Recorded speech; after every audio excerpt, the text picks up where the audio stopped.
Hello, hello. Hey, Bonnie, Alvin, Chung Hong. Seems like you guys are really excited about Chapter 3 EX. Is it like a bigger deal than Chapter 3 itself? Is that what it is?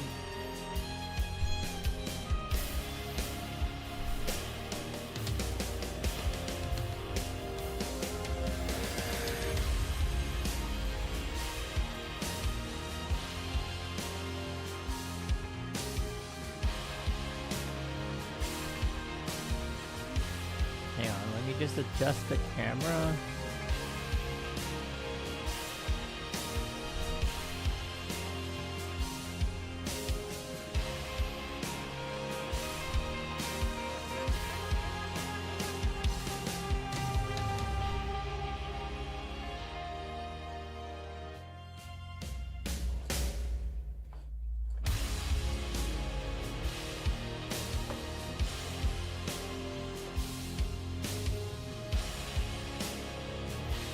Alrighty! Since when are EX chapters more peak than the chapter itself? Maybe 9... Wait, was it 19? 27 EX? Was that the one that they revealed Sushang but not revealed Sushang? She just like said hi and then they didn't even show a visual of her. They were just like hi. And that's it. The name said Sushang and we're all supposed to be hype about it. Oh my lord. That's probably going to be how it is here. Hello Griseo, hello Gaming with Prince. Today we are going to finish chapter 3. Oh, I'm excited. I'm excited to be caught up. I don't know, and then like, yeah, we're gonna go back to the regularly scheduled program of oh my god, I can't talk. Regularly scheduled program of playing back in just doing random stuff back on Twitch. Namely just like Honkai Star Rail stuff, ZZ stuff, Wuthering Waves also. But I don't think it's gonna be like, oh dude, I'll do the story. I think like Honkai Impact and maybe Star Rail like are the stuff that I kind of want on VODs, but the rest of it is just like, it's fine. Even ZZZ, like even ZZZ story, I'm like, you know, it's okay. Hello, Lost Legend. You were Lost Legend. Now you're Found Legend. Wait, did I just max the thing out? Oh, they allow us to max it out now. In the past, if you buy from this UI, they don't allow you to go above like 7, which is what you need. But now they allow you. It's like accessing the shop from like remotely. Okay, that's good. A lot of changes actually. Even though I only have 3 of those. Can't wait for 7.8. Wait, what are we? We're 7.6, right? Why are you guys like so far above inversion.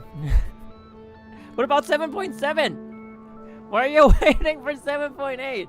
Oh, right, because 7.7 would have already done its dev stream. I could not do 7.7's dev stream. Because first of all, I wasn't caught up with the story, and second of all, I was just like way too busy. I don't remember what it was. It's also an anniversary patch. That is true. Because Vita, surely? What if it's like... I don't know. I can't make an informed guess. Who did I say? Oh, Ajita. Ajita. There we go. Ajita. Okay. I haven't leveled Seraphim yet.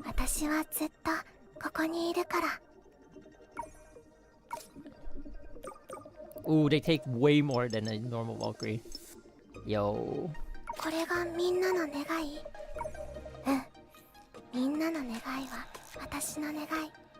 Oh, because she has an event on 7.7. Oh. Interesting. 7.7 is the Theresa battlesuit, right? I'm not gonna lie. Until I see context, the battlesuit itself, it's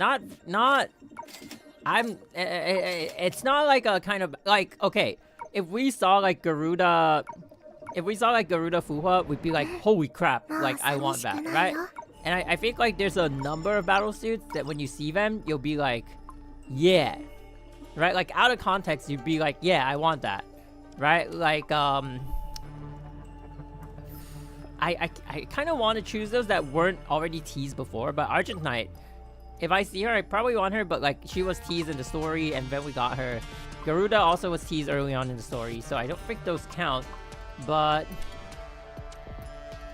Oh, tough one. A lot of them were introduced early, and then they were like...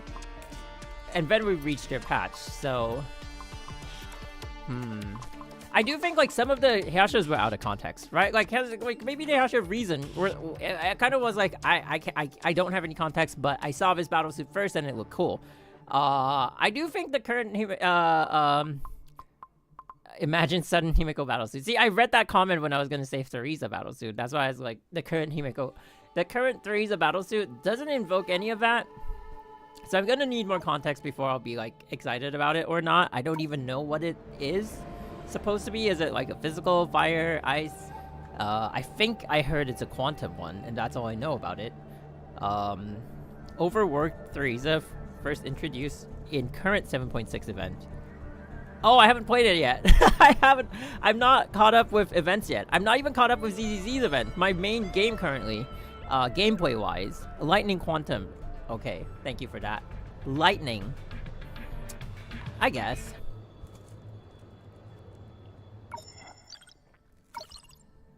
They missed their chance, though. Where's the Ice Theresa? So we have Lightning. We have Fire. We have physical, Lightning. Where's the Ice one? They missed their chance. They could have completed her like Sakura. They could have, you know, Sakura is and always will be the only 4 elemental. Physical, fire, ice, lightning. That's it. We're done. We're done. Full set. You guys don't need any more. You want more of her? Go to the other games. Go to Genshin Impact. I mean, Sakura was the earliest one, and she also only has 1 of each. You know what I'm saying? She only has 1 of each. That's it. 4 battlesuits, 1 of each. That's it. Clear. Rita does have 2 lightnings, but I get what you mean. Rita also. And Sakura was the earliest. Like, the latest one we got was Darkball Jonin, right? Which was pretty early. And that's it. And that's it. Full set complete. That's it. We're not giving you guys any more. Go home. Oh, physical, fire. Oh, my beloved Durandal. My favorite battles, or my favorite Valkyrie. Who else?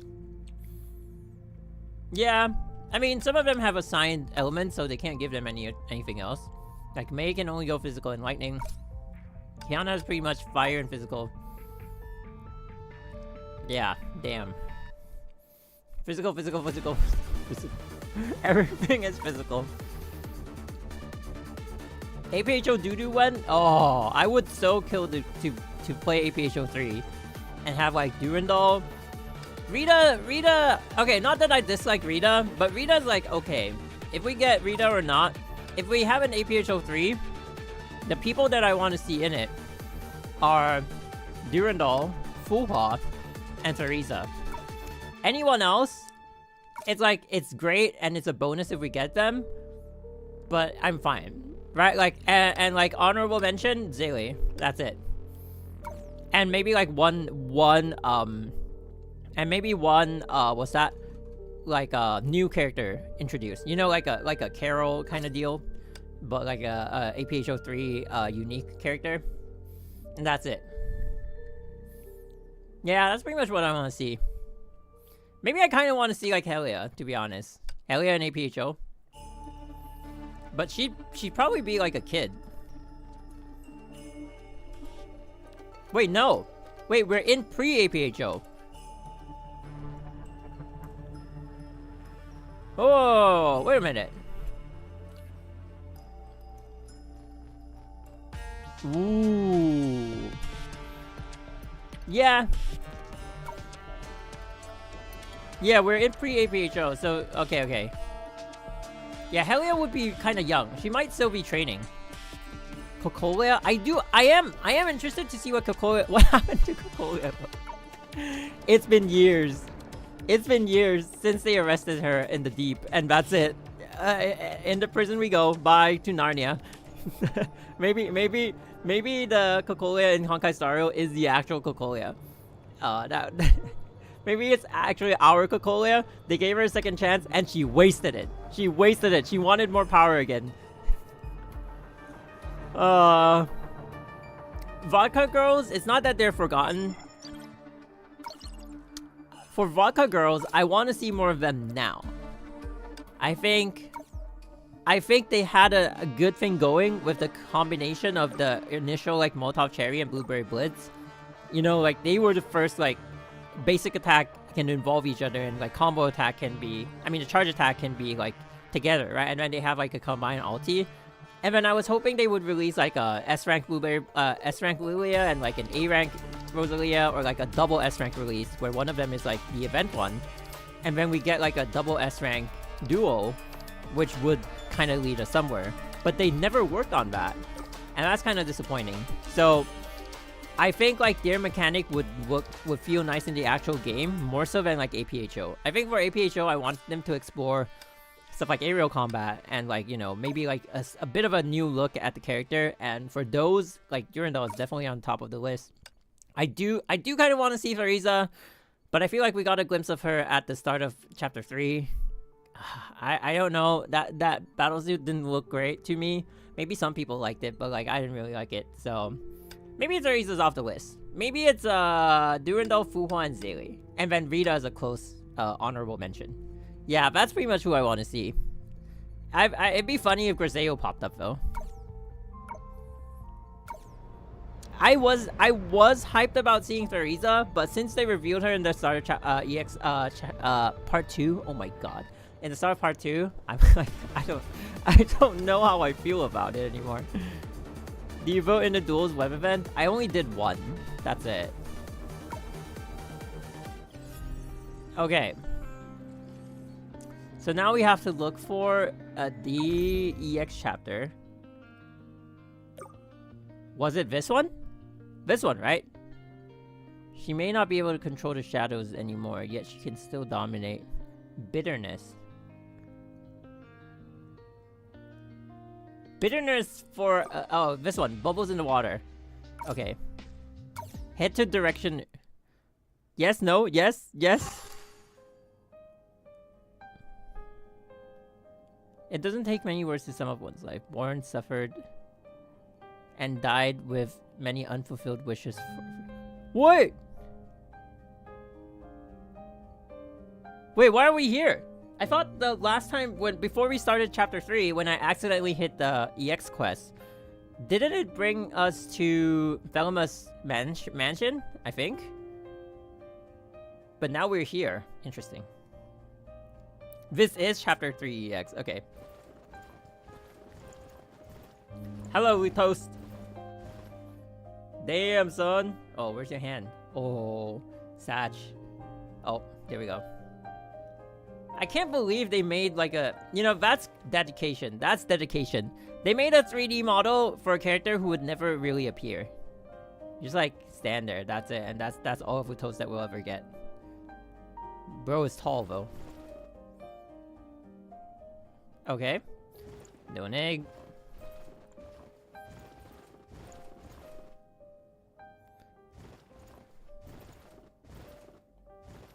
Oh wait. It's not just the shoes. It's the slippers and the gloves too. I mean, Chenxia and Coralie's here too. Ajita. Ooh, Ajita. Wait. Yo, we can't get a close up of Ajita. Oh, touch. Yes, please. Oh, touch this one. Oh, sorry. I got ahead of myself. I mean, back to the story. Yes. So.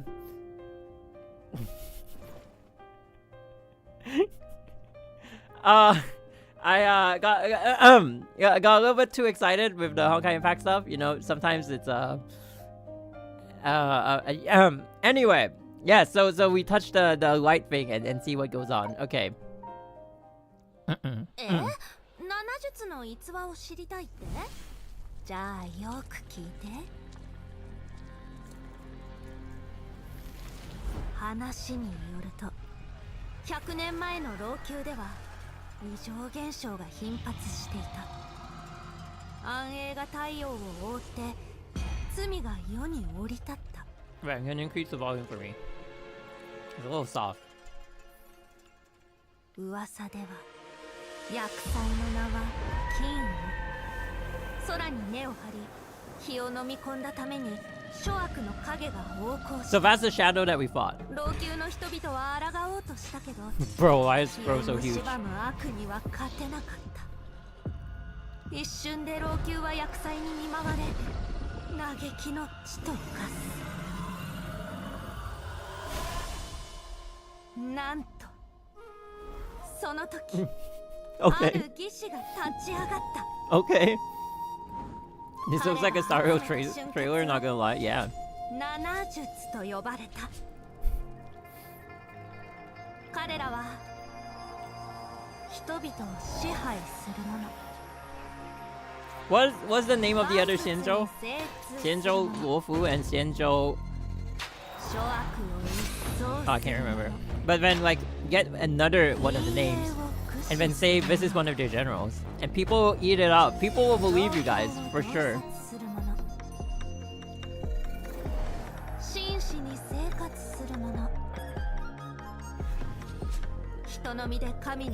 I'm glad they're defining their powers here.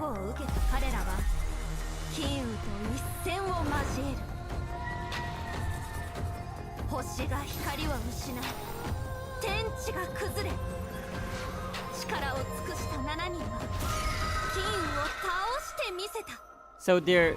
Okay. Golden Crow is basically the shadow that we fought. 彼らは創世のアンカーを作り、自身を模した7つの釘を置き、平和を守った。 Wait, they died? Oh, this is the past shoe. 主情救済、好みを捨つ、文や帝栄、万古に存ず。 Somehow, this doesn't feel like it's 100% accurate. Oh. When they sealed it for the first time. Oh, that's when they did the nails. The one that we broke off with toast. Damn, Ajita do be looking good. She does remind me a little bit of Rita, but... Anyway. Hello, Minecraft man. Looking slightly better? Looking a little bit better, yeah? Alright, let's...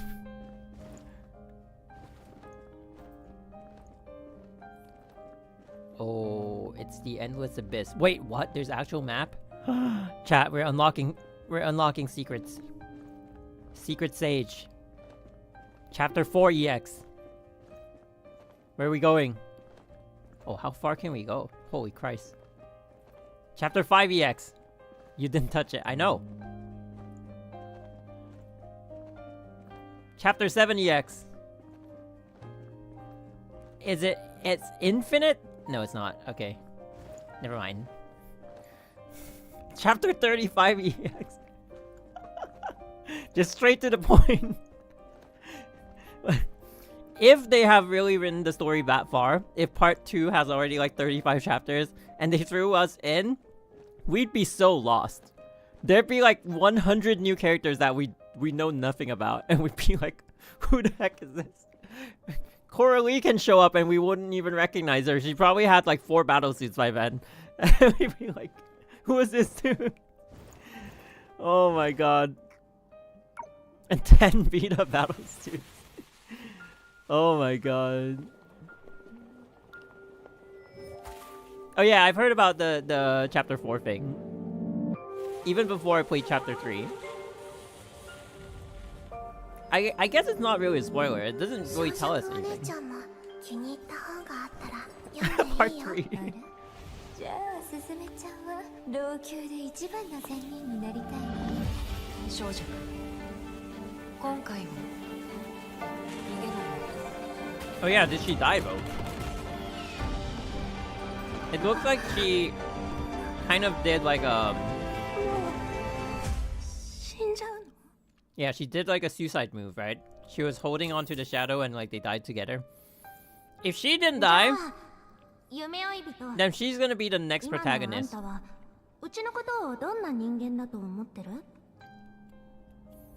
Like Celia was 1.5's protagonist, and then they're probably gonna have Songche be like the part 2 protagonist. Hello. 嘘が苦手な嘘つきなんてのはもうやめてよ。今回は誰もがうちに騙された。この欺瞞の術の称号も今や名実相伴う。少しも術に恥をかかせないよ。Why are they disappearing? うちのやりたいこと、心の中の願いはもう全部叶えられた。そうだよね。これでうちの人生に少しの悔いもないって言えるだろ。だからこんな風にあんたに別れを告げることができるんだ。Oh, goodbye, Songche. それじゃ夢追い人、さよなら。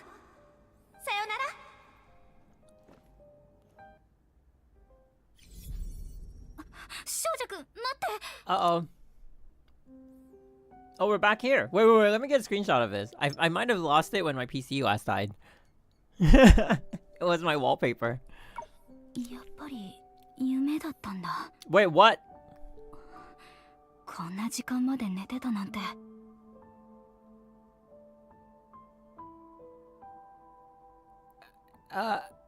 Don't. How much of it is a dream again? Don't. Stop this Penacony thing. 少女の消息が途絶えたから。もう3日 Oh, okay. So that actually happened. Okay. I mean, maybe they just can't find a body. That was a pretty huge bomb that dropped on them. Maybe it's just disintegrated.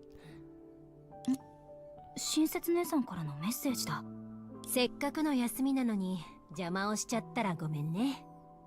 さっき老朽から帰ってきて、あなたに渡したいものがあるんだ。Average college student dorm, by the way. Yeah. Jesus. どうしてあなたを連れて行かなかったのかって愚痴ってる？どれくらい眠ってないかちゃんと考えてみて。だからもう少し休ませてあげようと思ったの。親切姉さんが老朽から持ち帰ってきたもの？一体。It's gonna be the pastry. とりあえず起きて親切姉さんのところに行こう。The food that Songche gave us, right? That's what. 晴れた日はたまにお日様とおしゃべりしたくなるね。Damn. Okay, I'll work on the dorm later. Is this where we switch to the guy? Honestly, I've never done it. Oh, it is. Is he also named Entropy? Do they share the same name? No, don't switch. I'm not going to. I've never switched and I never will. Oh, they're both named Entropy. Oh, his name is John Honkai. Right. I almost forgot. How could I forget? Okay, Aha Cola. Wait, Aha Cola? Wait, what?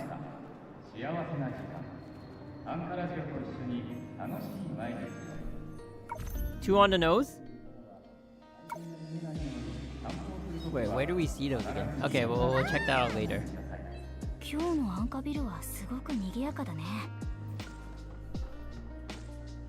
John Rio. John Entropy. And she's Jane Entropy.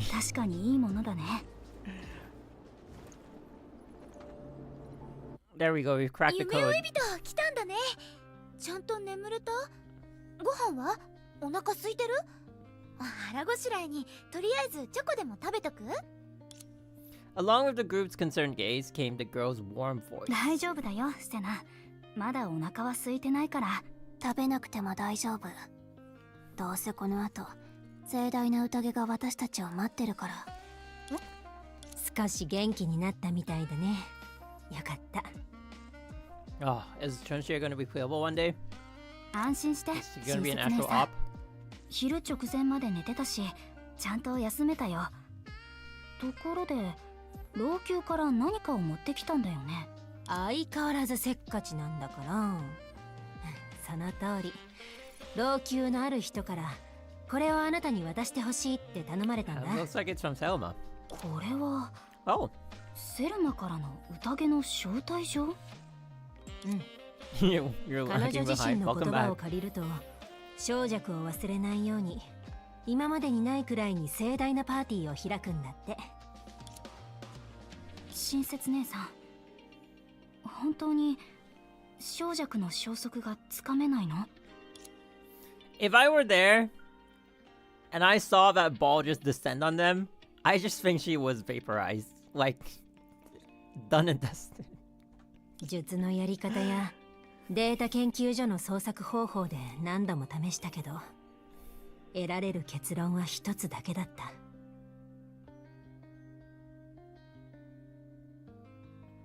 老朽にいた小弱と罹患の術草は共に消えていった。 Ooh. So that probably concludes Langqiu. And then we have to explore the other bubble universes. そっか。夢追い人、大丈夫？英才を払って老朽の人々が罹患の術草に怯えずに暮らしていけるようにすること。心の奥にどんな考えがあったとしても、部外者から見ればそれこそが術たちが叶えたいと思ってたことだよね。うん。小弱とみんなは使命を果たして老朽を守った。ただ、なんでもない。ただ、今でも行方不明になってる小弱自身の願いはどうなるの？ Afraid of pain and death, cowardly, ran for her life at the first sight of danger. For someone like her, had her wish come true? ちょっともう、またぼーっとしてる。ここ数日、ずっと心ここにあらずって感じだよね。それなら、今から老朽に行くっていうのはどう？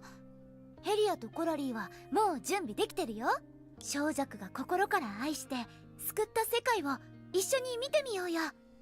まだ消息はつかめないけど、今の彼女はきっとみんなにとっての英雄になってるはず。小弱もきっとみんなに尊敬されて面目が立ってるところを友達に見てほしいと思ってるよ。そうでしょ？ Oh, but they also set up like a huge plot point before we ended the chapter.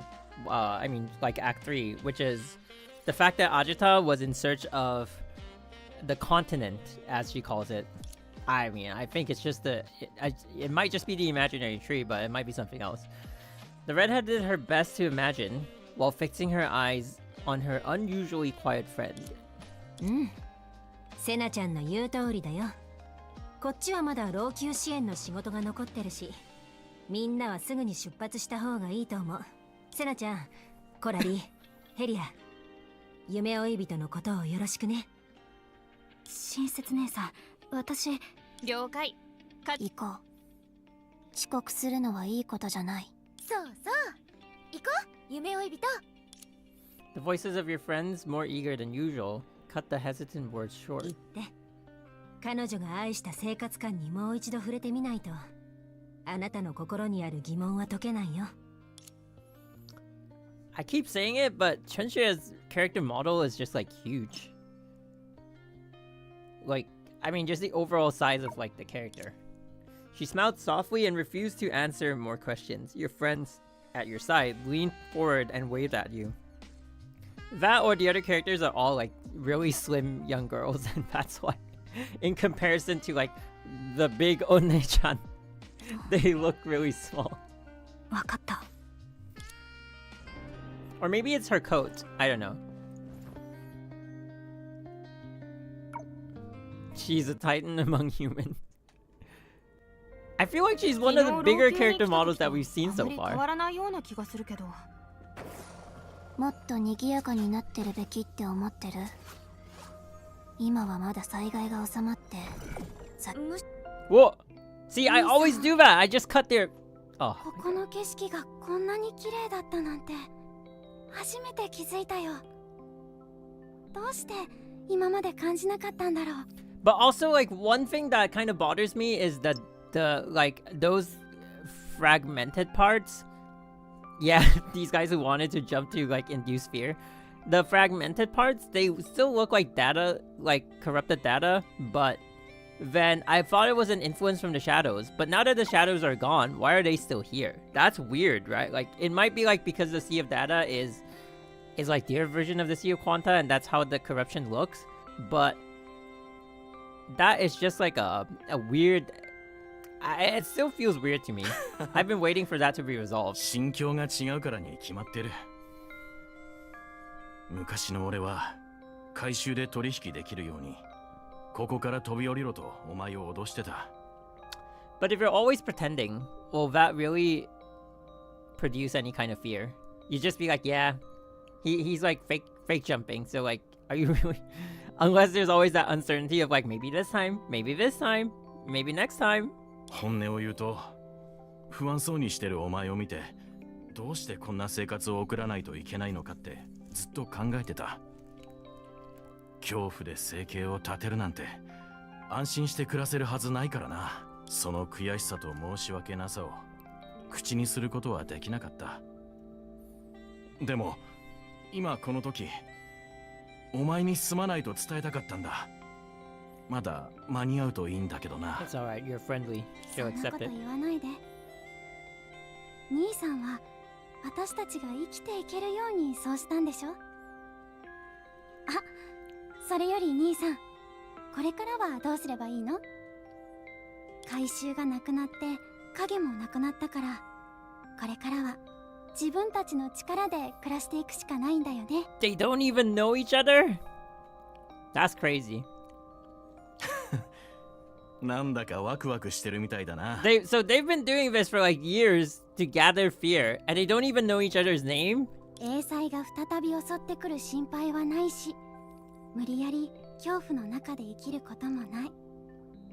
私たちのやり方で暮らせるんだから。ああ、今は桜花の支援があるけど、まだまだ先は長いし、いつか俺たちは自分の力で生きていくことになる。Pretty sure they do. So it's either he's her brother or because in Japanese, like for people you don't know, like you'd say like Nisan or Nesan. It's like direct translated from Mandarin. It's like you call them like Taka or Tajie. It's like respectfully, right? Like so. I feel like she was using that. I don't know. Maybe like that's. I'm just so used to it, but like that. I feel like she was using that in that context of like she doesn't know his name, so she's like. でも、これから何をすればいいのか、俺にもまだわからない。なんというか、こんな不確かな未来も少し怖いな。大丈夫。一緒に考えよう。兄さんがどこにいようと、私もついていく。Okay, cool. 前回あの二人に会った時すごく驚かされたんだよ。でも影が消えて老朽の人たちも恐怖の中で生きる必要がなくなった。彼らにとって新生活は確かにワクワクと未知で溢れてるだろうね。へえ、二人の知り合い？そう、老朽に着いたばかりの時に Maybe they just didn't 飛び want 降 to り think る of ふり names をし for て them. 恐怖を感じようとする彼らを見かけたんだ。Just give them random names. Why is that so hard? あの時はまだ老朽のみんなの暮らし方を知らなくてちょっと誤解しちゃったんだよね。恐怖と生活に必要なものを交換する、こういう生き方はよそ者にとってはなかなか理解しづらいよ。そう考えると働かずに得ることに慣れた老朽人が新しい暮らし方に馴染むためにはいろんな困難に向き合う必要があるだろうね。I mean, but it's a more normal way to lead your life now.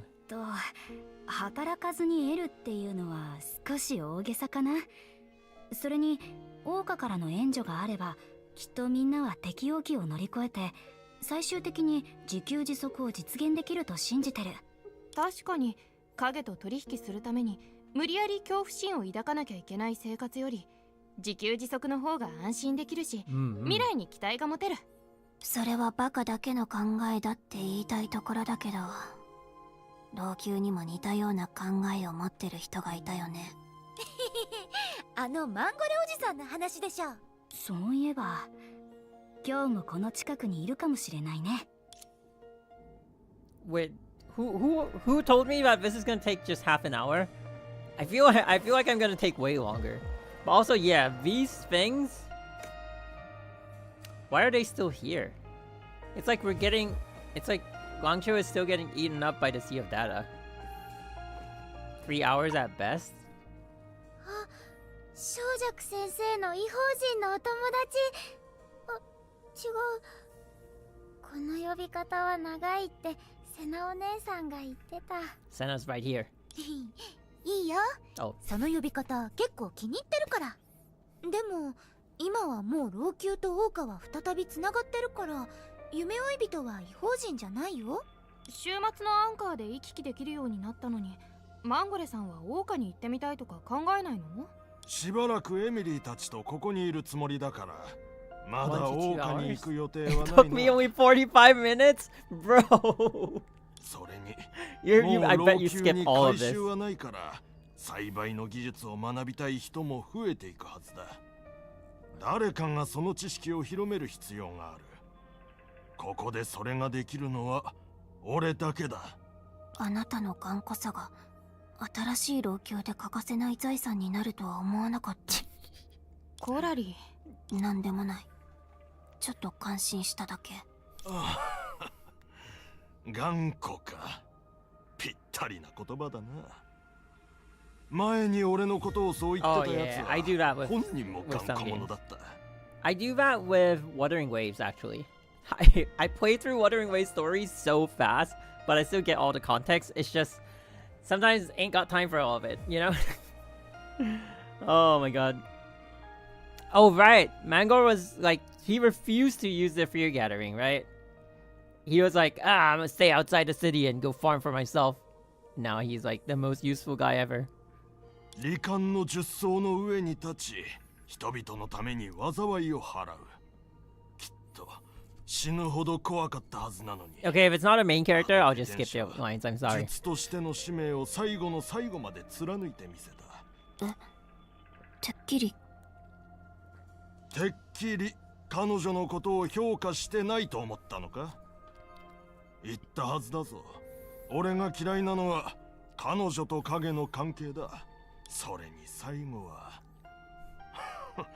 まあいい。あの不気味な力は信用できないと言っただろう。確かに小弱は回収を仕切ってたけど回収、英才、そして器具は彼女自身の意思とは何の関係もない。小弱と回収が存在しなかったら異変が起きたこの地でみんなも生活できてなかったはずだよ。理屈は分かってる。作物を一株ずつ植えても得られるのは失敗ばかりだったしな。だが影に頼って生活してもいつかは終わりがやってくる。術たちは俺よりもずっと分かってたはずだ。回収と労働はもともと正反対なものだ。適当に怯えたらパンが食える日々に慣れてしまった者たちの中でしっかり働こうと考える奴はどれくらいいると思う？ Well, now they'll fear the labor that they have to go through to get the food, and it'll just be the same thing but different. ずっとこのままでいてほしくなかったんだ。だが俺は何も成し遂げられず、回収がなくても生きていける方法も見出せなかった。影と回収に嫌悪感を抱いたのも何の役にも立たない独りよがりに過ぎない。でも今は少なくともマンゴルさんの考えと期待を実現できるチャンスがある。老朽はもう影の力で暮らす必要がなくなったから。そうだな。あのペテン師のおかげで俺たちは未来を語る資格を手に入れた。いや、あの術、小弱のおかげだ。Oh, Papa, finally some respect to どう the した name. の？小弱先生はもっといいところに行ったんでしょ？どうしてパパは少し辛そうな顔をしてるの？大丈夫だ、エミリー。今はもう挽回しようがない。うまくできなかった昔のことを思い出してただけだ。そうだったんだね。すべてうまくいくって小弱先生が言ってたよ。Everything will be fine. Once there was a Langqiu girl who found strength in such words of solace in poverty. After she grew up, she solaced little Emily the same way with a smile. Okay. Only now, when the children of Langqiu repeated it, it no longer carried a grayish warm undertone. That gray had transformed into hope, aspiration, and the glimmer that hovered when the stars rose. すべてうまくいくよ。Okay. Oh. これはいつもはビルにいるあのエイカ？エイカが積極的に仕事をするなんて、誰かが彼女のプログラムを改ざんしたのかな？多分目の前にいるのはエイカと型番 Yeah, が I 同 was じ gonna な say だけ that. だ I と thought she had 思う。 like multiple copies. 物資の分配とかで数多くのロボットが派遣されたから。こんにちは、大岡市民。何か協力しましょうか？ Damn, how did they know we こ were んなに Moshe? 積極的だとはエイカとは大違いだね。それはエイカが当直だけを任された理由でもあるのかもしれない You ね。 know, if they had like a Chunxie battle suit, her ulti would probably be summoning like 100 of these to go do an attack. してほしいことをまだ決めていないのですか？それなら質問機能を試してみるのはどうでしょう？思う存分質問してくだされば、よりスムーズにあなたのニーズを満たすことができると思います。やめて。最近の出来事を考えると人工知能に質問するなんてまっぴらごめんだ。質問します。最近の出来事というのは何ですか？聞かない方がいい。とにかくあなたのせいじゃないよ。でも質問といえば老朽の人たちに聞くべきじゃない質問があるんだけど、ここの人たちは今まで貨幣と原材料の代わりに恐怖と回収を頼りにしていた。あんたから見て彼らが自給自足して謳歌みたいな暮らしを送れるようになるまでどれくらいの時間がかかると思う？いい質問ですね。総合的に言えばその時間は短いと言えません。そして未来の老朽の経済体系も That's 独自の特徴を持つは That's ず like a ですから、 nothing burger of an 謳歌 answer. と完全に一致するとは考えにくいでしょう。 How long would it take? Oh, it'll take some time. Yeah. ただ具体的には術と老朽人の状況をもとにして分析する必要があります。新しい体系の構築進捗も謳歌と老朽の交流頻度によって変化します。交流頻度。いいえ、現時点で志願者はスカダーという方のみですね。 Oh, Scudder's still alive. 他の方々はまだ様子を見ているようです。想定内ってところだね。他に質問がなければエネルギー節約のた Yeah, め because there's no more 待機モード shadow. に入ります。 But like, then I guess we can still do the dungeons if we just select them like a stage. but we don't have the open world aspect anymore, which I guess is a good move. まだ聞きたいことがあるよ。このしっかり封じられてる箱たちの中には何が入ってるの？それもいい質問ですね。そんなに？多分影の代わりにデータの海の侵食に対応するために桜花が提供した根源物質だと思う。研究所から聞いてるよ。影の権能とデータの海は片方が減ればもう片方が増えるっていう関係にある。罹患の術草が消えた今、海からの侵食を防ぐには英単とかに根源物質を注入する必要があるんだ。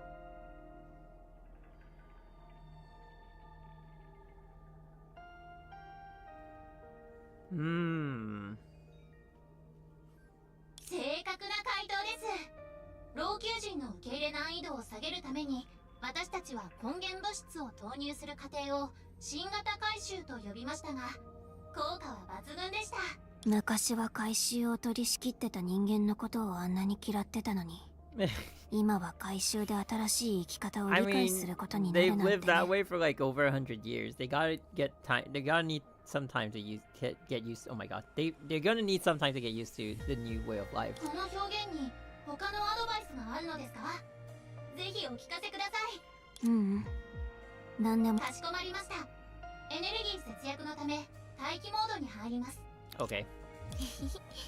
真面目に働くエイカの仲間の邪魔をしないでおこう。とにかくみんなは老朽を救った英雄に感謝してるはず。今回はセルマが主催者だし、きっと小弱の顔を立ててくれると思うよ。多分。Uh-huh.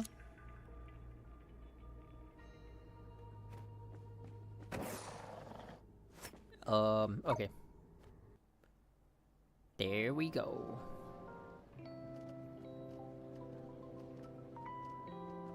琥珀街はあの日と同じように賑やかだね。みんながここに集まって小弱という英雄の話をする。きっと彼女もすごく鼻が高いって思うはずだよ。飢え死によりもメンツを失うことの方が大変。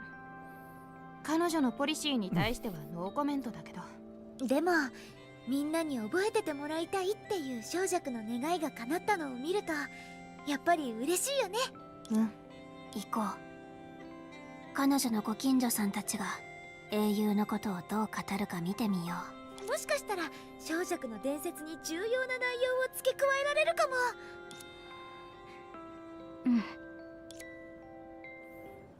What's up with the Dream Seeker? Oh. 一体どうすればいいんだ。 Oh, it's this guy. Talk to the young man. どうしたものか。そんなに悲しまないで。きっと彼女も思い出してくれた人に喜びや誇りを抱いててほしいって考えるはずだよ。悲しむって？で、あれ？小弱の件で悲しんでるんじゃないの？ They don't really even know her, right? 何そのなんとか弱って？小弱。ああ、小弱のことか。知ってるよ。琥珀街で麻雀が一番うまいのは彼女なんだ。へえ、そんな特技があったんだね。そうだよ。いつも麻雀は病気を治すとか言って暇さえあれば遊んでたんだ。そういえばここ数日は姿が見当たらないな。またどこかで麻雀をやってるのかもしれない。本当に小弱の話なの？違うのか？いや、これから何の商売をすればいいのかずっと考えてたんだ。誰の話か思い出せなくても不思議じゃないだろ。ちょうどよかった。君たちは頭が良さそうだし、なんか提案してくれないかな。じゃあまず勉強して何か特技を身につけるっていうのはどう？あれ？いや、そんなんじゃ形になるまで時間がかかる。勉強は商売ほど早く金になるわけじゃないからね。でもこれからは回収もないし、みんなの欲しいものは雀荘でも開こうかな。そのなんとか弱ってやつも麻雀は病気を治すって言ってたし。へえ、いい案だね。へへ、ありがとう。 Okay. なんだか想像してたのと少し違うよね。小弱はみんなのためにあんなに長く回収をして、最後には老朽を救ったのに、結局みんなは大して気にしてないみたい。Ungrateful people. Just let them die. 具体的な人の話になると短い反応しかもらえないものだよ。永遠の話題になるのは明日の衣食住の話くらいだ。Perception was right. Perception was right all along. The redhead glanced at her friend's face furtively. When she noticed the person beside her was silent, her usual warm smile returned to her slightly downcast face. コラリーの話も一理あるね。世界を救ったのもみんなの明日を手に入れるためだし、未来の生活がどう続くかの方が確かに何よりも大事だよね。それにみんなが明日に思いを馳せること自体が生活の一部。そうでしょ？ Perhaps the girl didn't become the beloved hero she thought she would, but she kept her favorite hustle and bustle alive. I mean, weren't they supposed to like write a book about her and then have people in Osha be like, wow, this great hero Songche? そうだね。それに私たちは琥珀街に入ったばかりだ。さっきの人はただの例外でしかない。そうそう、パーティーまではまだ時間があるし、もう少し見て回ろうか。待って、あそこで何か騒ぎが起きてるみたいだよ。Okay, at least someone remembers her. あれはトリカ？へえ、意外だね。彼は一応小弱と仲良くしてたって言えるよね。近くに行ってみようよ。小弱先生、あなたみたいに情に熱い友人がいるって知ってたらきっと小弱も感動すると思うよ。小弱先生、やめてやめて。辛いのはわかるけど、そんな風に考えないで。そんな風に考えないわけないでしょ。ああ、なんという世の中だ。琥珀街で最も真面目に働いてた人間がこんな目に遭うとは。小弱は確かに尊敬できるよ。100年間も回収を取り仕切って釘の安定を維持し続けて、最後は自分の全てを諦めてまで老朽を守った。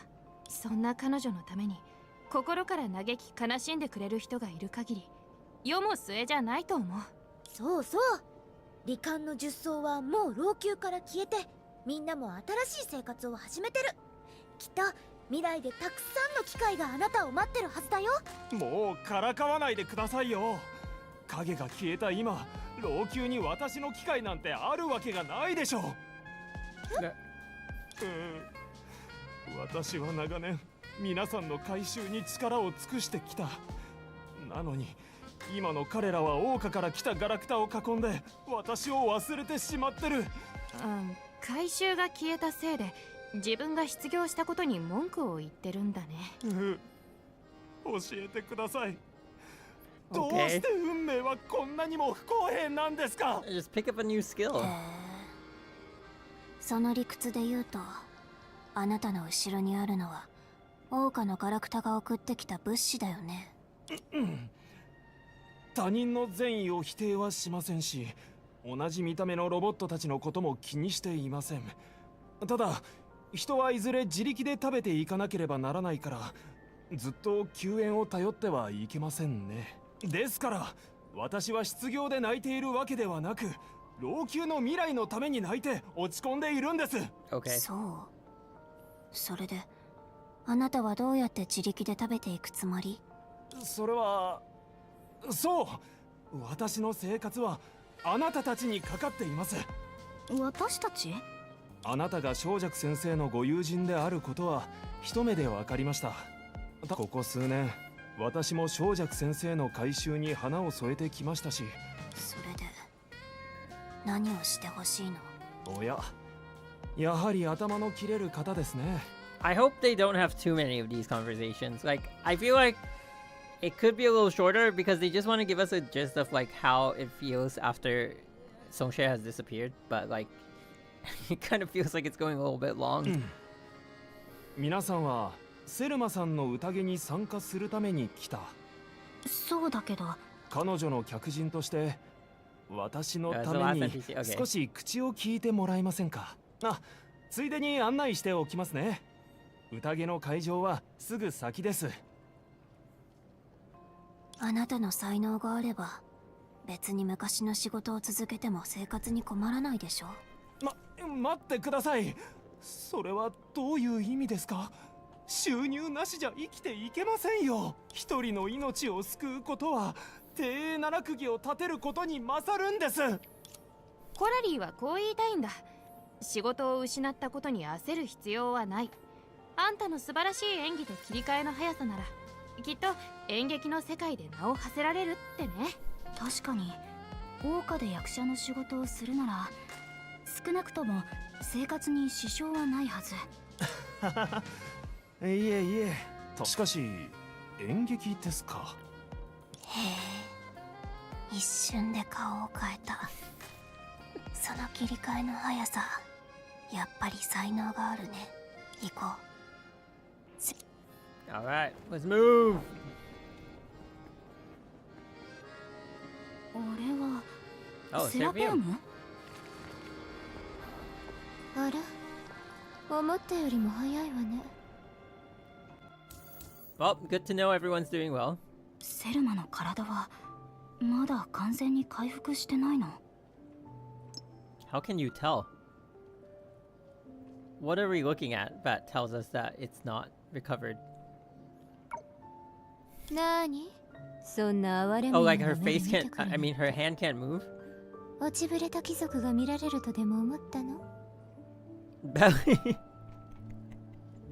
Wow, you guys are better than doctors. You can tell someone's not recovered, but just from looking at their belly.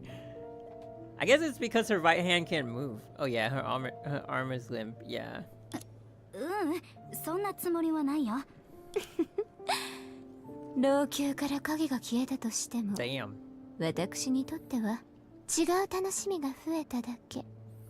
彼らの生活とこの世界に大きな変化があったとしても、生まれつきの気概と異名は人々の心から消えたりしない。影がなくたって私は人の心を支配できるわ。 Oh. だから彼らはあの時のように我先にと私の宴に足を踏み入れたの。何せ凡人の願いは大して変わらないし、退屈極まりないもの。彼女まで何年も私のペットをやってきたのに少しも成長しなかったわね。小弱。そうよ。スズメちゃんの願いも平凡で滑稽なものだった。軟弱で臆病なくせに威張るのが好きで、その上自分の名を歴史に残そうだなんて本当に愚かよね。愚かだったわ。 She loved hypocrisy and pretense, for she wasn't free from those traits herself. In a sound that was half complaint and half groan, a long-forgotten memory floated up her mind. Oh, flashback. あなたに掃除の仕事を任せた覚えはないんだけど。セルマ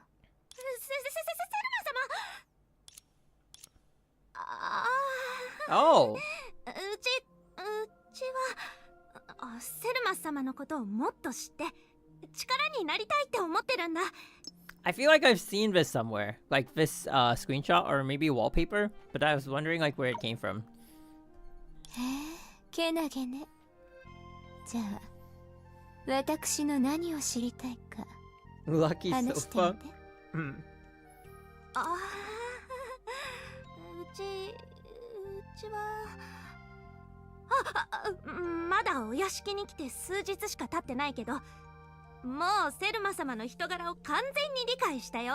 この豪華なお屋敷、高級な衣装、それと数えきれないほどの美食。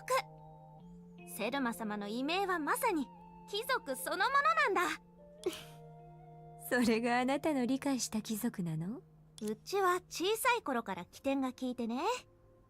よく聞き、よく観察して、よくまとめるのが得意なんだ。欲しいものを何でも手に入れて、食事もごちそうばかり。出かけるときは大勢の人を従えて、一生順風満帆で、墓も風水的に最高の場所に立つ。何事も成し遂げられない道楽者だとしても、一族の名字を名乗ってる限り、金色の縁で飾られた家系図に名を残して後世まで敬われるんだろ？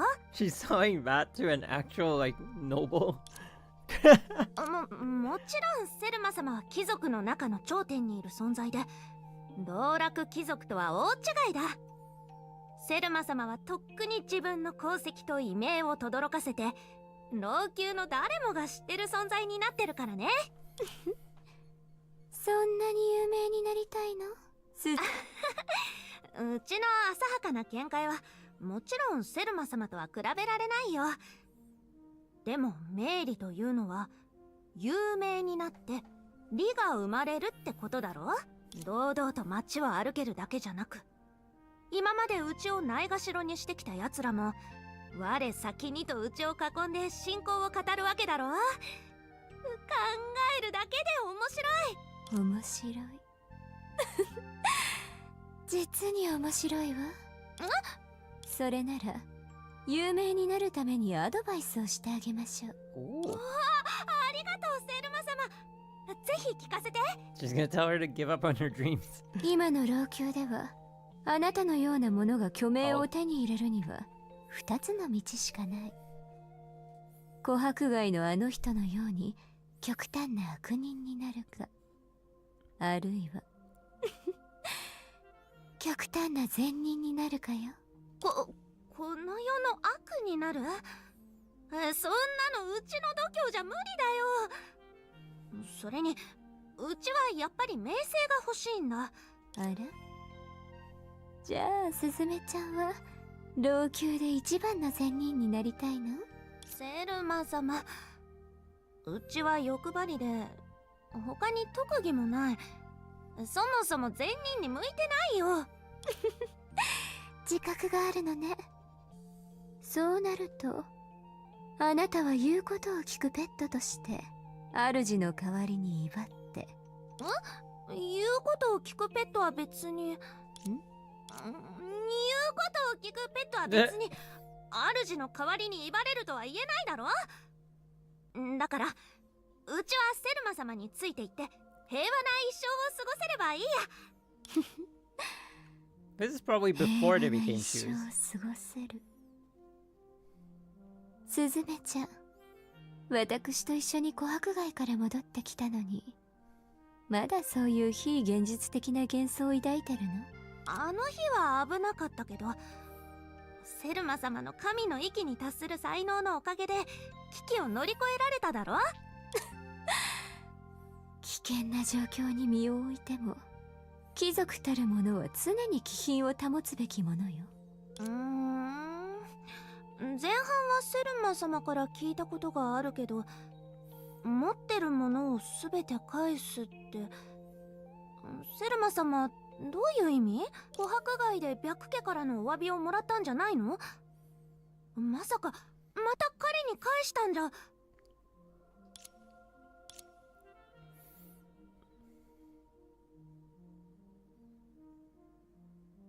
Thelma's eyes rested on Songche's bewildered face. This noisy bird could never bother her with such a foolish question if she hadn't returned its power tenfold and more on Amber Street. 愚かね。スズメちゃん、よく覚えておきなさい。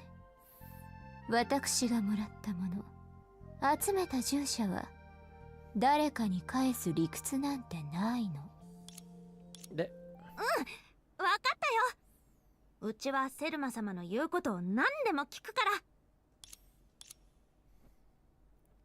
She recovered from the trance and the crispy sound of the guarantee faded away alongside the distant memory. 彼女みたいな記憶力が悪くてうぬぼれるようなペットは悪人になる資格もなければ善人になる覚悟もない。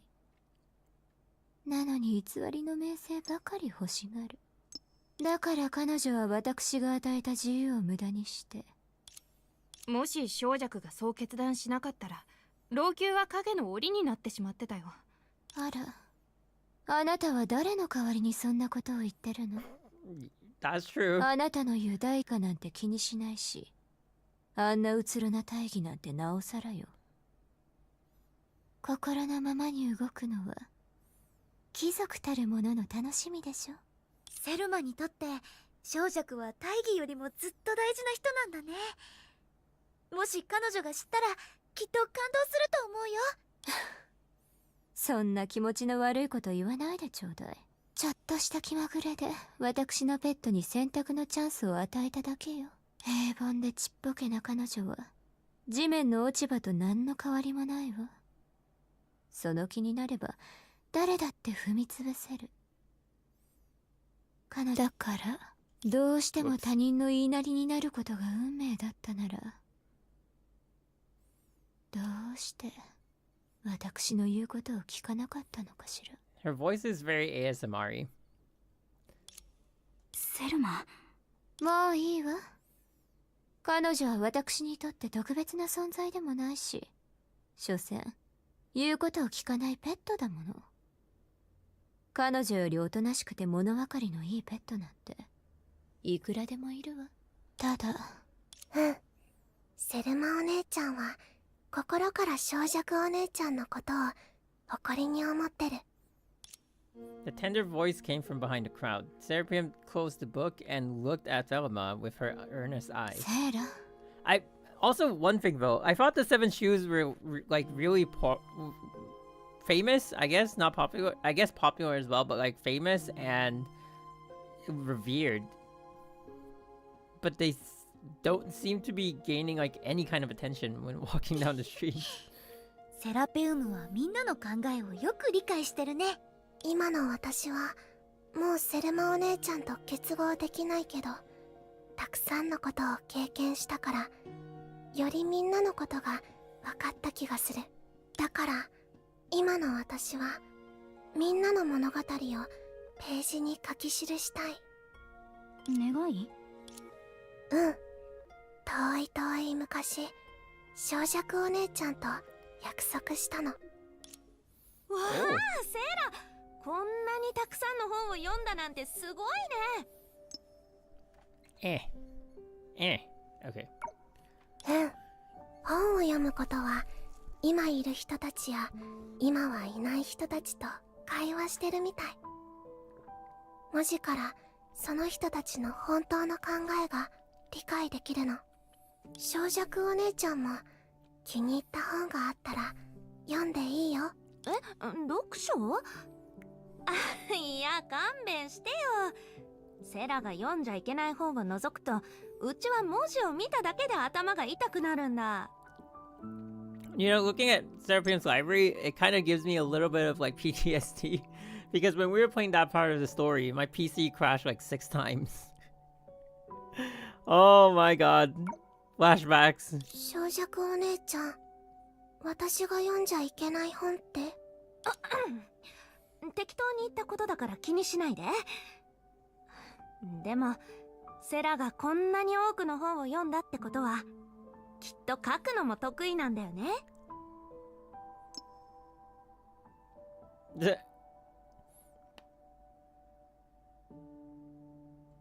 Books that you can't read. Like coloring books. You can only color. 書く。小弱お姉ちゃん、どうしてそれを聞くの？ほら、たくさんの本を読めば、いざ書くときもうまく書けるって言うだろ？セラ、うちは美味しいものや面白いものをたくさん持ってきただろ？だからちょっと相談に乗ってもらってもいいかな？うん、いいよ。もし機会があったら、うちのことを本にしてくれない？Oh. 長ったらしい内容じゃなくて、数ページだけでもいいから。つまり小弱お姉ちゃんは本の中に入りたいの？どうして？まあ人は虚名を手にするために生きてるみたいなものだろ。うちはこんなに努力してるのに、歴史どころかこの老朽でもいつ弾かれてもおかしくない砂利みたいで、地に落ちても音一つしない。うちも本の中の人物みたいに名前を渡航誌に残すことができたら、どれほどの年月が流れても後世の人たちはうちの物語を読んで涙を流し、うちの名前を口にするだけで尊敬の念を抱く。 She 考 cares え a る lot. だけで誇らしく感じるよ。 She cares a lot about leaving her name behind, like legacy, I guess. ああ、そういうことだったんだ。そうしたら小弱お姉ちゃんが本を作れるように手伝うよ。 If you Honkai Impact player, you is my family. 本当に？やっぱりセラは最高だね。ありがとう。心から感謝感激だよ。For me, honestly, I feel like I wouldn't really care about like what people think of me after I'm dead. Like if I'm gone, I'm just like, well, it is what it is. It doesn't matter. いいの。すべきことをするまでだから。じゃあ、そういうこと。え？待って。結合？うん。小弱お姉ちゃんのことはちゃんと理解しないとお姉ちゃんに関する本は書けないから。そこまで手間をかける必要はないんじゃないかな、セラ。そうだ、こうしよう。うちが口で説明してセラがそれを紙に記すっていうのはどう？ほら、普段のうちは人情に厚く熱心で老朽に関する大きな使命を背負ってる。悪を前にしてもひるまず、最終的には勇敢に世界を救ったおかげでみんなが幸せに暮らせるようになりました。 Well, she actually did that. Sarah would see the forbidden books through union. すごそうだろ？具体的な内容についてはもう少し考える必要があるね。物語は人を泣かせて忘れられないものがいいというし。That sounds like a typical anime plot, and I feel like that's one thing I felt recently about like a lot of games that we play. A lot of the games, especially gacha games, they always, and I think it even goes beyond gacha games, right? It's like all these characters, you're just like, one day they'll become like a god and they'll save the world and blah blah blah, and it's like, well, inevitably that's what happens in every game. でもそれは小弱お姉ちゃんじゃないよ。 Except for maybe ZZZ. もうセラってば、これは添削なの。文章を書くときはちゃんと整えないといけないし、それにそういう物語じゃないと人々は読む気にならないんだよ。だって街中にいるペテン師に共感する人なんていないだろ。 Wow, you でも became the final 小 boss. 弱お姉ちゃんに関する本なんだよね。本は人を理解するための手段だから、嘘をついたら I don't know. Honkai Impact definitely earns it.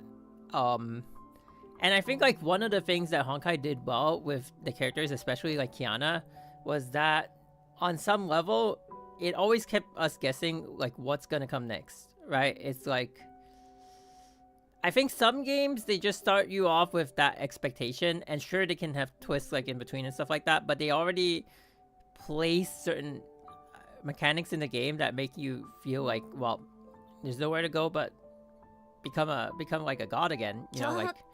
セラってば正直すぎるよ。小弱お姉ちゃんのためだと思って少し多めに見てくれない？琥珀街で食べたいものがあったら何でも持ってくるから。 Basically, well, I feel like Genshin suffers a little bit from that too. Actually, Star Rail also kind of does. And many other games that actually kind of do too. And sometimes it can become a bit like it can feel like a bit gimmicky because it's like, well, we gotta upgrade all these characters so we can make more banners and you can pull, right? And I get it, like that's the whole basis of like gacha games, but I don't know. It's just maybe because I'm playing so many games at once that like I start to feel it. いいの。小弱お姉ちゃんのことを十分に理解したら、お姉ちゃんに関する本を書ける。そうすれば、小弱お姉ちゃんのことを事実通りに記録できるよ。事実通りもうセーラ、それはどんな本になると思ってるの？ Severin turned the pages in her book softly one by one, as if they were fallen leaves in autumn. She lifted her head and looked at the group immersed in the story. 今の私はたくさんのアイディアを思い浮かべてる。だから小弱お姉ちゃんの物語を全部記録するの。そうだ、あなたたちのこともお姉ちゃんの物語に入れていい？小弱お姉ちゃんとみんなは大事な友達同士だから。私は大丈夫だよ。というより、小弱の物語に登場できるなんてすごく意味があると思うんだ。異性の物語に記録されるのはきっと面白い体験だと思う。私も異議はないよ。じゃあお願いするね、セラ。他にも小弱お姉ちゃんに関する話があったら私に教えて。全部本にまとめておくから。ここ数年みんなが小弱お姉ちゃんのことをたくさん教えてくれたの。お姉ちゃんはいいことも悪いこともしてきた。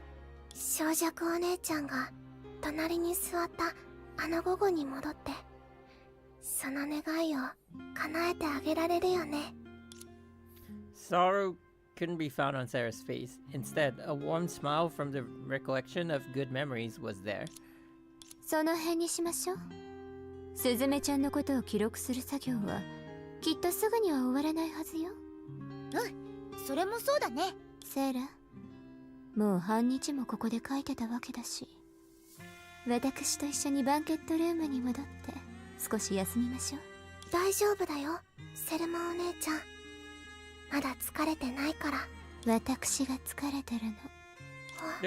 そういうことなんだね。それじゃあセルマお姉ちゃん一緒に戻るよ。 Sarah closed the book and walked to Thelma, following her steps on the way back. Oh, she doesn't need help from Sarah anymore. I mean, not that Sarah can help her without the union, あ、 but... 忘れるところだったわ。もうすぐ宴のダンスが始まるんだけど、一緒にどうかしら。興味はないみたいね。 But what I meant is like, I thought Sarah might have to like メインディッシュの時間にまた来 support な her さ or い。something.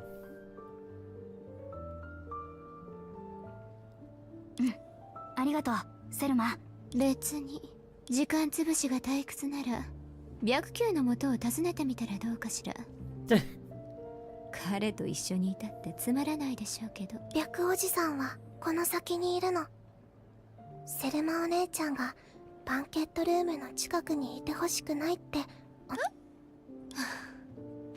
ここ数日彼はセンスのない曲ばかり弾いてるのよ。だから私の耳を汚さないように離れてもらったの。 Damn. じゃあ Buys you the musician. また後でね、セルマ、セラペウム。また後で、セナお姉ちゃん。それにみんな。Alright. See you guys. 彼女にこんな友達がいて本当に良かったよ。そうだね。あれはスカダーとあかりかな。彼女は何をしてるの？ Oh. とにかく私たちを殺そうとしてるようには見えないけど。だったらあんたのやりたいことをやるといい、サフライ。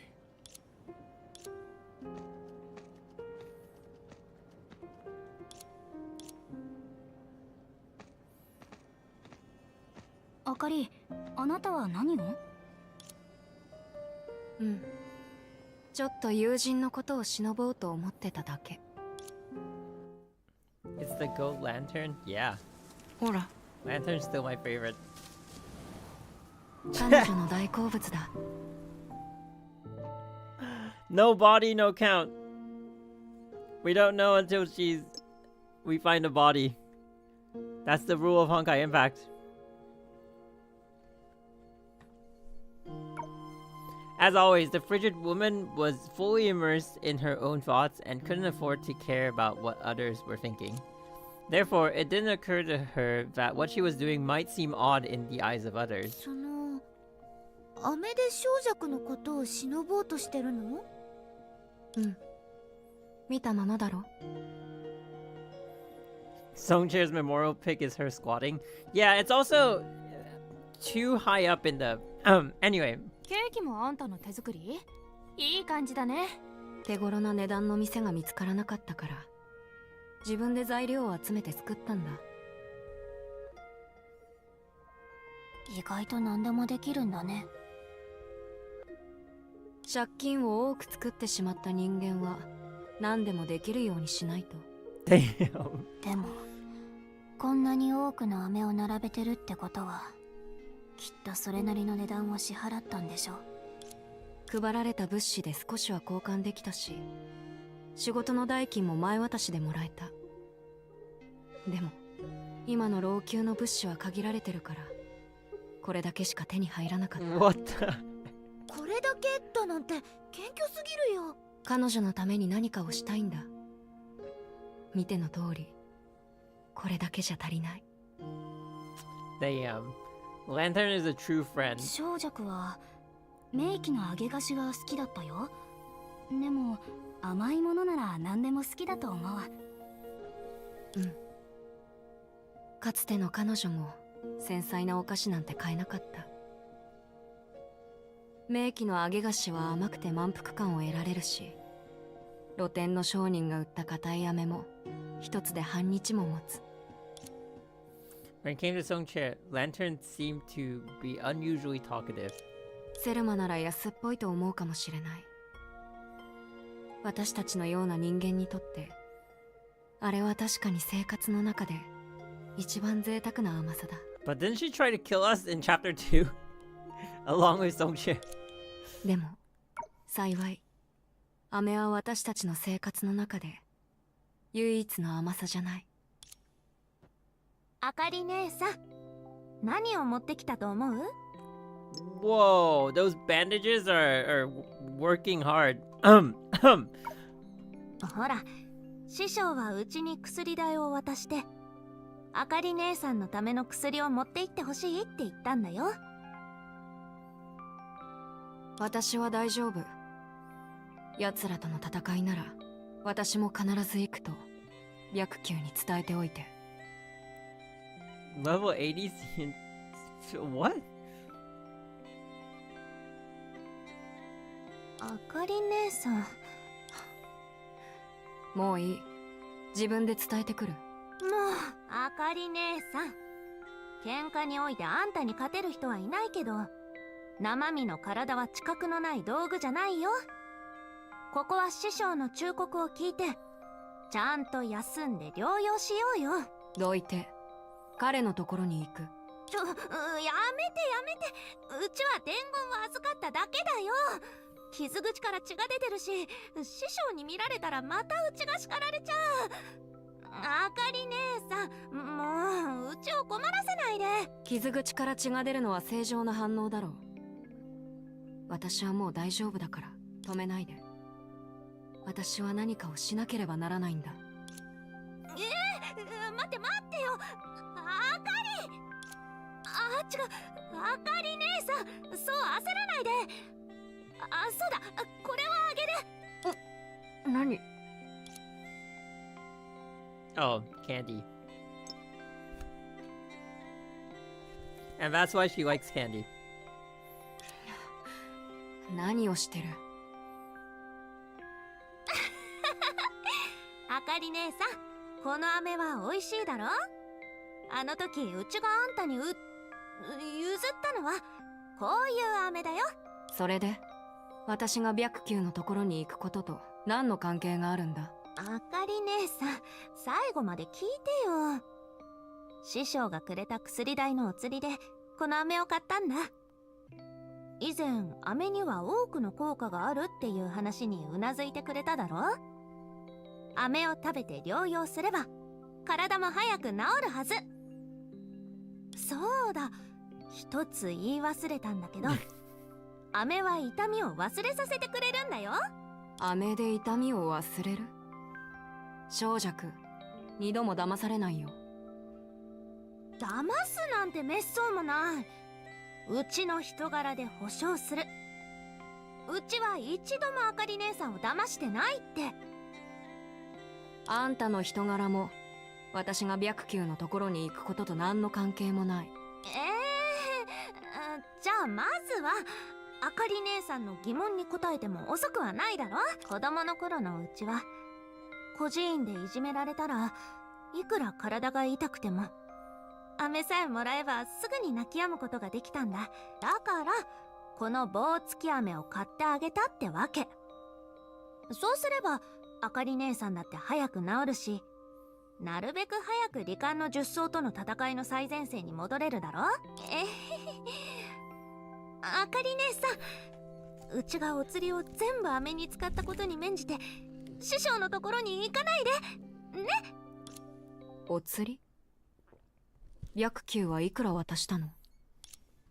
Lantern finished the lollipop, took out the stick, and threw his question abruptly at Songche. Oh. これくらい？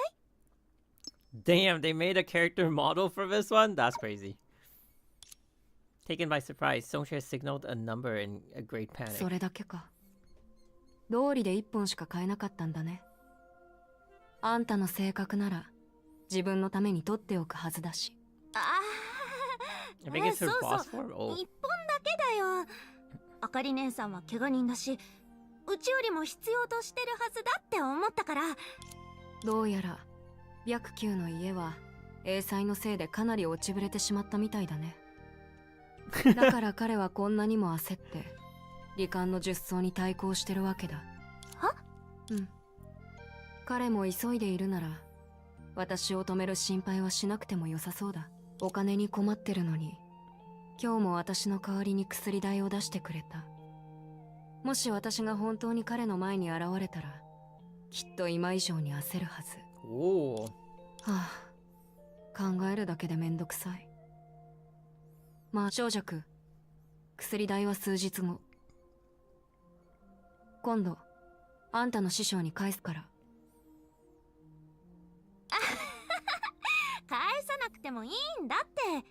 あかり姉さんがジタおばさんから借りてるお金は利子なしでも返すのに人生何回分かかるかわからないし。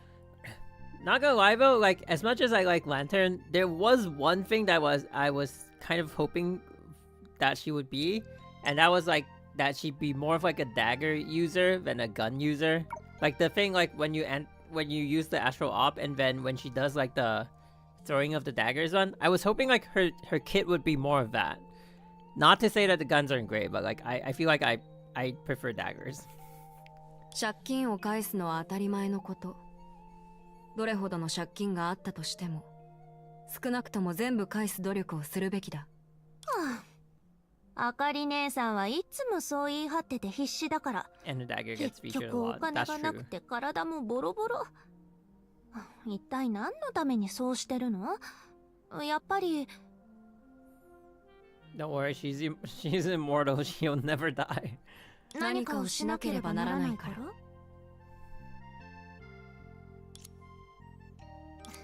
実を言うと、うちらみたいな人間は生きてるだけで大変なんだよ。どうして何かをしなければならないの？どんなに重要なことでも自分の命が一番大事だろ？こんなに頑張って生きてるんだから、そのご褒美にもう少し長生きするべきだと思わない？もちろん歴史に名を刻む機会があったらもっといいんだけどね。私はただ周りの状況を悪化させたくないだけ。少なくとも今の私にはその力がある。 In fact, she wasn't sure what she was supposed to do, and neither could she put everything she did in perspective. Nevertheless, she couldn't give up the thinking that she had to do something. The usually loudmouth Songche fell silent, and the patient in bed couldn't help but ask. 小弱、どこか痛いの？あかり姉さん。あんたから見たら私はバカなんだろうね。そんなわけないだろ。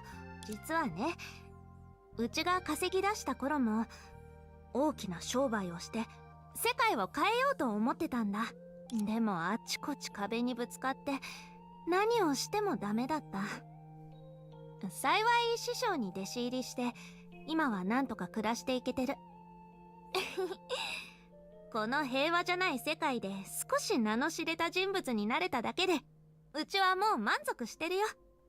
あ、でも将来のうちは大いに役に立つかもしれないから取り柄がないわけじゃないってジタおばさんが言ってくれたんだ。でもね、あかり姉さん、あんたはうちみたいな何もできないやつとは違う。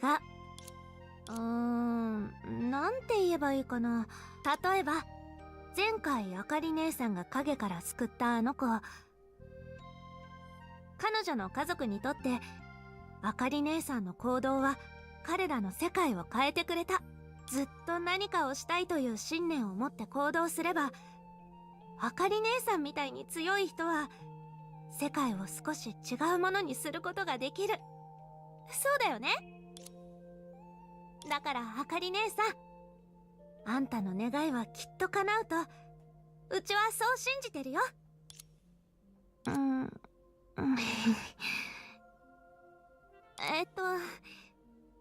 他に用がなければ先に失礼するね。あかり姉さんの療養を邪魔したくないから。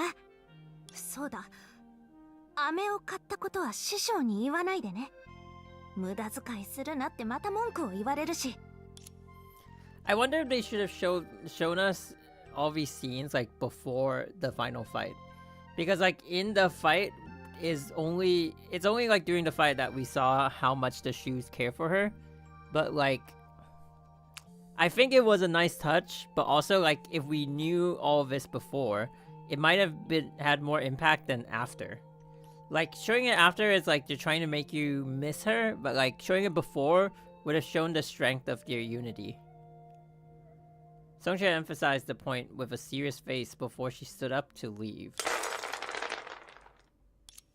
Colorful candies popped out from Songche's pocket gleefully and poured down onto the gray floor and bed, as if brilliant stars falling into the night sky. Uh-oh. She bought a bunch. 忘れるところだったよ。ちょっとあかり姉さんを驚かそうと思ってこの飴たちもお釣りで買ったんだ。半分こにしようか。Ooh, nice shot of Langqiu. 薬代のお釣りをそんなことに使うなんて本当に小弱らしいね。うん。いつもちょっとした得をしようとして嘘をつくのに、それを実現する力がない。だけどそんな小弱のおかげで私たちのいるこの地は昨日と少し違うものになった。She did so with flame-chasing foolishness. Flame chaser! Obsessive persistence and at the cost of her own life. And the only motive was she wanted the world to which she was but a passenger to become slightly different. 小弱に伝えたかったんだ。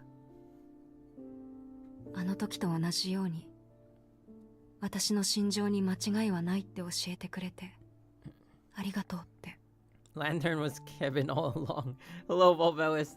Yeah, I mean, like, if they had this scene before, the scene where Lantern was fighting so furiously to prevent Songche from using the ultimate move, like, that would have had more impact, I feel. Like, during that scene, like, I remember, like, during what we just saw, I remember that scene, but, like, I don't know, I feel like it'd be more impactful before than after. あれは私の病じゃなくて私たちの世界の病を切り裂いたんだ。きっと小弱に届くよ。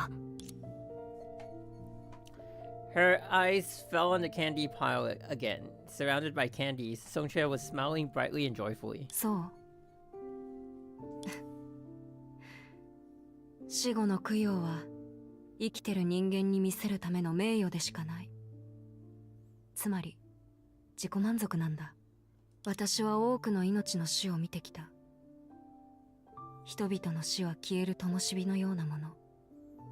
誰もがそうだった。でも I do 彼ら agree の with 記 that, 憶 though. あるいは物語しか残せなかったとしても、それが鮮明に存在してるなら、少なくともこの世界は虚しいものじゃないってみんなに思わせることができるんじゃない？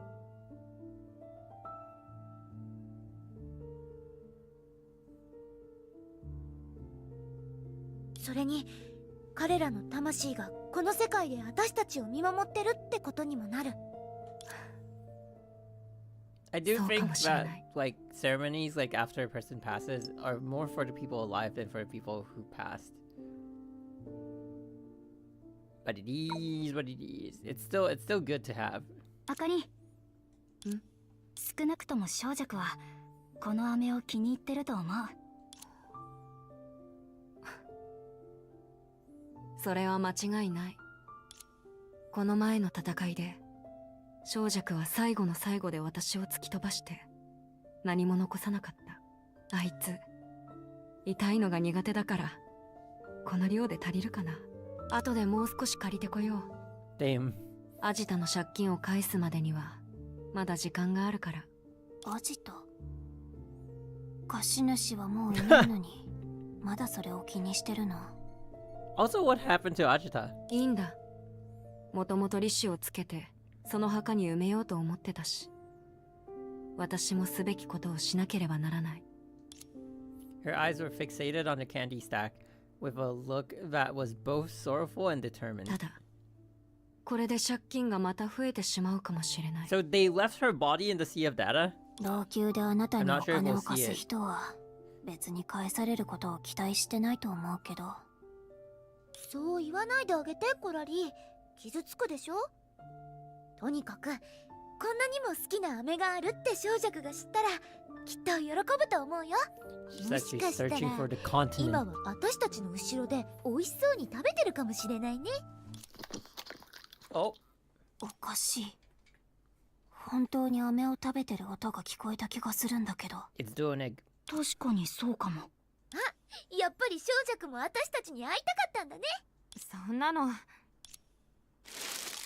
ドニグル？ Oh, it really is. Damn.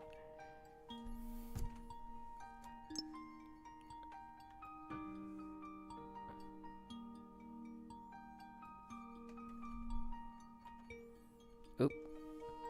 Did you get Ben yet? Yeah, we got like 50 copies. あんたドニグル10まで数えるからそれまでに返して。 Oh, he can't talk anymore. 6。次は2だけど。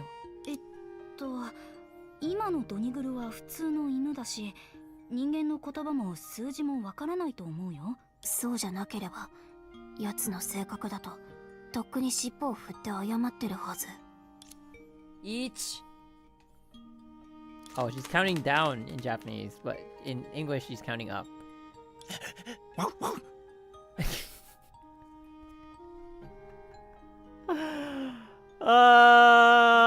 No! Oh my god. His VA will never sound like a dog. Okay, dude. 待て。 Clearly, the cold woman didn't care if Donek could understand her. She only wanted to do something for the candies she put herself in deep debt to get. あかりが追いかけてる今のドニグル、本当に彼女の相手になれるのかな。昔のドニグルだっ He's gonna て die. あかりの相手にならないでしょ。それもそうだね。私たちも行こう。白球さんに会いに。 Oh, where is he?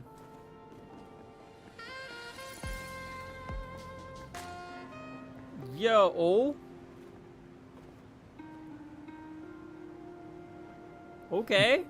来たんだね。白球さんが今演奏してた曲はゆったりとしてて心も広くて、まるで空の上に立って老朽全体を見下ろしてるみたい。セルマが頭を悩ませてるなんて言うからどんな音楽か気になってたけど。白球さん、今のはなんて曲？すごく綺麗だった。お褒めに預かり光栄だが、これは私が気ままに作ったものに過ぎない。実は琴を弾くのは久しぶりで。There's no more coughing. Yeah. 昔。His VA must be like, oh, finally. 確か昔琴を弾いたときは、小弱が隣に座って静かに聴いていた。弟子が心を改め、音楽の造形を深めたのかもしれないと思った私は、Yeah, it is kind of strange. 彼女に感想を聞こうとしたんだ。It's like you're expecting it, but nope. He pauses. Nope. しかし、私が質問するよりも先に、彼女は小声でこうつぶやいたのだ。さすが小弱。普段の小弱はいっつも師匠師匠って言ってたのに、そんな一面もあったんだね。七術の中、いや、この老朽では私の冗談を多く口にするのは小弱だけだろう。確かとある術の集会の話だ。さまつなことで少し遅れた私は慌てて入り口まで駆けつけたんだが、 He's like her dad. その時に弟子の明るい声が聞こえた。彼女曰く、あかり姉さん、焦ってもしょうがないよ。師匠は足が短いから歩くのが遅いんだ。ここは多めに見てあげよう。Yeah, he's like the tallest one. その後は、私の場合、悪口が自分の先生にバレたらお小遣いを減らされる上に1週間も実験室の掃除をさせられるんだけど、その後私が中に入ると、得意げに話していた彼女は呆然としてその場に立ち尽くした。部屋の中はとても静かで、ドニグルでさえ息をする勇気がなかった。サフライだけが真剣な表情で私を頭からつま先まで観察し、ため息をついたんだ。さすがあかりと言うべきかな。弟子が嘘をごまかす前に、私は彼女を見て、先ほどの諸君と同じように抑えきれないほど笑ってしまったよ。それは私が大罪を犯した後に初めて心から喜びを感じた瞬間だった。小弱は人を喜ばせる方法をいろいろ知ってるから。ああ。 Where's the flashback? He chuckled softly, his hand instinctively moving to cover his mouth to suppress a cough. But then he realized he no longer needed to. But habits are never about necessity, so they're hard to change. Like his frequent cough. Like the noisy disciple who always followed him. Wait, no flashback CG? What? ところで、白球さんの咳はもう治ったみたいだね。ああ。I mean like image, but still. が老朽から消えた今、影縛りによって生まれた持病もおのずと消えてしまったよ。待って、まさか影を操る能力を持ってる術はもう普通の人間になってるってこと？あんまり良くない例えだけど、ドニグルと同じように？で、その通りだ。罹患の術草はすでに歴史となり、行動のアストラルリングも小弱の手によって解体された。術が100年も背負っていた能力もおのずと消えていく。Oh my god. I mean, his model looks better now. しかし、何事にも例外がある。サフライにとっては、今までのあらゆる束縛から解放されたことになる。I gotta go back and watch the VODs. I missed the old one. 武勇だけで見ると、彼女はより強くなったと言えるだろう。そして私に関してはもちろんただの凡人でしかない。 Damn, Lantern is immortal. She's the only one who has her powers. どの道これはいい。 She's like, I never needed the ring anyway. 私は持病に困ることなく、セルマの体も徐々に元へと戻っていく。つまりセルマはいろいろ不便そうに見えるけど、本当はもう大丈夫だってことだよね。ああ、きっとあと数日もすれば彼女の体は100年前と変わらなくなるだろう。よかった。 I think the only one who really lost, like, not having the powers of the shoe is probably Serapium. I feel like she didn't really have a lot of consequences for her power, and she was the only one who kind of really enjoyed using it. ああ、御影七術は影によって生まれたが、今や諸悪は消えた。私たちは悔恨を抱えて死ぬことなく、むしろ長い間師匠を務めていたというのに、結局のところ弟子に守ってもらうしかなかった。 When everyone understood that sacrificing one person could solve all the troubles, that person stepped onto the stage in full view of everyone. Okay. Also, this scenery looks a little bit like ABHO-ish. Oh, she was super depressed. Now she has to learn to live like a normal person. No, but that drawback was after she lost her power. But like if they keep the powers, she's the only one who's like not really suffering, right? Like Baizi had to cough, Velma was losing control of her body. Like everyone had like a certain drawback. Like Lanterns wasn't good in the first place, Songchaz wasn't good in the first place. Litost and Donig basically were suffering through. And then Ajita, I'm not sure. I'm not sure what kind of effect Ajita's astral ring had on her.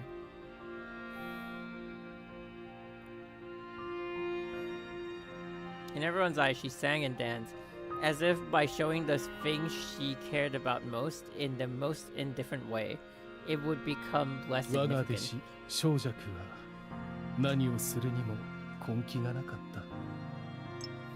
Whoops. 私と一緒に医学を勉強したのは、彼女が売っていた不水をよりうまく宣伝するためだった。たまに古書から難解な言葉を見つけても、占いの時に人を騙すために使った。Okay. 彼女はいつも得をするために様々な理由をつけて私たちの財産を自分のものにしようとした。苦労も疲れるのも嫌で、苦血を少し口にしただけでため息をつき、サボれるように体調が悪いふりをする。だがまあいい、元には戻せない以上話しても無意味だ。彼女は根気がなかった。 The master gazed thoughtfully at the distant mountain behind 今日 him. はいい日だ。諸君も私と一緒にあそこに行ってみないかい。白球さんが言ってるのはあの最後の戦いと関係がある場所？ああ、私はまだ少し事情があるのだ。おお。それはあなただけじゃないよ。ああ、コラリーが言いたいのは、つまり一緒に過ごした時間は短いけど、私たちも小弱の友達だってこと。Oh, they're gonna continue searching for her? うん、一緒に行こう。それならよかっ Whoa! た。 Bro! Whoa, whoa, whoa, whoa, whoa, whoa, whoa, whoa, wrong button. What was that, bro? Oh. Uh-oh.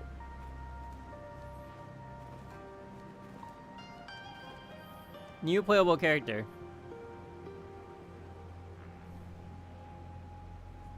Domain expansion. Oh my god.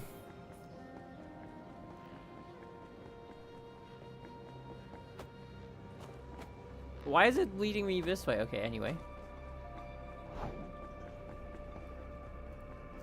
Leave Amber Street. Let's leave. Does it take us right, like, take us there right away, or... Oh, there's nothing to fight anymore. So does that make exploration, like, much easier? Oh, what can we touch? Wait! Oh, this is the old husk of perception. Through the divine, we find the truth. A gadget that once contained the will of Shadow lay quietly here, even after she emerged from it. とっくにゴミ箱に捨てられたかと思った。どうしてこいつをここに残してるの？ただの殻だからだ。宿る意志によって気分が変わることはない。Change because of the will it holds. And likewise, a will does and perish because the body has. それに、一応これも旧友の遺物の一つだからね。旧友？アジタのこと？ああ、その通りだ。でも、あかりから聞いた話によると、アジタが老朽に残したものは数えきれないほどあって、いろんな倉庫を埋め尽くしてるはずだけど。確かにそうだ。しかし、少し傲慢かもしれないが、これの本当の意味は、かつての私が大きな自負を抱え、大罪を犯してしまった証なのだ。もしかしたら別の意味もあるのかもしれないね。鼠径の儀の残りであるそれは、七術が100年かけた心血、そして必ず成功する計画を諦めるまでは無実の人に手を出そうとしなかった証だよ。そうかもしれない。しかし結果的に過ちを隠しても結局何の成果も得られなかった。世辞でも批判でもどんな意味を与えられるかは見る者の心次第だ。こうしてここに置いておくのもちょうどいいだろう。Okay. Oh, this isn't the best of music. I need a bathroom break, but like this music ain't it. I don't want to leave you guys idle with this one. Oh, the sword of Litos.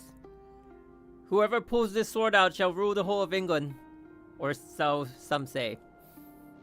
To die for an unjust cause, the heavens cannot reconcile. As the final remnant of Litos, this sword has rested here since the decisive battle. Sword of the Toast, yeah. Whosoever pulls this sword out shall gain the power to toast bread with a sword. よりふさわしい場所で保管するために、England on Mars? Yeah. リトストの遺物を引き抜こうとしたって親切姉さんが言ってたよ。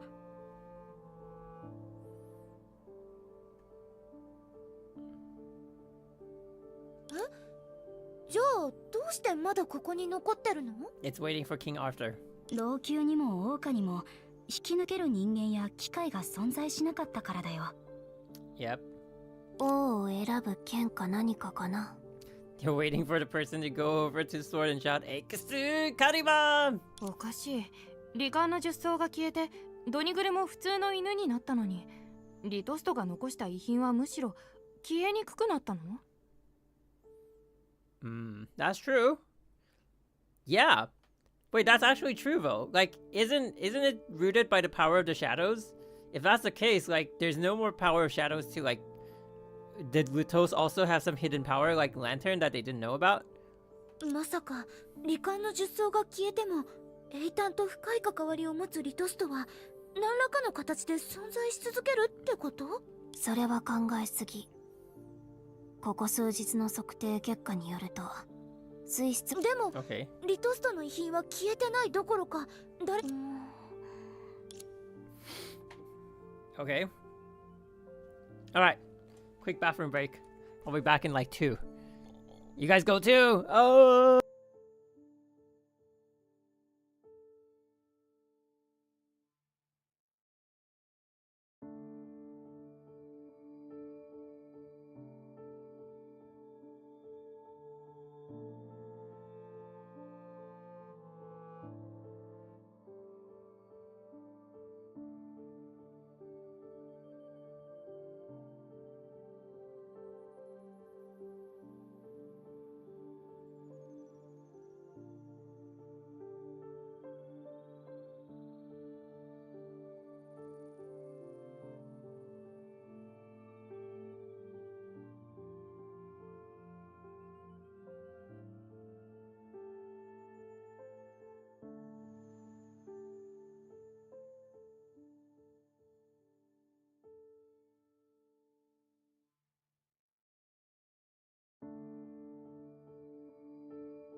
I has returned.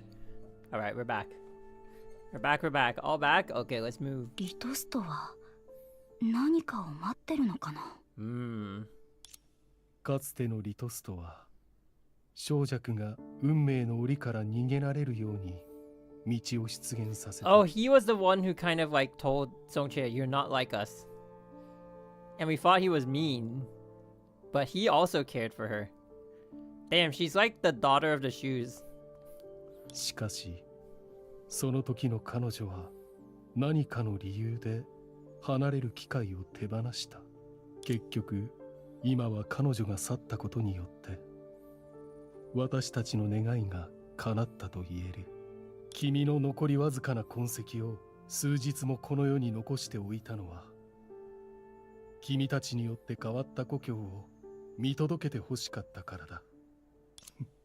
わかっている。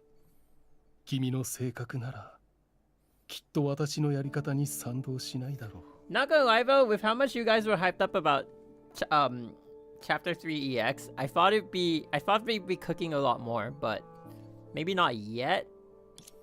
しかし何はともあれ君の滞在は今確実に跡形もなく消えている。久しぶりだね古き友よ。最後の別れを告げよう。 Wait, what? さようなら。 Wait. 君が永遠に忘れられるように。 That's kind of mean. But that's what he wanted. Yo, it was Baiji all along. ねえ白球さん、今のってどうやったの？まさか夢追い人の故郷の機械よりもすごい力を持ってるの？ I think he kind of like conveyed the fact that Lito's wishes were fulfilled. So then the sword accepted it and allowed him to like pluck it from the ground. ただの偶然だよ。なんだ、伝説みたいにリトストがあらかじめ白球さんを選んだから剣を引き抜けたんだと思ったのに。罹患の術草はすでに消え、彼の最後の恐怖も存在しなくなった。それなのにどうすれば彼の剣はその選択を維持できるんだい？でもそれならどうして私たちの前にある英単は昔と同じように黒いままなの？ To be honest, that's kind of creepy. 本当に水質が違うだけなのかな？ Like, if this were in front of me, IRL, I'd be creeped out, man. そうだね。どうしてだろう、リトスト。その名前自体が一つの答えなのかもしれない。 Oh, it's oil? Ah, that explains too much. Anyway, the pool of shadow flowing through all of Langqiu no longer carries the bitter echoes of a century-old grudge.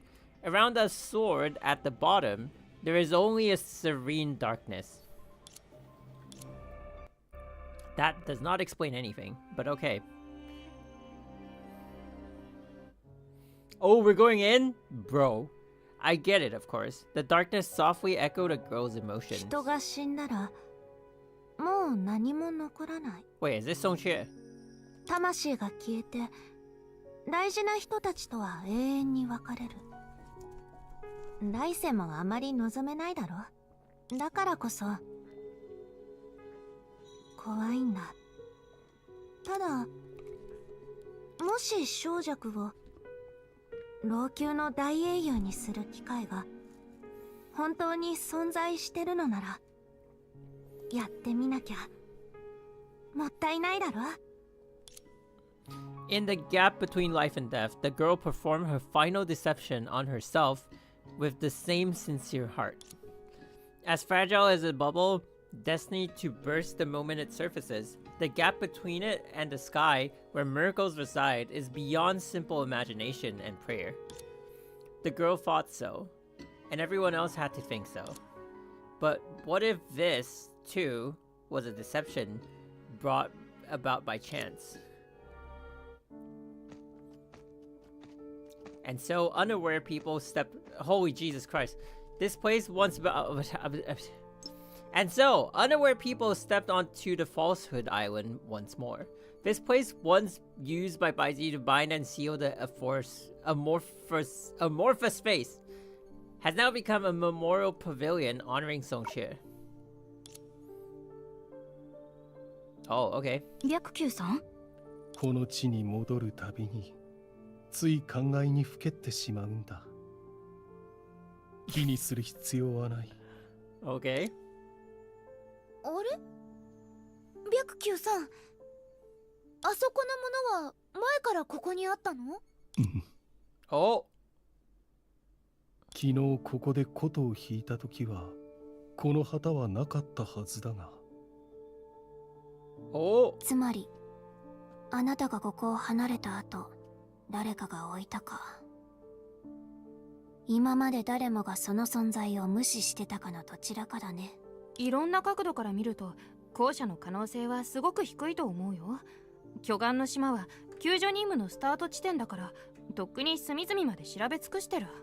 でも誰かがわざと Yeah, 置いたな Persephone was ら、 back. 当時の核が使ってた武器を置くなんてどんな意図があるのかな。確かに変だよね。一番目立ったところに刺した方がいいのに。Under everyone's gaze, Senadina picked up the weapon from the ground and promptly positioned it in the center of the Falsehood こん Island. な風にね。 Okay. Okay. ほら、こうすればこれから巨岩の島に来る人はみんな一目で気づくでしょ。これを見たら私たちの大英雄小弱を思い出す。いい感じ。悪くないね。次は同じように今まで見つけられなかったものはないか、この辺りを探してみようかな。せっかく来たんだし、何かをしておかないと落ち着かないもの。 So we're gonna run around and look for her? 明かりみたいに。別に間違ってないかも。じゃあやってみようか。白球さんも一緒にどう？私のことは構わず行ってくるといい。 Okay. Damn, he's tall though. Okay, search the ruins or talk to him. Wait, what do we get by talking to him? Baizi didn't notice you. He was simply murmuring to the soul summoning banners. 最初に君を弟子にしたのは老朽のために詐欺師の一人を更生させたかったからだ。しかし結局君こそがこの老朽で最も誠実な人だった。師として、いや私のせいで君に多くのものを背負わせてしまった。七術の中で最も有名無実なものは初めから私だった。 But you're like the most powerful. Oh, search the ruins. Okay. Can we talk to them? Oh. 今はみんなの邪魔をしない方がいいよね。 Oh, never mind.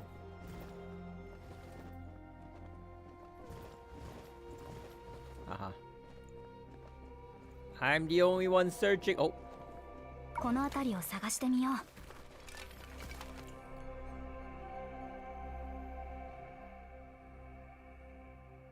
う。 Okay. You found nothing. Search in the ruins. You discover some shells buried deep in debris. They were proof that Lantern and Perception fought strenuously. But fundamentally, you found nothing. Search in the ruins. Oh! You searched between sand, rubble, broken slabs, and collapsed pillars. But this time, you didn't even find a shell. This was predictable. This is where the major battle against the Will of Shadow took place, and had been searched thoroughly as a result. Now, you were only repeating what had been done not long ago. Search in the ruin! If finding nothing is a find in itself, then you found something. For no reason, your brain began to imagine a meaningless and ridiculous motive. This usually happens after you stay up all night to write a thesis and before going to class. Should good news come, it would come to you through other means. Search in the ruins! No one's gonna ask how she lives now? Okay. She... Pure brute force.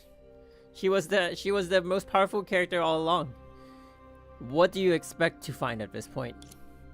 Perhaps this place was connected to the depths of the Pool of Shadows, but that was the battlefield of Songshare and Perception, even out of Lantern's reach. Not a main attacker. You only saw the light beam that shook the sky and earth while withdrawing as planned. Divine Retribution. People believe it would destroy the evil and bless the good. But who was to say that the heaven's light, so high and pure, was discriminate in its destruction? Keep searching! Wait, what if we check on the others? What do you expect to find my Songshare banner luck? I don't think that exists. Oh, okay. Keep on searching. Looking at your fingers that are aching from rummaging through the rubble, you decided to rest for a moment. Check on the others. Search the room. Okay. Yeah, wow. Wow. I mean, Senna still has an astral ring, and Koro-Ii has a rather huge hammer. So, you know, I could see how they shifted it. Okay. Baizi's hand remained on the Guqing for a long time in stillness. Jesus! Bro is going through phases, man. Bro is going through phases. I wish I screenshotted that. 見苦しいところを見せてしまったね。夢追い人、もし君も巨岩の力を持っていたとしたら、君は自分のせいで生まれた偽物をどう思う？いや、少し昔のことを思い出しただけだよ。かつて巨岩の島に足を踏み入れた小弱は、こんなに堂々とした場所がただの檻として使われることに驚き、似たような質問を私にしてきたんだ。もし偽物が作られた時に期待された役割を発揮できなくなったとしたら、それを壊してもう一つ作るまで。その答えを聞いた彼女は、師匠がどんな答えを考えたって偽物を壊す時にならないと、それが自分にとってどんな意味を持つのかを理解できない。そうだろ？不甲斐ない私と比べて弟子の方がよっぽど人生を理解している。小弱、白球さん、さっき私たちが見つけた旗も偽物だったりする？どうしてそう思う？行動のアストラルリングの天罰と小弱の類似の技のおかげで罹患の術層は全て消えた。それなのに無双の層の武器だったものは、世の中の真偽は全て人次第だ。これが虚偽であるかどうかは最終的に小弱の運次第かもしれない。もしかしたら全ては100年前と同じように、あるいはその真逆かもしれない。あくまでバカバカしく極めて贅沢な私の願いだ。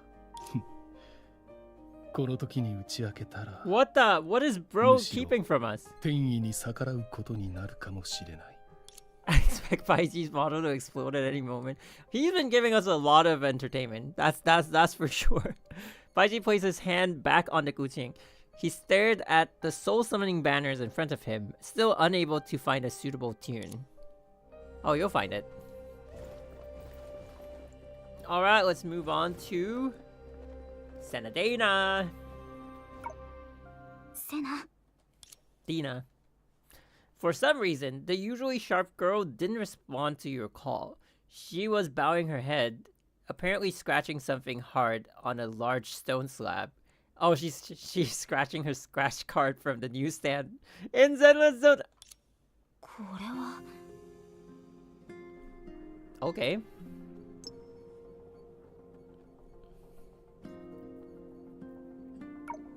私たちが琥珀街に着いたばかりの時。うん。小食は忙しそうにしながらも私たちをもてなそうとしてくれたよね。そしてヘリアとコラリーは投げナイフチャレンジの屋台で恐怖を集めてた。その後小弱は私たちと一緒に謳歌に行ったでしょ。驚きすぎて目を大きく見開いてた彼女は今でも覚えてるよ。まるで瞬きでもしたら老朽に戻されるんじゃないかってくらい。 This is how ancient humans used to communicate.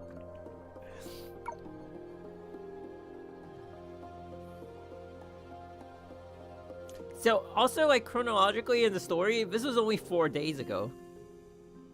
Ain't that crazy? 彼女は長い間老朽で暮らしてたからね。 Those black spots. Well, it's either sweat or tears. Sweat and tears. There we go. In a world that never changes, with a fate that remains constant, she carried the rite of tears, accompanied by slumbering loved ones, conducting numerous funerals, and awaiting her own sacrificial death to the world. Yet, despite all this, the girl's innocent charm persisted unchanged over a century. She carried her own burdens. If we tried to describe her this way, she'd probably burst out laughing. 何事も意のままになるわけないだろ。人生は楽しむのが一番。惨めな生活を送ってたらすごく損することになるじゃないか。ところであなたも同じ感覚を持ってるのかな。知り合ってからそんなに時間は長くないけど、私たち5人は何をしても結構息がぴったりだったよね。 No, that's true though, because when we were doing the last part of chapter 3, Donig was like, "Oh, we only fought each other this afternoon." So it's only like the entire chapter 1, 2, 3 is within a day, chronologically speaking, and this is like 3 days later from that one day. Isn't that kind of insane?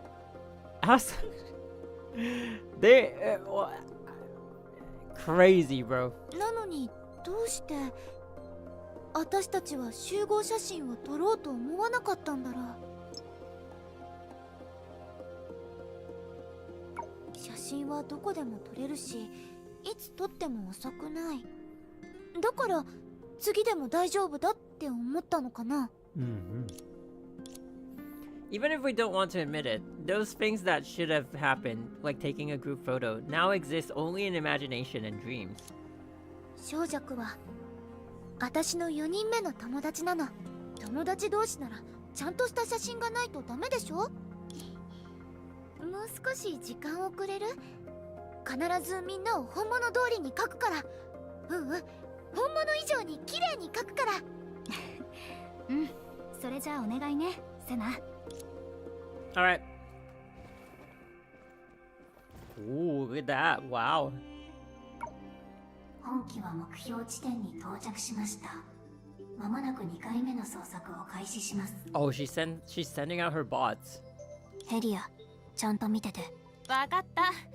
夢追い人、そっちで何か見つけなかった？ No, I was just busy lifting some really light pillars. 今のところは何もないよ。想定内だね。こっちも特に進展はないよ。そういえばコラリーは最近ずっと部屋にこもって無人機の改造をしてたんだ。無人機に新しく追加された機能を見る限り、ヘリア、無人機の作業中は大声を出さないで。コラリーは重要なものを見逃したくないみたいだね。夢追い人、また後で話そう。 Alrighty, あ that ま was り進 fast. 展はないけど、みんなは明らかに諦めてない。 Lift this one too. Show us how you can do it. 何かをしよう。 Yeah, she's gonna pick it up. Chat, she's gonna pick it up. She's gonna throw it like all the way across that river. Never mind. もう少し探してみよう。Search in the ruins. Oh, she's actually lifting it up. すべてうまくいく。 In a daze, you remember that phrase again.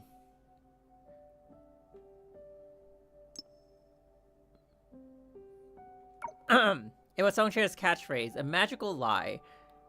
She used it to envision a bright future, but it never quite matched reality. Maybe while we're here searching diligently, she curled up in the comfiest chair in all of Langqiu, plotting up her next business move. It'd have to be a pretty big chair. Or perhaps, while you are at Velima's banquet, she's wandering around the food stalls, torn between having a skewer of meat or 2 plates of vegetables. One day, you might meet again on a humid summer night. Yeah, it couldn't be that hard. For this, you're willing to believe in that phrase. She promised to change your fate in a prophetic dream. But she turns out to be just an ordinary person who struggles to stand after squatting for too long. Okay. One can only wonder why. 力がないなら別のポーズを取ったらよかったのに。一番うちの勢いを出せるのはそれしかないんだよ。もし彼女がここにいたらきっとこんな風に話すんだろうね。何を？ほら。Oh. Wait, her crown.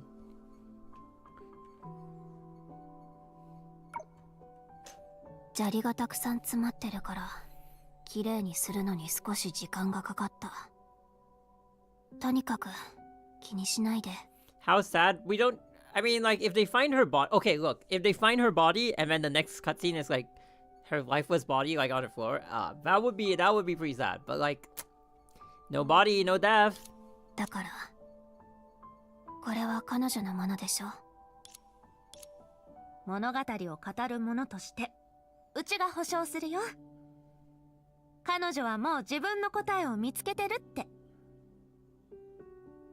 Yeah, maybe in after 20 chapters, Songcheer's soul comes back and be like, "Yo, I already died in chapter 3. What do you mean?" 舞台やお姫様の衣装がなくても、彼女には会いに来てくれる人がいる。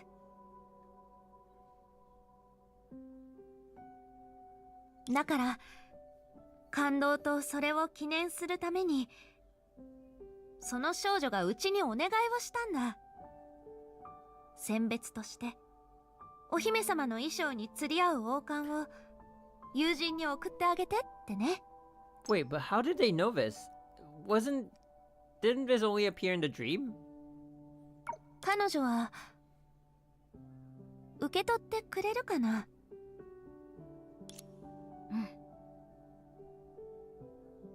Shouldn't only the Dream Seeker know that scene? 確かにこれは小弱の髪飾りだね。彼女があの長い落ち夢の中で私にくれたプレゼントだよ。Oh wait, what? Oh wait, okay. Now she's telling us. Okay. ありがとう、コラリー。大事なものならちゃんと思ってて。Oh, Coralie's sad. Yeah, we haven't seen Wendy's body, so, you know. 遠慮はいらないから。もうコラリーったらいつもいいことをしたのに悪いことみたいに言うんだから。あなたが止めてなかったら私は本当に汚れた髪飾りをそのまま夢追い人に押し付けてたよ。そうだとしてもきっと彼女は喜ぶと思うよ。まあいい。彼女の師匠に伝えに行こう。 Just you wait, chat. Version 13.7. We're gonna have Wendy's playable fantasy.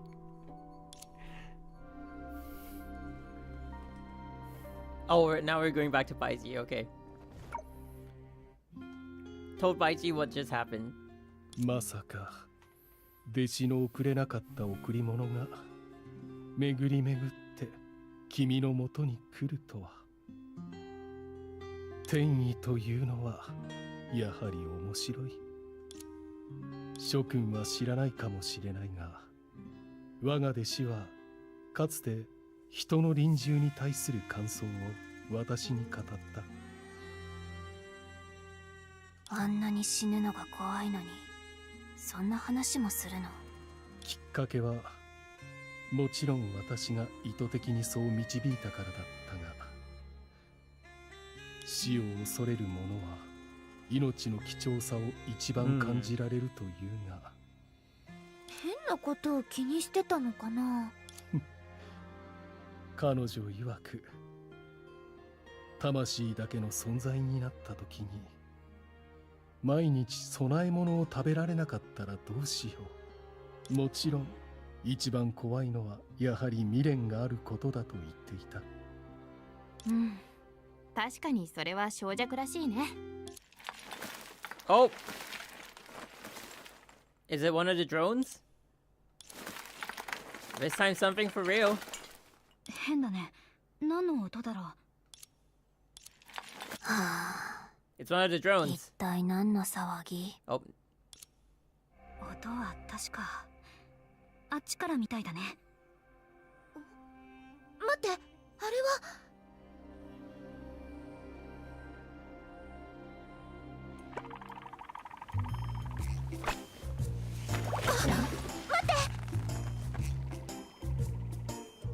okay. 誰？こそこそして何をする気？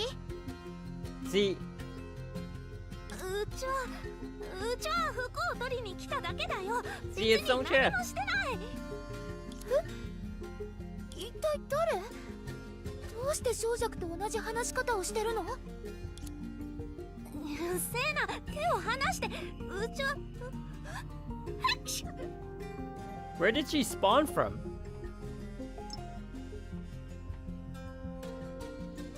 Hurry, Senna! Pull harder! 目が覚めたばっかりだっていうのに、この冷たい風に当たって風邪をひいてほしくないだろ。本当に小弱なんだ。生きてた頃の願いを Where'd she go for 3 days though? 人が死んだら本当に幽霊になるんだね。はあ、やめ幽霊とか生きてた頃の願いとか一体何？縁起でもないだろ。へえ、あなたもタヌキ寝入りをするんだ。タヌキ寝入り？いや、違う。今はそんな話をしてる場合じゃないよ。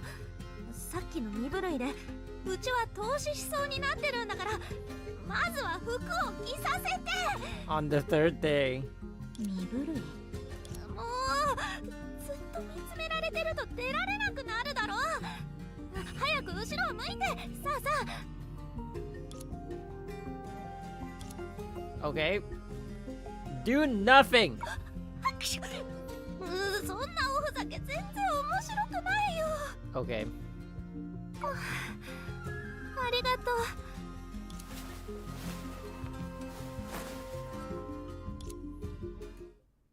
With everyone's backs turned, the girl hastily got dressed, but those around her were left in shock and confusion. Yeah, as am I.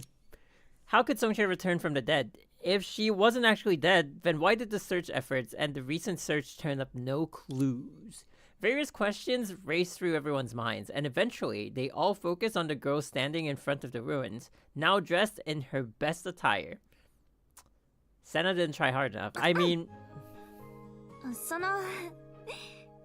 うちは無事に帰ってきたよ。 Okay. めでたし。 Her eyes have transformed, though. 褒めなくていいんだけど、おかえりって言ってくれる人もいないの？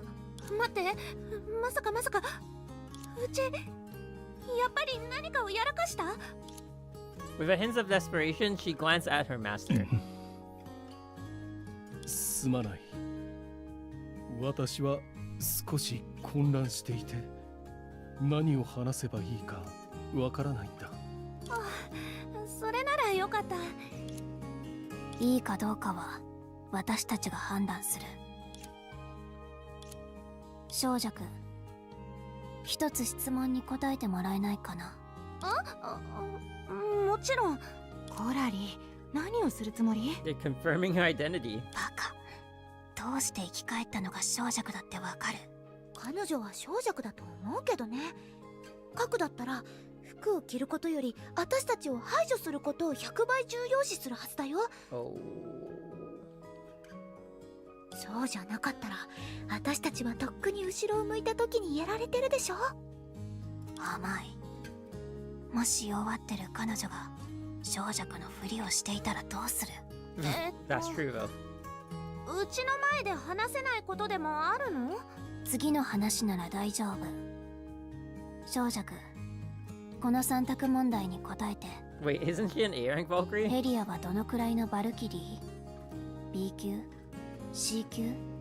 それとも D 級？あれ？ヘリアは A 級じゃなかった？しかも強調するような A 級なんだよね。じゃじゃん。正解。 Okay. どうやらあなたは確かに小弱みたいだね。本物の小弱の前でしかヘリアの唯一の長所を紹介してないから。別にデタラメは言ってない。あなた自身がそう言ったんだから。他の長所はないし、唯一の長所は A 級なんだ。あれは訓練所にいた頃、あんたがサボりと小賢しいことばかりするから怒りに任せて吐いた言葉でしょ。まあまあ、二人が本気で手合わせするつもりだとしても、小弱おばあちゃんの前ではやめてね。それにこういうことわざがあるんでしょ。喧嘩は寝て治る。待って、それって同じ寝室にいる時の言葉だったかな。もううちに抱きついて泣いてくれると思ったのに、一体何なの？でもそれでいいよ。 So what happened to her for the past 3 days? とにかく小弱が戻ってきてくれてよかった。私もとても嬉しく思っているよ。白球さん、さっきは何か予感でもしてたの？そこまで具体的なものではなかった。Oh. ねえ、も But し he かし did たら feel something. 私が描いた石板の絵のおかげ？ Saying this, the red-haired girl eagerly took Songche's hand and led her to the slate painting. 正直に言うと、さっき描いた時はこっそり涙を拭いてたんだよ。きっとそれで神様を感動させたから、小弱を無事老朽に送り届けてくれたんだね。 Okay. Next to the slate painting, Senadina couldn't help but excitedly recount everything that had happened to Songche. When she found out entropy had come for the feast, Songche's heart sank. 待って、あんたたち。もしかして加工おばさんがずっと言ってたうちの葬式を手配してるの？まずいまずい。うちはまだ英単の夢の中にいるのかもしれない。君は確かに目覚めている。少し頭がぼんやりしているようだが、とにかくなぜ君は。まあいいだろう。あなたの師匠はどうしてあんな風に廃墟に現れたのかを聞きたかっただけだよ。どんな風に？ I mean, from what we saw with Lutos, basically she just got like sucked into the pool of shadows and then it just regurgitated her out, right? That's basically what happened. Probably. それは先に言っておくけど、わざとあんな風に現れたわけじゃないよ。きっとあの光のせいでセルマがくれたお宝が全部消えちゃったんだ。じゃあ今の服は？知らないよ。うちは。 She immediately denied any direct connection with the matter, but as the conversation went on, she could still recall some bits and pieces. 天罰の光に飲み込まれた後、うちは光のない空間に入った気がする。その時、本当に死んだんじゃないかって思ったよ。でもその後に、うちにはまだ意識があるって徐々に気づいたんだ。But one thing I don't understand though, like the other version of her that they show in the promo art, and also like when we do her astral ring, they haven't explained that yet. And also, I don't think it showed up in the story. いろんな冒険探と同じように、うちは暗闇の中を模索しながら前に進んでた。Unless it's not. どれくらい時間が経ったのかは知らないし、その過程も順調とは言えない。だけど、 Yeah, the golden form. なんとか出口を見つけたの。出口を通り抜けると見覚えのある空、揺れ動く半分だけの袖、それと Oh, the mini event? Oh. あんな姿の自分が見えた。だからすぐに袖を掴んで体を隠そうとしたんだよ。でもその結果、手を伸ばした途端にセナに捕まっちゃったんだ。私は結構すごいんだね。はいはい、あんたはすごいよ。とにかくうちは思い出せることを全て話したよ。それで今日までに一体何があったか誰か教えてくれない？ Talk about the candy offerings. あかり姉さんは優しいね。借金が山積みなのにうちのためにお金を出してくれるなんて、そこまで真摯な友情をうちは死んでも忘れない。それにドニグルもこれからはちゃんと世話するから。Oh, finally, someone's gonna take care of the Onig. 小弱、せっかく生き返ったんだから縁起の悪いことはやめなさい。ああ、師匠の言う通りだね。でも7日も聞いてまた急に現れるなんて、どう考えてもうちが使える術法には思えない。まさか本当にセナの言う通り天罰を下した方がうちを助けたとか？天罰を下した方って何？アストラルリングが意識を持ってるとか？だったらどうして早く核を倒さず、あなたが命を懸けた時にやっと助ける気になったの。うちがどうやって生き返ったかって聞かれた時、さすがに知らないって答えられないだろ？焦らないで。疑問は弾丸みたいなもので、少し飛んだって悪いことじゃない。その視点から考えると、知らないはいい答えだよ。もちろんその奇跡を他人のものにするより自分を褒めた方がいい。例えば災いを転じて福となしたあなたは、予想外の事態に遭遇した後、地球の律者のような非凡な存在となった。 The chosen outfit is likely the manifestation of the authority of Shadow. As for why there's no one-click outfit change after becoming a Hasha, perhaps it's because someone has a habit of changing clothes in front of others. Okay.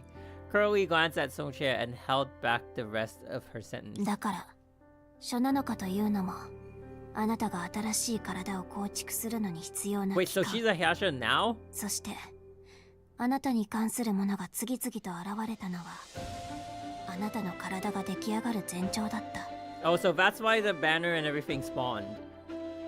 何？コラリー、デタラメな冗談はやめて。別に冗談なんかじゃない。 So 既 that's 存の why 事 her 例 eyes を元に changed. 考えた。 That's the thing I noticed 近でも about her. Like her eyes 私 are たちに different. は世界の泡の生死を反転させたゼーレ・フェレライがいる。遠くを見ると何度も死を乗り越え生き残ってきたベルト Mr. さん Young が has い died る。 a bunch of times. No. 片方が死生の律者で、もう片方は断りの律者。一つの推測として今の話がデタラメだとは言えないでしょう。 Oh, so she only was able to come back to life because her powers are similar to the Hasha of Reason. I did mention that, right? But I've mentioned that falsehood, which is Baizi's power, were more similar to like the Hasha of Reason. But then he gave her his astral ring, and she used it against perception. So essentially, she inherited his power, which is close to the Hasha of Reason, and probably that's why she was able to reform. はいはい、あんたの言いたいことは分かってる。でも具体的な状況は当事者に聞かないと。小弱、今何か変わった感覚はない？例えば急に自然法則を理解したとか、あるいはそれを作り出せるとか。そんな大げさな例を挙げなくてもいいのに。それは She does have Hasha eyes. At least we know that's a constant, like among all the Hashas. うちうちは今お腹が空きすぎてご飯を3杯食べられるっていうのはどう？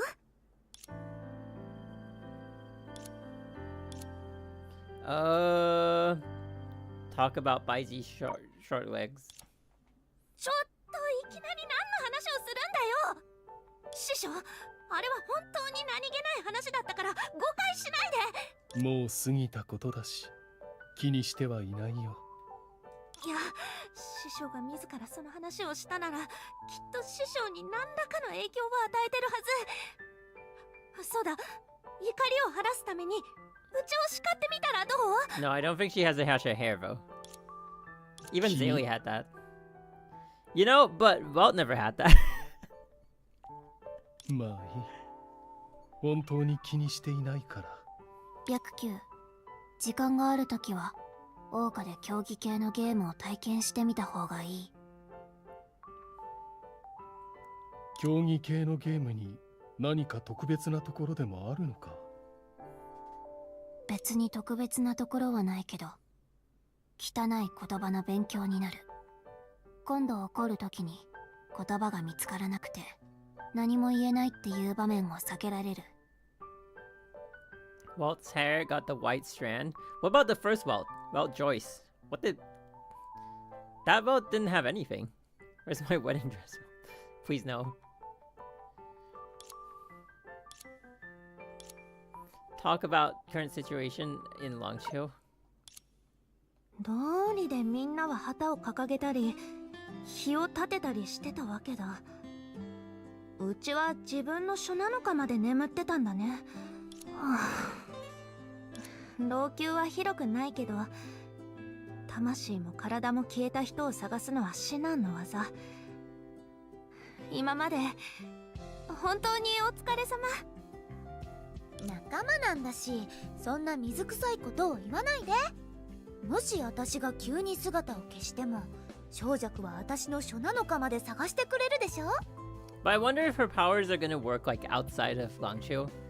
Because don't the Hashas have to stay within their own realms to be able to harness their や power? めやめ、セナおばさん、そんなことは言っちゃダメだよ。うちら二人、いや、みんなは長生きするんだから。小弱おばあちゃんがいる限り、たとえ本当 Oh に wait, 何かあ it ったとして probably も works きっと助かるはず outside だ of よ。 it.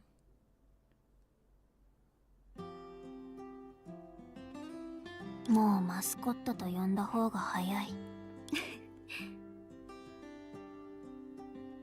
Yeah, that's true though. No, but Walt is using a weapon. He's using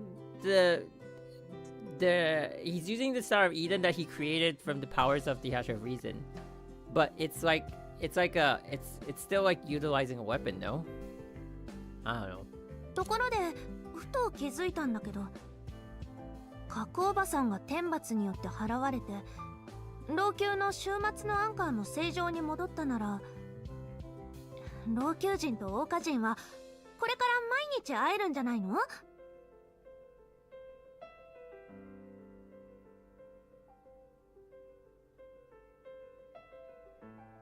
うん、いつでも桜花に来られるよ。Oh. どうやらうちら老朽人の新生活にも見込みがあるみたいだね。 So that means they're either still in the same universe or their powers can extend beyond.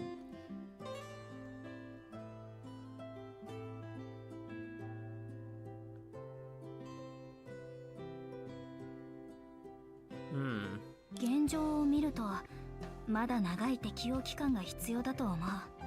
老朽でも桜花でも同じだよ。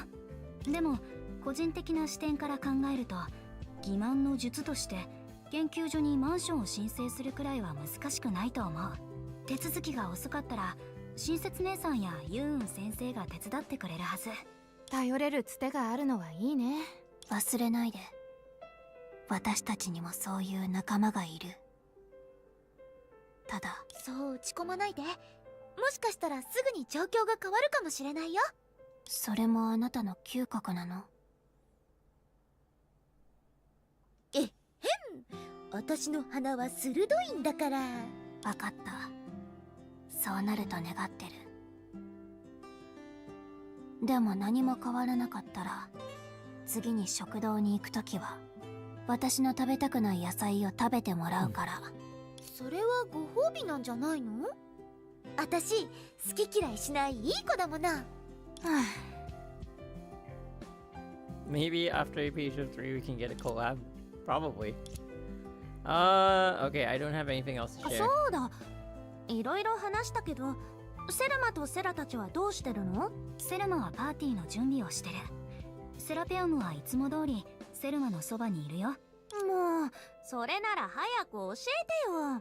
ちょうどお腹が空いてるんだ。先に言っておくけど、それは死者。つまりあなたのために用意したパーティーだよ。あの放棄が計画した葬儀の流れと同じじゃないけど、大して違いはない。本当に行くの？うちのための宴ならなおさら行かなきゃ。おー。一番売れてる本だって衝撃大逆転で読者を引きつけるだろ。だから今行けば、うちが生き返ったことをみんなが街中を駆け回って宣伝する必要がなくなる。さすが我が弟子だ。それもそうだね。小弱は美味しいものがあるパーティーを欠席したりしないから。もちろん本当にお腹が鳴っちゃうほどペコペコだよ。待って、その前に髪飾りを返すよ。 You tell Songcha the parts of the dream she didn't know about.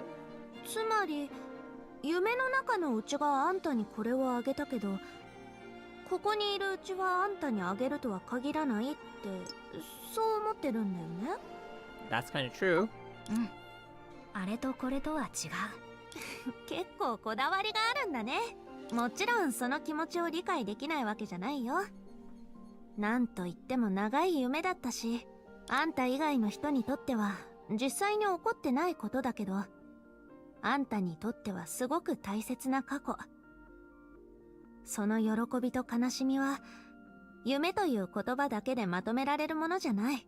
だからこそあんたは偶然手に入れたうちの一番大切にしてた宝物をこれほど真剣に扱ってくれたんだね。でも本当にあれとこれとは違うっていうなら、この空気の中じゃうちはきっと予知まで言ったことをもう一度繰り返すことはできないと思う。例えば今、うちがあんたにとってうちはどんな人間って聞いても、夢の中のあんたと現実にいるあんたが同じ答えを口にするとは限らないだろ。うんうん、今の私も同じ答えを口にすると思う。あなたは普通で可愛らしくて少しも嘘が上手じゃない女の子。Damn, the Riz.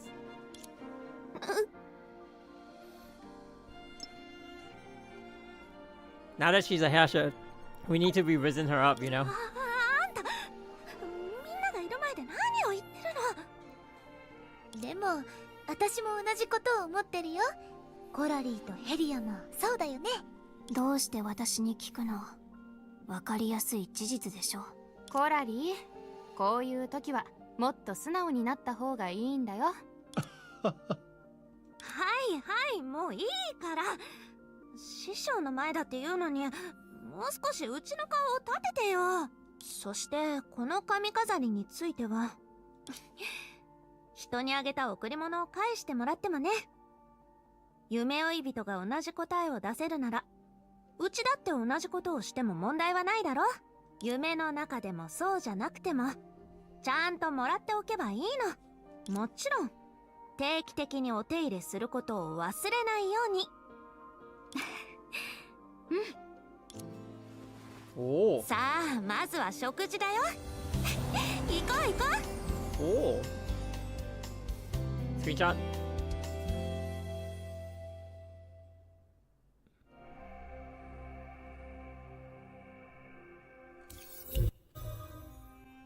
Okay. So now we go back to the feast. こうして桜花と老朽の人々は一致団結して幸せそうに暮らしました。みんながよく知っている地球のお友達と同じように、小弱は絶体絶命の中、運よく帰ってこられた。残念ながら、今この瞬間、この星の真実はまだ氷山の一角しか解き明かされていない。そうだよね。物語の主人公こと、我らが夢追い人。君が一生懸命に追い求めているのは一体どんな夢なのかな。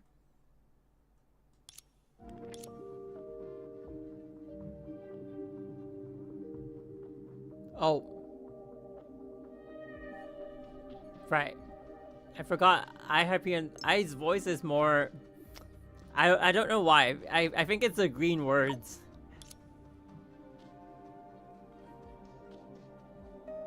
Okay. Was she Senadina all along?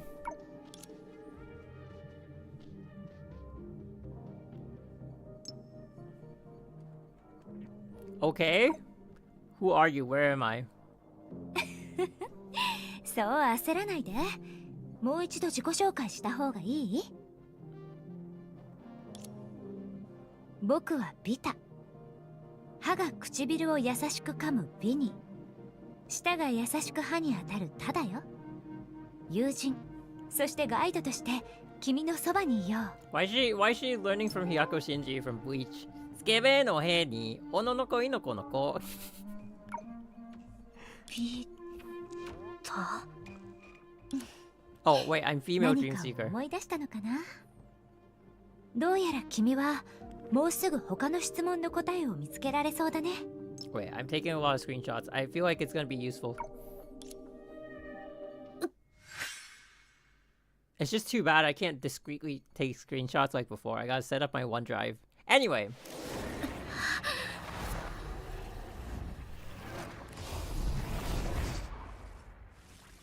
Senadina. Oh! I wanted a screenshot of that. Never mind. ビタ。何でも言って。Wait, so we've been in a dream all along?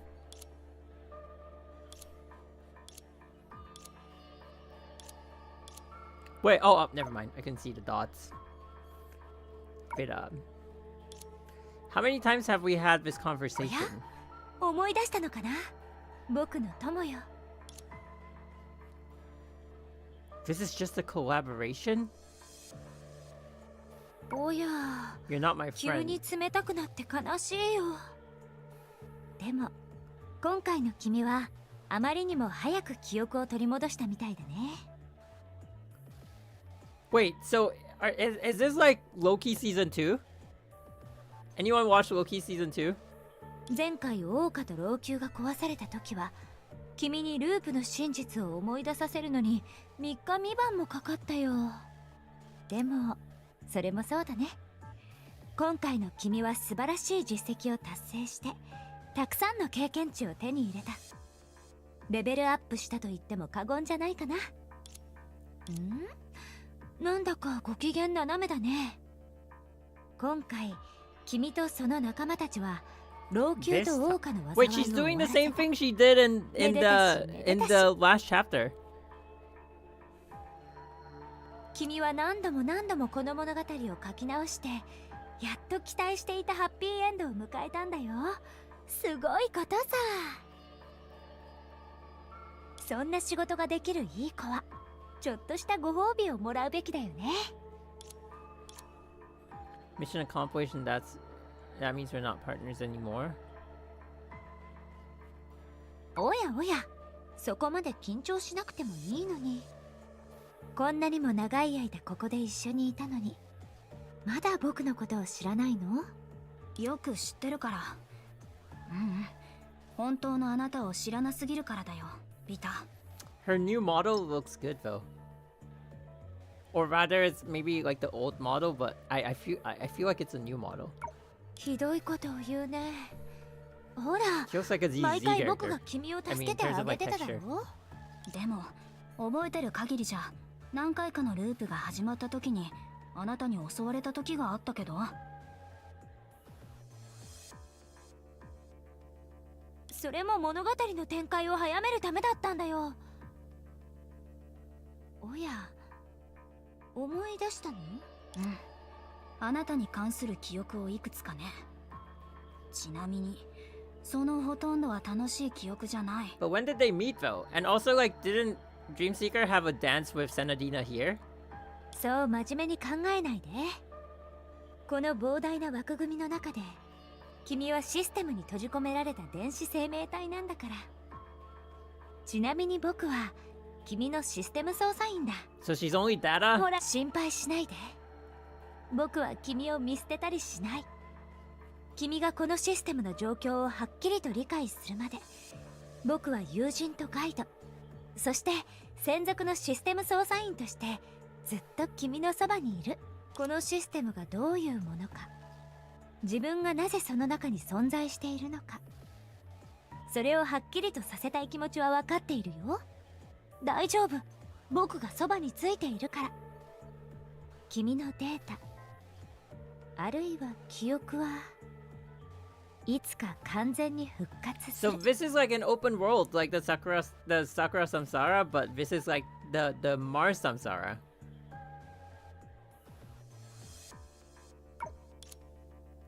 Interesting.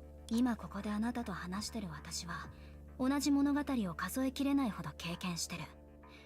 そうはっきりと認識できてるの。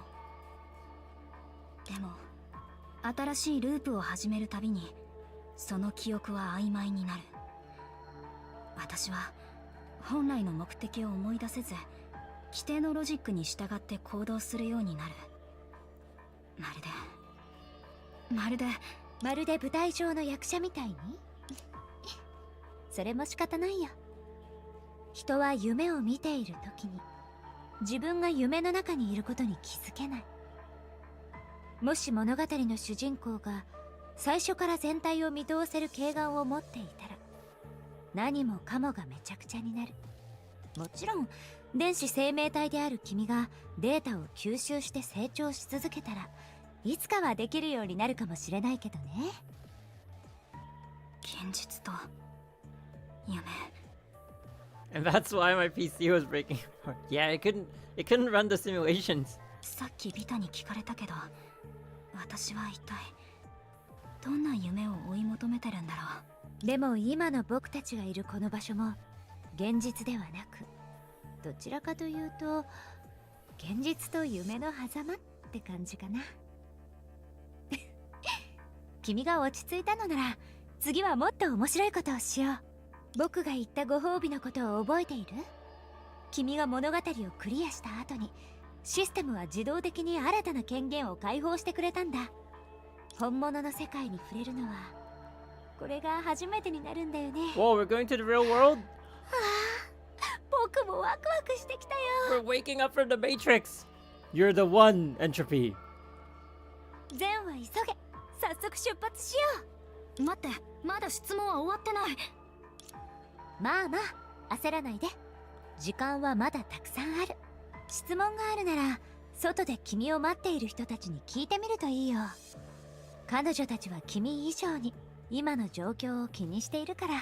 でも彼女たちが主人公を務めている物語にとっては、君こそが最も危険な不安定要素かもしれない。 So the first 3 chapters were not exactly fake. It's just her memories and they're trying to rerun it to get it straight. なんてね。Is what I'm thinking right now. And like Senadina and everyone else really exists in the real world. Probably. Okay. Please confirm that you have read and agreed to the following terms of the Dreamseeker system and restore your default appearance. ホログラフィープリント完了。初期設定に戻りました。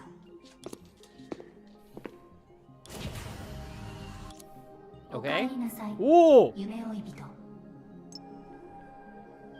Yo!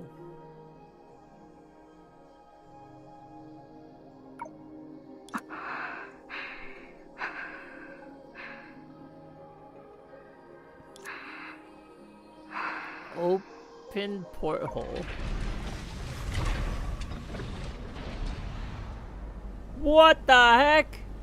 We're on the moon? 彼女目覚めたの？初対面のマナーとしてこう伝えるべきでしょうか。月へようこそ。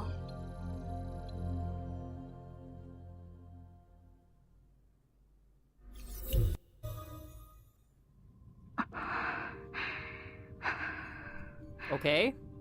スキャンが終わりました。目を開けても構いません。 Yo, what じゃ the? あ、こっちを見てください。Playable APHO May soon?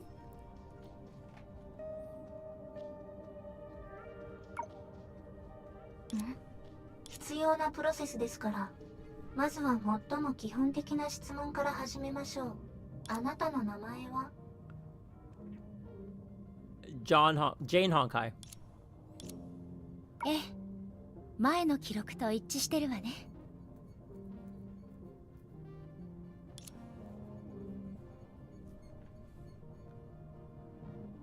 あなたたち、私のことを知ってるの？でも私はあなたたちの名前を知らない。安心してください。あなたにとってこ Oh, こ we're にい back る to the ほとん music どの with a 人が fart. そういう状態ですから。はじめまして、夢追い人。私はライデン・メイ。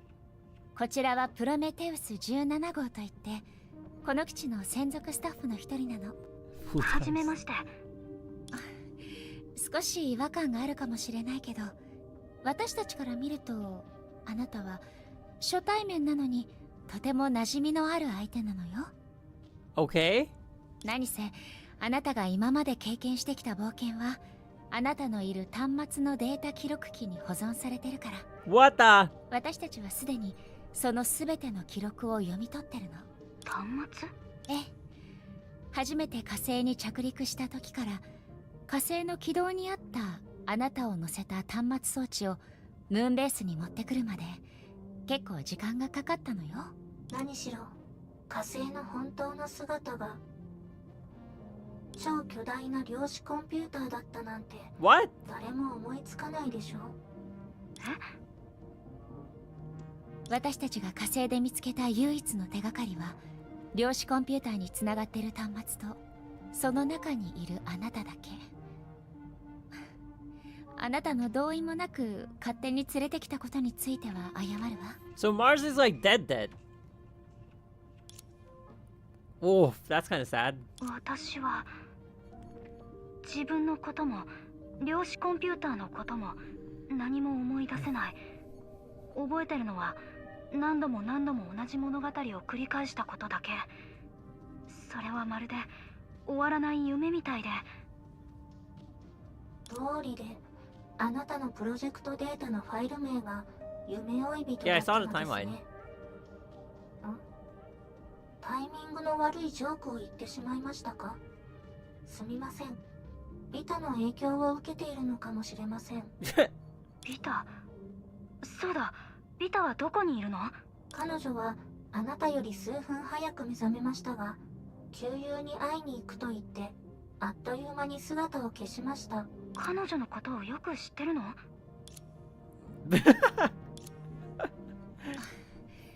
？In a manner of そういうことに speaking. なるかしら。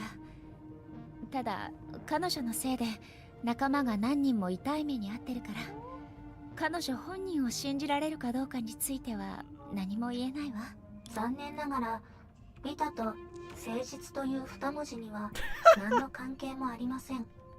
しかし私たちが掴んでいるあなたの情報は彼女ほど多くありません。困惑してるのはわかる Where's けど、 Kiana? ここで答えが見つからない問題の議論をするより、まずはこのムーンベースを案内しましょう。もしかしたらあなたが今の状況を認識するのに何か役立つかもしれないから。 Also, if May could access the moon base this easily, what's with that nostalgic look from like APHO? Oh my god, Kiana, oh, the moon. It's like she can go there for lunch. あなたが端末から目覚めたのは何らかの状況が変わったことや転機が訪れたことを意味しているのかもしれない。だから私も仲間たちと今後の行動について話し合わなくちゃ。 Alright. じゃあお願いするね。 Alright, let's move. Let's run around the moon like we've done in chapter 36 or something. 37. 38? 気使ってくれてありがとう。おお、遠慮はいらないわ。私たちの目標は一致してるから。 Damn, I'm 実 now. はこっちも厄介な問題に遭遇してて、あなたこそが状況を打開する鍵になるかもしれないの。 Yeah, now I really want her in the main story as a pullable character. You know where else I want her? I want her as a collab character in ZZZ. I bet she'd be really fun. Although I don't think they'll ever do that, but you know. Oh, Bronya! 彼女はブローニャ、私の友人よ。夢追い人、ここで少し待っててもらえる？ Woo!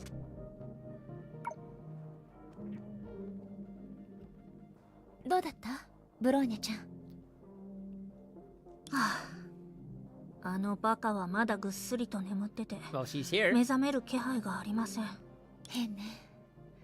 私たちの推測だと、老朽と桜花の危機が無事に解決したら、システムに設定された任務目標を夢追い人がクリアしたということになる。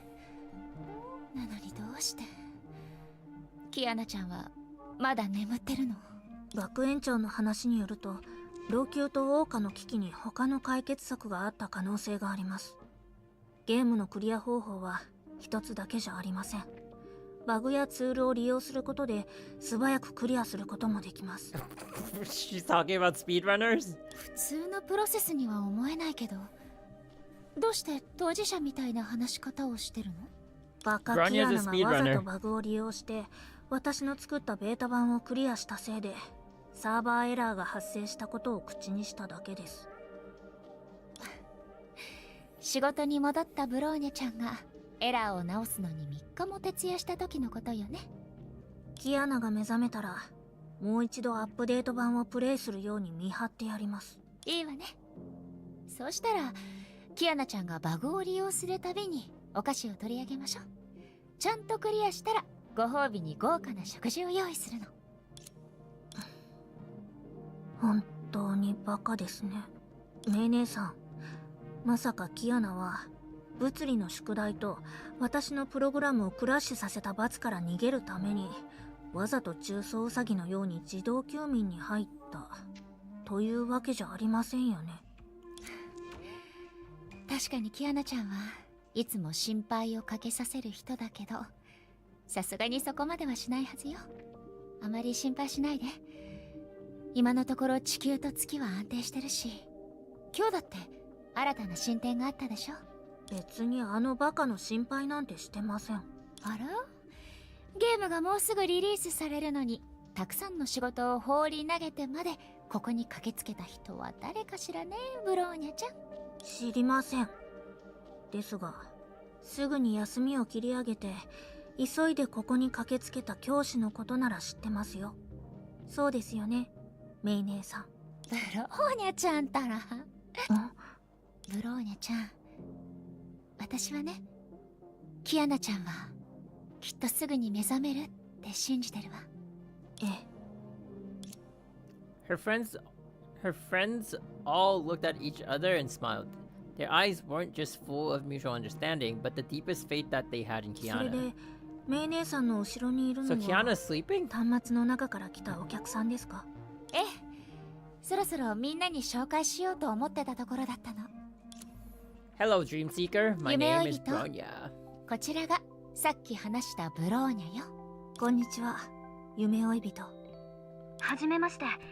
あなたもムーンベースのスタッフなの？ Yeah, that structure was. I sometimes struggle to read their text. いいえ、私はメイ姉さんと同じように地球で働いてます。ですが、友達のキアナがムーンベースで、キアナちゃんがここにいるから、私たちはよくムーンベースに来るの。キアナというのは、2人がさっき話してたまだ目覚めてない友達のこと。ごめん、勝手に聞くつもりはなかったの。大丈夫よ。正直に言うと、私とブローニャちゃんがあなたを探してたのはキアナちゃんのためなの。キアナちゃんはある特質のために故郷を離れて月に来たのよ。Oh, it's それ 2 から years もう before 6年 APHO. 以上の時が経ってるわ。前にブローニャちゃんが冗談で言ってたんだけど、 I mean, I've seen the もしそ timeline の thing, 時 but I に can't 小 remember. 学校を I don't 卒 look 業 at し it た every 子がい day. たら、今はもう大学生になってるでしょうね。でもキアナちゃんはムーンベースで同じ暮らしをして地球の文明を守ってるの。まるで彼女の時間が止まったみたいにね。そう考えると夢追い人はキアナと似てるかもしれません。システムの中にいるあなたは外の時間の流れを知らず、ただループの中で何度も冒険を繰り返してきました。そうだね。記憶を保存できなかったら、確かに私は何度も繰り返されるループの中にいて、リアルタイムで起きてる変化に気づけない。キアナちゃんの体に時間が後を残すことはもうないけど、最近になってまた状況が少し変わったの。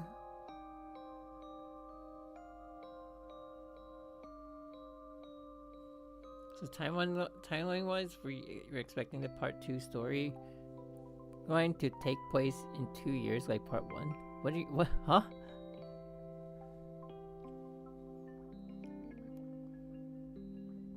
2人が言ってた目覚めることができないっていう話。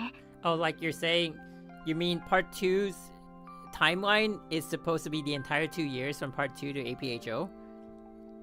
I think so, probably. Who knows? So, Mars was probably destroyed by the Sky People then.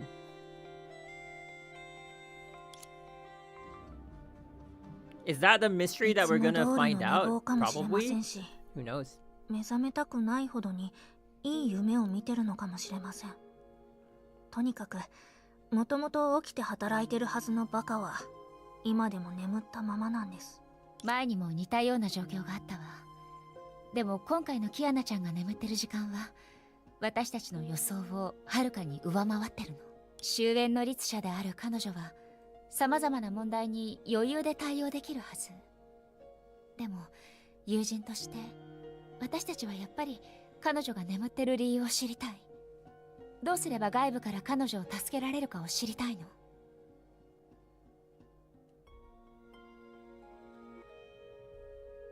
そんな時に私たちはあなたを発見したんです。私を？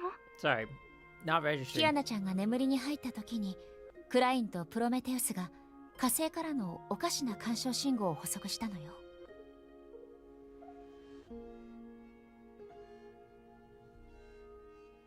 2つの事件を結びつける直接的な証拠はありませんが、ミリ秒のズレもないほど時間が一致してるんです。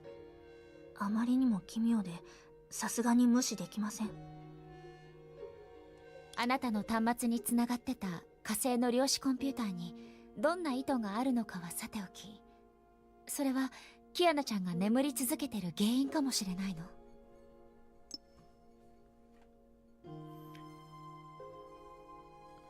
Damn, that wing thing is really cool.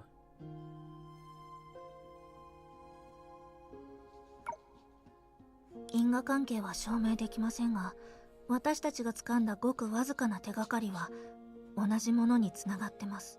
英才です。あなたの行動記録とプロメテウスが観測したデータを比較した後にある奇妙な現象を発見したのよ。あなたの冒険が英才の暴走まで進むたびに火星から微弱な干渉信号を捕捉できるの。おー。その信号はキアナちゃんが眠りに入った時に現れた信号と似てるけど、とても微弱だった。この推測をもとに遡って検証してなかったらきっと見落としてしまうくらいにね。Yeah, I do think the Sky People at some point have to be mentioned in HSR, right? They're like a huge I want to say entity, but it's not really. They're like a huge what's that word? Population? No, what's the word? Civilization, just like wandering around space. It's like they have to be at some point a threat to someone. Like a storm. Yeah, like the storm. Live for the storm! あなたの努力のおかげで英才は消えた。そして微弱だった干渉信号もその影響を受けたからか急に数倍に膨れ上がったわ。だからプロメテウスはそれに気づいてさっき言ったような推測と検証結果を与えてくれた。それって私の行動でキアナを助けられるかもしれないってこと？少し強引な推測であることは認めます。ですが今の私たちにとってそれが唯一の方向性でもあるんです。もしあなたが老朽と桜花の危機を解決した時と同じようにループの中で英才に対抗する方法を探し続けてくれたら、もしかしたらバカキアナも目覚めるかもしれません。もちろんあまりプレッシャーを感じないでください。私たちが何もしなくても明日になったらキアナがあくびをしながらメイ姉さんの料理はまだかって聞きに来るかもしれませんしもしそうなったら私は別の意味で困ることになるわね。つまり2人は私にあのループシステムを使い続けて英才の情報を集めてほしいって思ってるんだよね。あなたは今の私たちが唯一持ってる手がかりなの。少し唐突なのはわかるけどとにかくこの件の決定権はあなたにあるのよ。夢追い人。 She's more of like a program then, like she's already dead, right? 私たちはあのバカの友人ですが無理強いはしません。だってキアナもきっと私たちと同じ決断をして同じことを言うはずですから。私は It depends on the pay. I'll just say leave it to me. ありがとう。 Oh, so she's like Ai-chan, basically. Not I Hyperion Lambda, but Ai-chan. それはキアナに珍しい変化をもたらすだけじゃなく、私にとっては自分の問題を追求するための唯一の突破口になる。自分に関わることでもあるから、私もこの状況を早くはっきりさせて完全なデータを取り戻したいと思ってるよ。もしその過程で2人の友達を助けられるなら私も嬉しい。私がしてきた全てが無意味ではないと証明できるから。 Oh, this gives me hope for Durandal Battlesuit. 実はループで失敗した記憶が戻った時に生まれる悔しさと絶望は未だに私を苦しませてる。たとえ今回の老朽と桜花がハッピーエンドを迎えられて今までの数回の記憶を保存できたとしても、それに何の意味があるとか、このシステムは一体どうなってるとか、そういった問題は今でも私の頭の中をぐるぐるしてるんだ。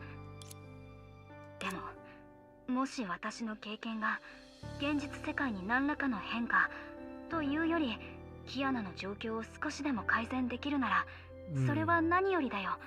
This gives us the stakes.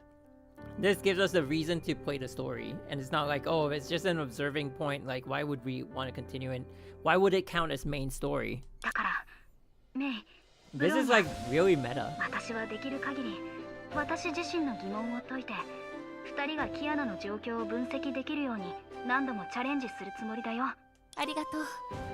あなたならきっとできると信じてるわ。夢追い人。私たちはあなたの冒険を見届けました。あなたの資質と能力があればきっと全てのクエストをクリアできるはずです。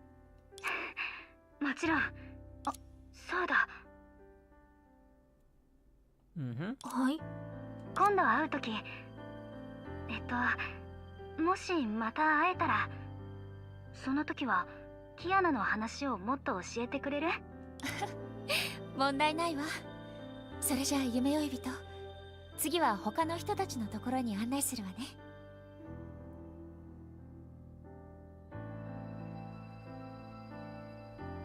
That's true. あれはコラリーとヘリア。ええ、彼女たちにも挨拶しましょう。 Damn, she runs super fast. Hello. こんにちはメイさん。それと I suggest not to watch 7.8 CN stream because it'll most likely. Aw. Yeah, maybe I'll stop watching the streams. Someone else will translate, right? Right? ヘリア、コラリー、久しぶり。私の隣にいる人は紹介しなくても平気かしら。夢追い人大丈夫？もう一度自己紹介した方がいいかな。私はヘリア。その永久バルキリーなんだよね。おー。へえ、ヘリアのことで一番印象に残ってるのはランクだったんだ。ヘリア、あなたの自己紹介はかなりうまくいったみたいだね。実は毎回ヘリアが永久バルキリーだっていうことはコラリーから教えてもらってたんだよ。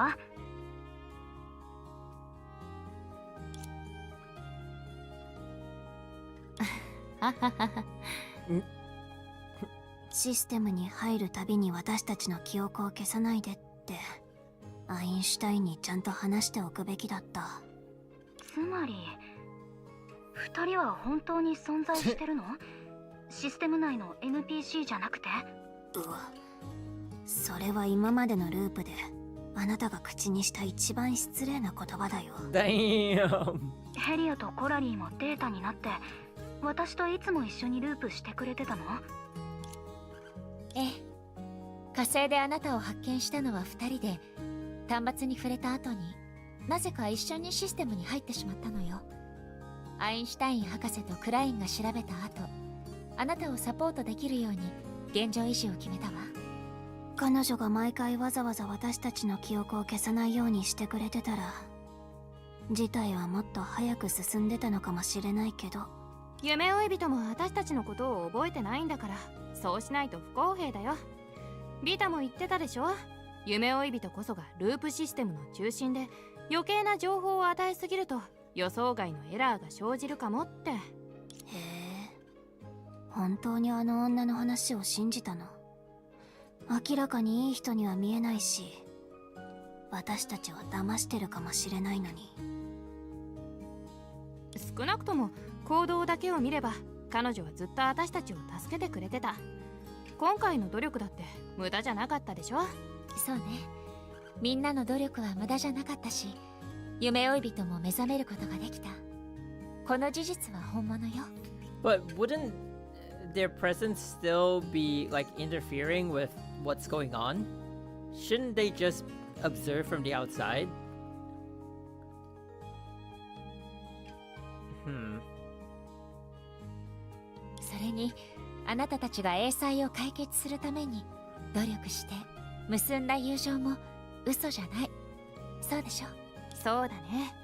夢追い人と何度も任務を行ってるうちに私たちは友達同士に。夢追い人、私たちまだあんたを友達って呼んでいいの？もちろんだよ。コラリー、ヘリア、私、それからセナと小弱、私たちはいろんなことを一緒に経験してきたもの。彼女たちがあのシステムの中の存在だったとしても、私にとってこの気持ちと感覚は本物だよ。 But the timeline is all messed up because at the time that Coralie and Helia entered, they probably never existed in that timeline, right? If it's too far away, like they probably weren't even born yet. So they shouldn't. So they're like kind of messing it up.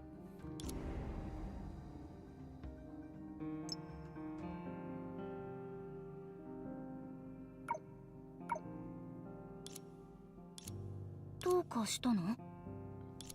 私の聞き間違いかもしれないけど、一応確認しておくね。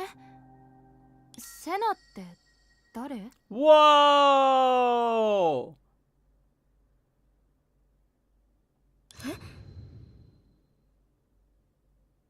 確かに私たちは小弱や他の術たちと何度も冒険を経験してきたけど、セナっていう名前は一度も聞いたことがない。 So Senadina is also inserting herself from elsewhere. She's wandering the system. セナディアだよ。どうして覚えてないの？彼女は赤い髪とキラキラした青い目を持つ女の子で、よく食べてよく笑って賑やかなところが大好きで、ヨーヨーが一番得意で、彼女は私たちと一緒に老朽でたくさんのことを経験して、ドニグルを倒し術たちを呼び覚まして、最後は小弱と一緒に影の意志に勝った。なのに覚えてないの？ Wait, but how do they not remember her though? There are parts where they run around with Senna, and Senna is the one who activated the anchor of Apocalypse. Yeah, she basically just summarized the first 3 chapters. You described every one of Senna's unique characteristics and listed every incident you had been through together, but saw that your 2 companions only grew increasingly confused. She was everyone's comrade. まさかアストラルリングってこんな使い方もできるの？考えすぎ。これはたまたまだよ。なんだ、これだから理系の人は全然ロマンチックじゃない。夢追い人大丈夫？ She is definitely not 大丈夫。ごめんね。どの冒険でもセナディアっていう名前の人は覚えてないんだ。もし彼女が本当にデータの一部だとしても、同じシステムにいる私たちはお互いのことを覚えてるのに、あなただけが彼女を知ってる。コードの設計から考えるとそんなことはありえない。セナは私たちといろんなループを一緒に経験してきた。それは確かだって保証するよ。 How do you know though? Your memories get wiped, no? Oh wait, kinda no. No, actually no. Feda said that she will remember more and more. あんたのことは信じてるよ、夢追い人。ただ、それは少しおかしいんだ。確かに変ね。記録にそんな名前はなかったはず。そうだ、学園長が記録のコピーを持ってるはずよ。彼女に聞いてみましょう。Oh, threesome! 学園長？ええ、私たちが学生だった頃に学園長を務めてたテレサという方よ。彼女は同時に天命の主教でもあるの。記録を整理してクラインに推測の分析を依頼したのも彼女だから。早速案内するわね。心配しないで、夢追い人。みんなあなたの仲間だ。みんなのことを信じていいから。わかった。ありがとう。私とコラリーはできることなら何でもするし、全力であんたをサポートする。だって友達だからね。そうでしょ、コラリー？右に同じ。うん、右に同じ。行きましょう、夢追い人。学園長のところに行って記録を調べましょう。Oh, threesome! あなたの冒険に関するすべての記録を検索したけど、セナディアという名前の少女は見つからなかったわ。 What? システムに入ったヘリアやコラリーも、 Wait, is that ずっと監視してた Durandal? 基地のスタッフもセナディアのことを何も知らないの。 APHO Doodoo! I'm gonna pull for her! Triple S! Why is her hair pink? Ish.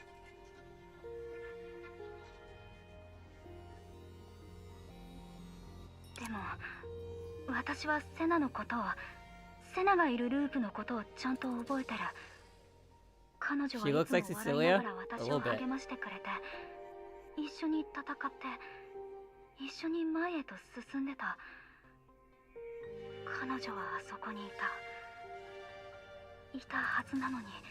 そのセナディアさんという方がループしている夢追い人と同じように、もう一つの端末からシステムに接続したアカウントという可能性は？もしかしたらシステムの外にいるのかもしれませんね。So Senadina is probably like alive. Holy crap. Oh, I can't wait to use Durandal. Oh, I'll give it Durandal now. そうね。でも同じようにシステムに入って複数回の任務をこなしたヘリアとコラリーは夢追い人のことは覚えてるのにセナディアのことは忘れてる。その理由が説明できないと思わない？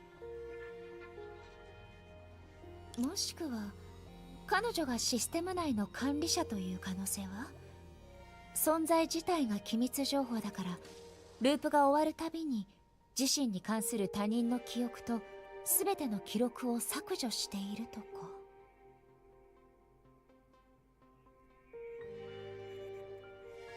Oh, I haven't played the prologue. Oh my god, I keep saying I wanted to go back and play it. I'll play it tomorrow. I'll put an alarm. I'll play it tomorrow for sure. Oh my god. I haven't played it. I keep forgetting.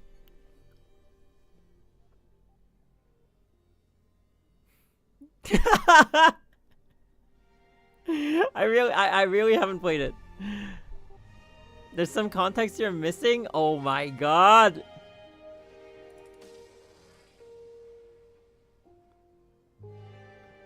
Yeah, right? Because didn't she go meet Kiana? I saw some screenshots, that's all. 確かに時に記憶は頼りになりません。削除された空白も実在したりしますからね。So we know Kiana hasn't been sleeping for too long. Because before they embarked on the journey to Mars, well, actually journey to Mars, Kiana was still awake. でもそれだと夢追い人が彼女を覚えてる理由がわからないわ。記憶は頼りにならない。とにかく現時点ではセナディアさんの痕跡や彼女が実在している証拠は夢追い人の証言しかありません。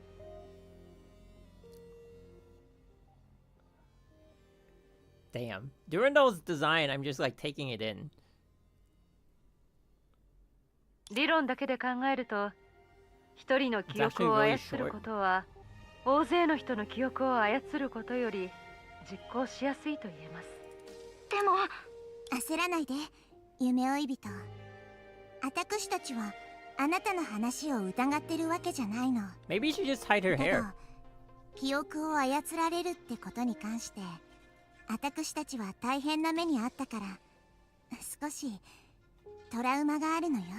だからあらゆる説に対して慎重になってあらゆる可能性を検討してあらゆる事実に向き合わないといけない。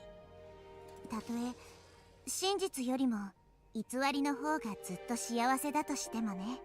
もしかしたらあなたには記憶を整理してどれが現実でどれが幻だったのかを冷静に判断する時間が必要なのかもしれないわ。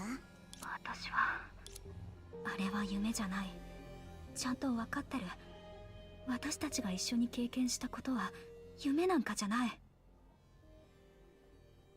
どうして誰も彼女のことを覚えてないの？ I kind of prefer long-haired Durandal, but I'll still pull for her anyway. 一人の存在を消すのはこんなにも簡単だったとは。私まで彼女を忘れてしまったらセナディアという存在は本当にこの世界から消えちゃうの？システム操作員と自ら名乗ったビタさんという方はこの件に関して何か心当たりがあるのでしょうか？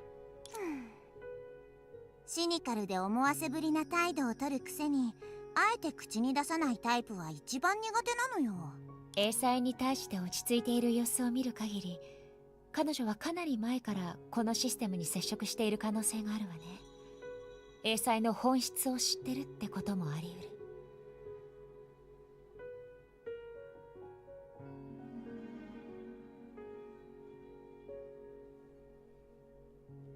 今までやり取りしてきた経験から言うと彼女が何かを知ってたとしてもその口から真実を得るのは難しいと思うよ。深さんとゼーレさんの話を聞く限り、確かにそのようですね。でもビタはどうして捜査員になったのかしら。終わりが見えないループの中で何度もシステムを起動して夢追い人を送り出したり回収したりして、考えるだけでも疲れるわ。その仕事がもし私のものだったら、きっともう仕事を辞めて家に引きこもって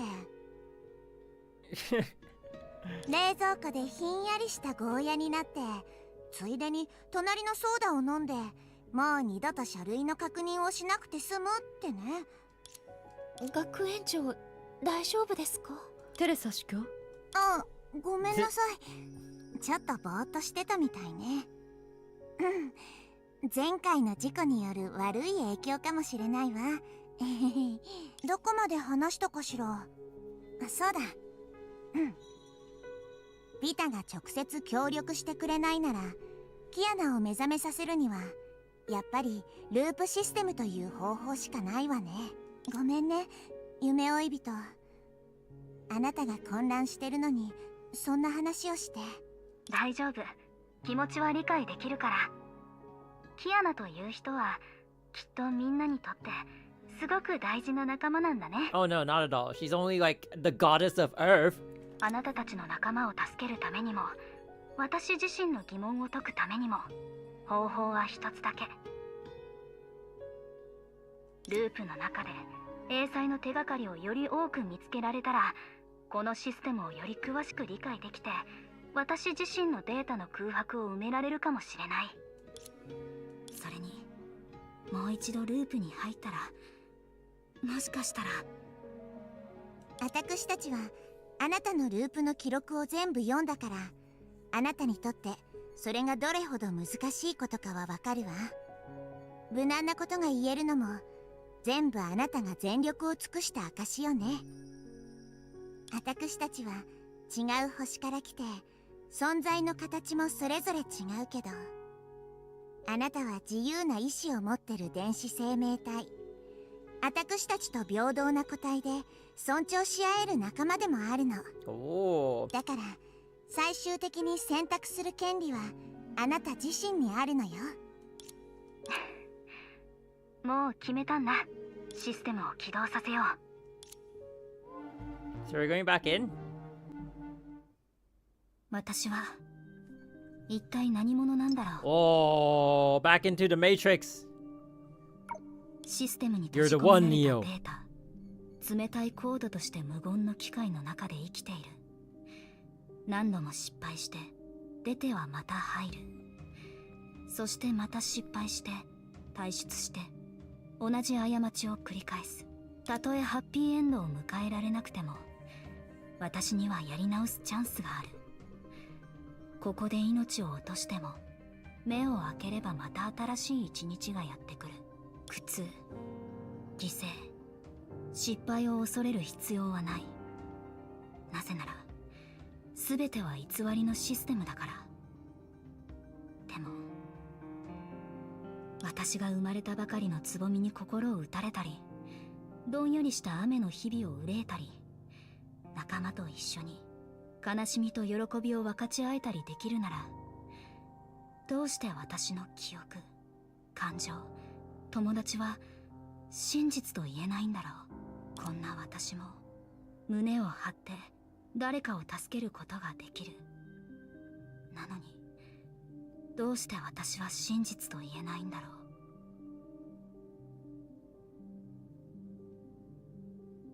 だから私にもあったんじゃないかな。愛すべき英雄的なおとぎ話のような黄金の仕様に書き留めるべき過去が。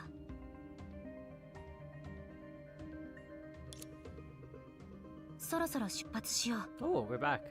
おや？こんなに早くログインしたの？君は本当にじっとできない人なんだね。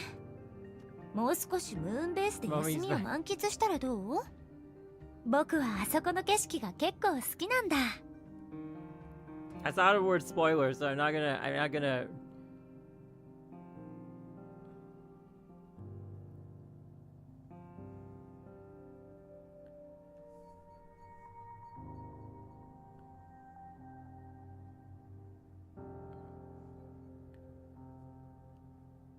ピーター、戻ってきたの？もちろんさ。君がシステムに接続したと気づいた瞬間、慌てて戻ってきたよ。なんたって僕は君の信頼できるシステム操作員だからね。 So she can log in from like anywhere. 旧友と会ってきてどうだった？相変わらず、いい意味でも悪い意味でも彼女は印象深い子だったよ。機会があったら君にも紹介してあげようか。遠慮しておく。So the friend is I Hyperion Lambda, right?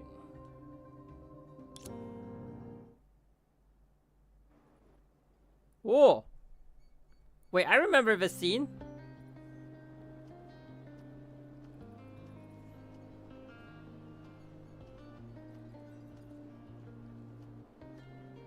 私、また桜花に戻ってきたんだ。Huh.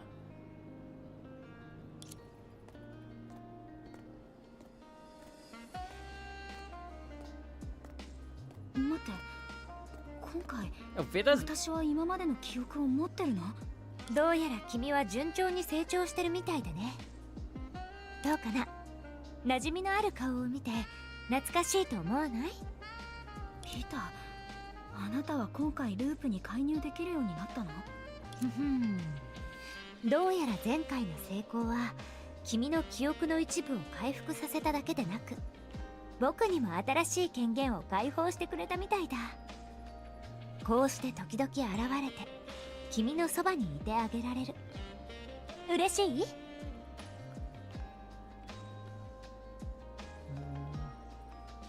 ？Oh. それはよかった。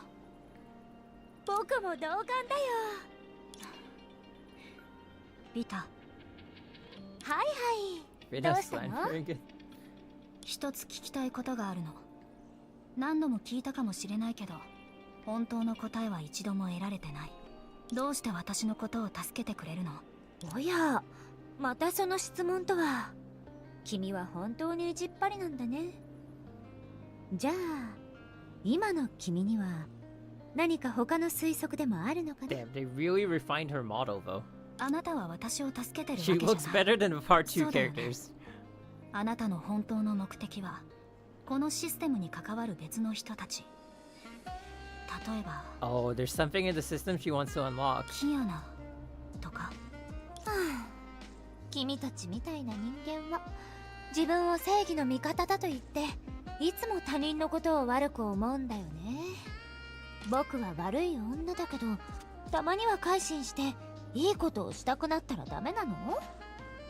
You know, I trust Vida too. あるいはただの気まぐれで太陽系で最も賑やかなところまで見物をしに来ただけかも？もっとシンプルで、僕はただキアナに恩返しをしたいだけかもしれないよ。どれが本当か当ててみる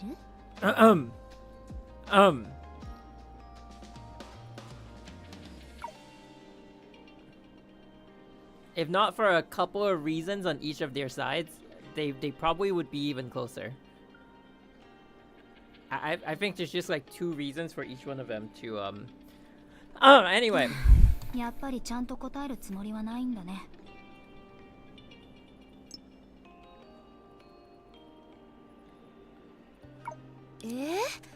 僕はすごく真面目だよ。そうだね。5% くらい真面目かな。 Dream Seeker's not tall. Remember her shoes? We literally talked about it when we played like Act 3. Where I was like, damn, she's not only on heels, she's on platform heels. もういいよ。質問を変える。教えて、リタ。セナは実在してるの？それとも私の幻想？ Oh, she 両 knows. 方かもしれないね。Oh, she knows. 今の答えは気に入らないみたいだ。じゃあどっちも違うとか？ Vida definitely knows that Senadina is around. 聞くべきじゃなかった。ほらね、僕が何を言ったとしても君は当たり前のように僕が嘘をついていると思うんだ。今までの経験とムーンベースにいる人たちのあなたに対する評価のおかげだよ。はあ、傷つくよ。でも君がここに戻ったのは英才を調査するためだよね。任務の目標から離れてサブ任務の方に行っちゃうなんて悪い子だな。おや、見て見て、あそこにいる人、例の赤いの、なんて名前だったかな。まあいいや、早くあの人と話してみようよ。彼なら英才のことを知っているはずだから。Oh, wait, what's going on? Oh, that's ちょっ Senadina. と、そっちじゃないよ。Oh, 待って、セナ。これ以上そっちに行ったらもう知らないからね。セナ。あ、ごめんごめん、痛くしちゃった。大丈夫だよ。 what? 今日は凝った髪型にしてくれるみたいだね。なんだかいつもより時間がかかってる気がするよ。 What? Wait, but they were inside the mall. ちょっと、まさか早く芝生でピクニックをして最高に美味しいジャムサンドを食べて湖の魚にパンくずをあげたいからって焦ってるんじゃないよね。Centropina. それって全部セナのしたいことでしょ。あれ、バレちゃった？それで早くピクニックに行ったりボートに乗ったりしたくないの？髪型はシンプルなものでいいから。ダメダメ、せっかくのお天気だし一番可愛い髪型にしてあげなきゃ。公園でピクニックしてボートに乗るのも楽しいけど、そばに満開の花があって通りすがりの人たちが温かい笑顔を浮かべてる。そして私はベンチの後ろであなたの髪を覚えたての髪型にしてあげてる。それもお天気の日の楽しみの一つだよ。わかった、言う通りにするよ。セナが疲れていなければ。 Yeah. This might be like a real memory. 疲れてないよ。後で芝生でピクニックして花冠を作るんでしょ。その後は湖でボートに乗ってみんなで音楽に合わせて歌ったり踊ったり。待って、最後のは参加しないでおくよ。あんまり得意じゃないのはセナも知ってるでしょ。ちょっと、前もそうやって逃げたんだから今回はダメ。日差しが心地いい日はみんなが楽しく歌って踊るの。やりたいことを思う存分できるって最高だと思わない？踊った後は東屋に行って動物たちに餌をあげよう。そうだ、ヨーヨーの遊び方も教えてあげるね。もうヨーヨーに頭を叩かれるのは嫌だな。大丈夫、あなたは賢いから頭を叩かれたってバカにはならないもの。先生の私がついていれば練習を重ねることできっとマスターできるはずだよ。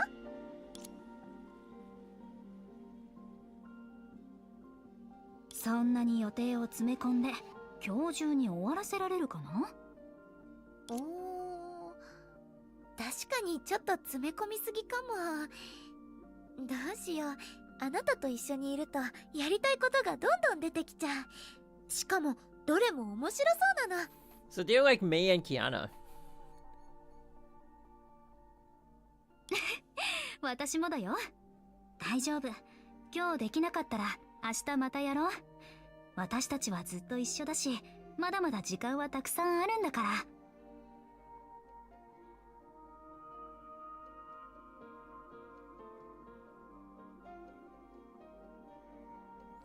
Oh!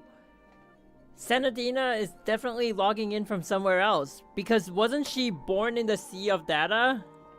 And that's how we entered as Entropy as well, right? Remember, like, we were having that thing with Senadina?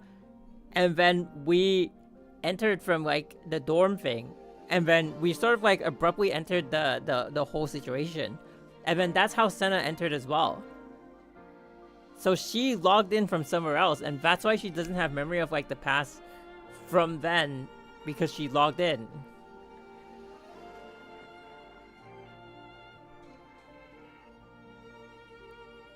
Then the question is, like, why does she have an astral ring?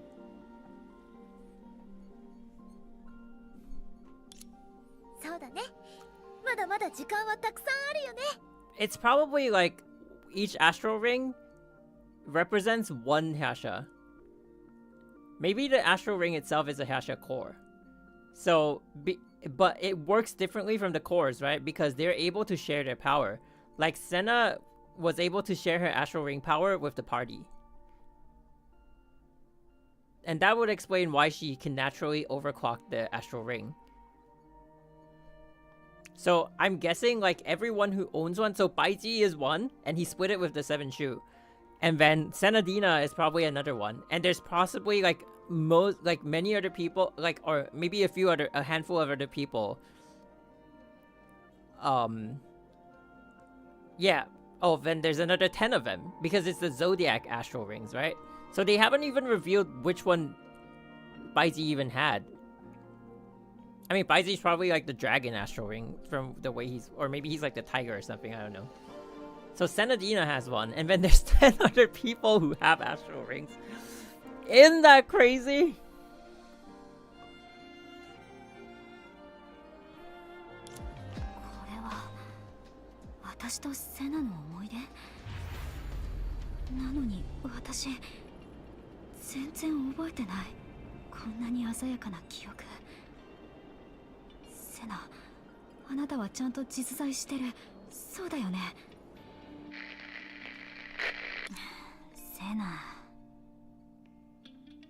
You can run back to Vida here. Another 10 years of Hashas?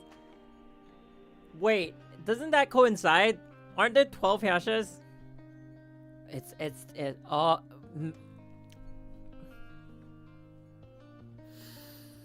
Here we go again. No, but I feel like they won't take that long to introduce them. I feel like they're cooking something even more now this time. It's not, because if you think about it, right? Back then, the biggest thing were the Hashas. So each introduction of a Hasha was a big deal. But now, I don't think like introducing like one of the Zodiac astral rings is going to be as big. Yeah. So there are 12 of them, just like the 12 Hashas. So it's like there is that similarity there.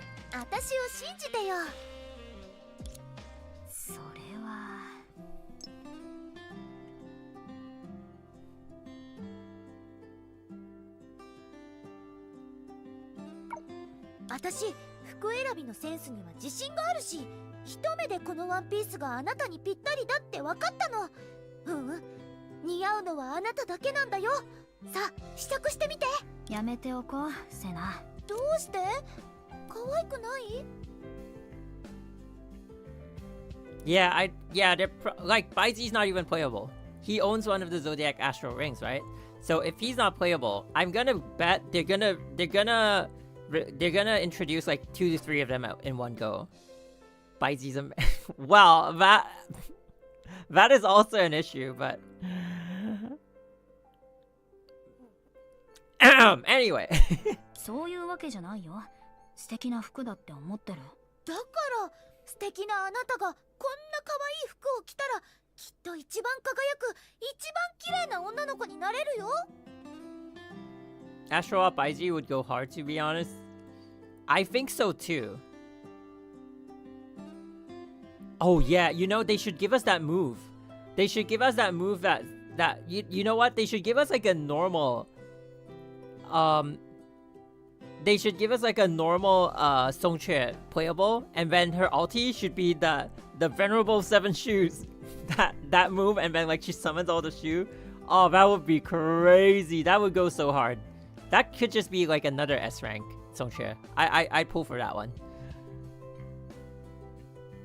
私別にそこまで素敵じゃないってば。本当なんだから私を信じてよ。あなたの素晴らしさを私はちゃんと知ってるから。メガネを外して、もう少し大人っぽい髪型にして、それから素敵な服を着て。うん、きっといつもと全然違うと思うよ。まさか今の私はセナにとってまだ素敵じゃないってこと？ちょっと、私の言いたいことを分かってるくせに。はいはい、分かってるから。じゃあ私を信じてみて。たまにはスタイルを変えて違う気分になったら、もしかしたらあなたの生活にも予想外のサプライズがあるかもしれないよ。サプライズ。今の生活には十分満足してるし、もしずっとこんな風に穏やかに過ごせたらそれもいいことだと思ってる。今の生活？それって私と過ごしてる毎日？それともそのずっと変わらない服のスタイル？どっちもだよ。はあ、あなたって本当に頑固だよね。 They were definitely こうと決め roommates. たことや慣れた生活を変えようとしない。ファッションも問題がないって思ったらずっと同じタイプの同じ服を買ってるし。あ、違う。服だけじゃないよ。普段の仕事だって目標を達成できるって信じたら繰り返してチャレンジするよね。途中で何度も失敗しても決して諦めたりしないの。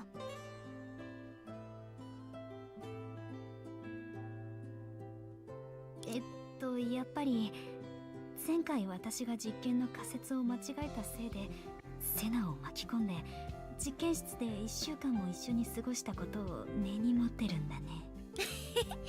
それだけじゃないよ。あなたが古いバージョンの地図を買ったせいで私たちはずっと歩く羽目になって全然違う目的地に着いたこともあるよね。セナってばどうしてまだ覚えてるの？あなたに関することは忘れたりしないよ。良かれと思ってやらかしたことも例外じゃないからね。でも前回は違う目的地に行っちゃったけど、そのおかげで私たちは人がほとんどいない綺麗な景色が見られた。それも予想外の収穫じゃないかな。だ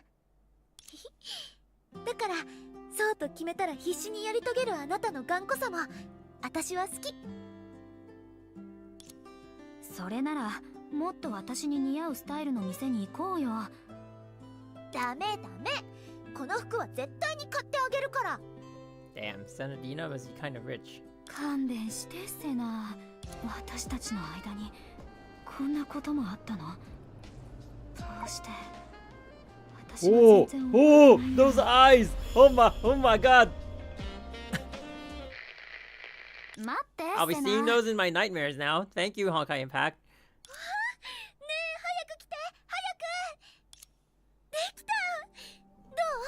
私すごいでしょ。 And then they donned the Firefly suits and flew to Penacony. The end. セナはもちろんすごいよ。でしょ見て、本当に綺麗だよ。キラキラしててまるで大地の星みたい。星たちがセナの瓶の中に落ちてすっごく綺麗。そういえばホタルの飼い方を知ってる？そうしたら瓶の中の星たちはずっと私たちのそばにいられるよね。セナ、実はね、ホタルは光を放ってしばらくしたら死んじゃうの。成虫はかすかな光を放って草むらでその運命の相手になるもう一匹のホタルを探し求める。でも自然がホタルに与える時間はとても短いの。運命の相手を見つけられてもそうじゃなくてもしばらくしたらホタルはこの世を去るんだ。 Wait, so if you go to a place and there's a lot of fireflies around you, like in a manner of like I guess hours, there would just be a lot of dead fireflies on the floor? Anyone has experience of that? つまりホタルは明かりをつけてずっと探して、たとえ何も見つけられなくても死んじゃう運命から逃げられないの？ふらふらしながらもずっとそばにいてくれて最後の時間を一緒に過ごしてくれる相手を見つけられる可能性もあるよ。 Whoa. 命は短いけど温かい光は存在する。旅は永遠に続かないかもしれないけどいつかもう一匹のホタルが付き添ってくれるはず。そういった美しい絆はいつか消えちゃうの。いい夢を見た時のようにすぐにお互いのことを忘れてしまう。セナ、あなたは私のことを忘れたりする？Whoa. そんなことない。セナのことを忘れたりするはずがないでしょ。そう言ってくれると思ったよ。命は永遠じゃないからこそ、私たちは今の幸せを味わえる。それにそういう幸せが夢のように短くても、私はホタルと同じようにかすかな光で自分の道を照らして、あなたにもう一度出会えるまで探し続けるよ。私もだよ。あ、瓶の中にいる子はその運命の相手を見つけたりしたのかな？もう少し頑張る必要があるかもしれないね。You gotta let it out. じゃあ飛んでいって。 Oh, she did. 絶対にあなたの一番好きなホタルを見つけてね。セナ。Dina. どこにいるの？セナ。あの時セナは終末のアンカーと共鳴した。逆に言えば私も終末のアンカーを使ってセナを見つけられるんじゃないかな。 The anchor's not even there. 終末のアンカーがあったはずの場所には何もない。この世界がセナを隠したの？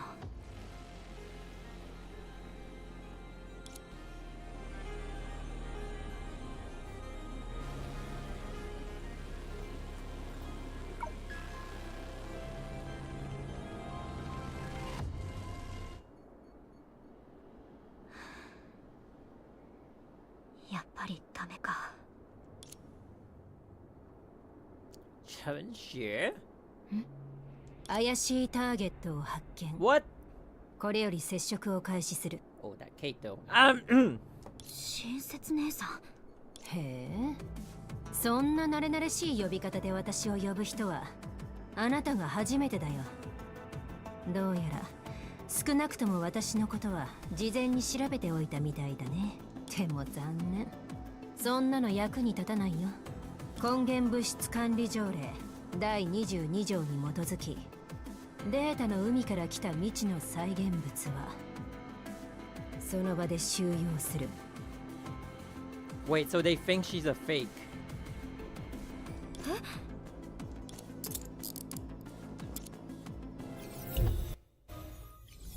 And now we got ourselves arrested. Wait, is that it?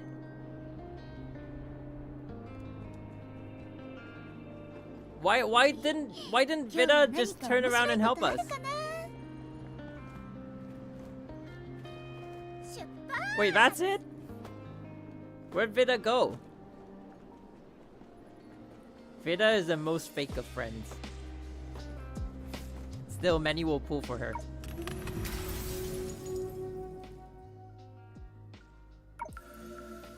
Oh.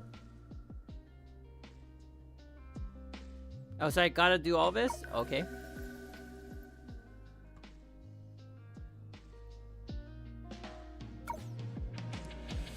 Vida was busy with Scudder?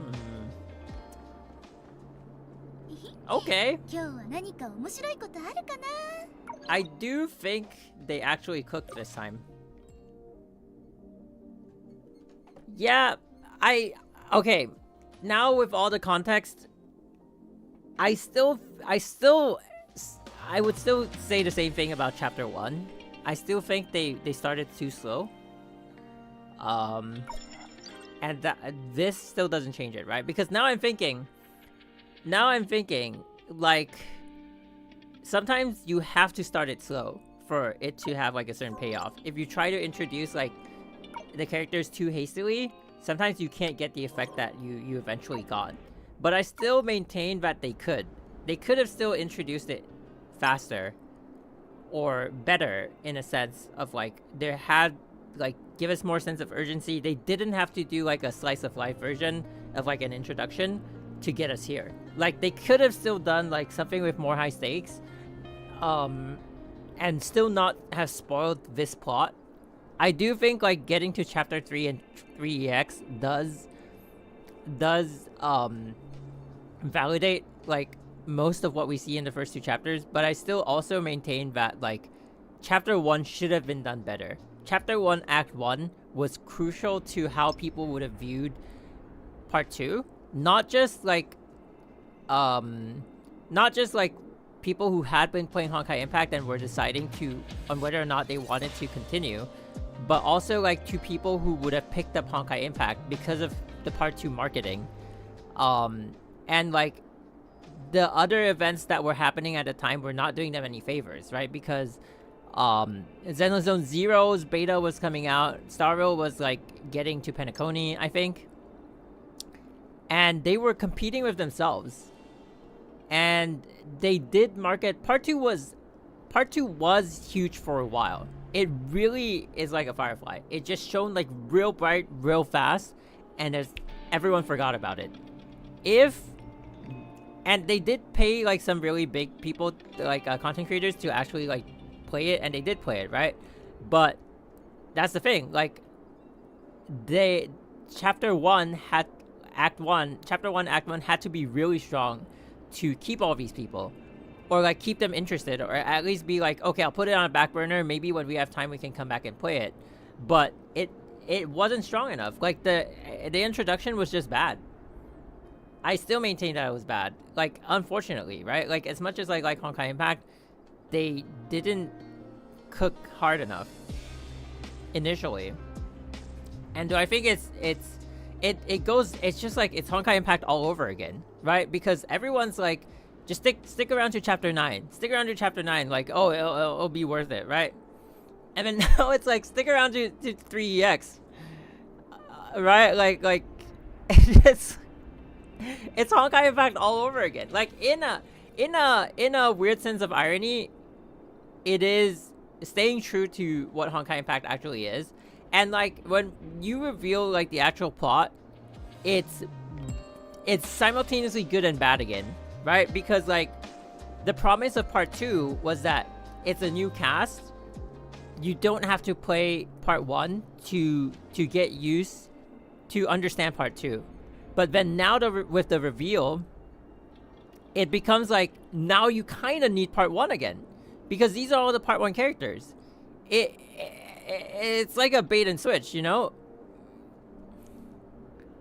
So, but see, had Chapter 1 Act 1 been strong, you could have wrote people in to be interested, be invested, and if you could have done that all the way to Part 3, to Chapter 3, EX, then you could have converted some people to be like, you know what, maybe I will go back and play Part 1. Right? Yeah, and still, yes, you probably don't even have to go back and play Part 1. But is that maybe I can go back and play it? That would be a cool thing. But like, I don't think they understood how much was at stake with Chapter 1 Part 1. Chapter 1 Act 1. Or maybe, I don't know. I mean, I don't know. Like, they're the ones who've been doing it for years, right? If anyone knows how to do it, it's them. But just like from the perspective of a player, that's the way I view it. And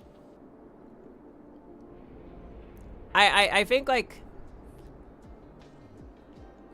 for me, a lot of, I wouldn't say like it's because I'm so attached to Honkai Impact that I stayed with it and came back to play it.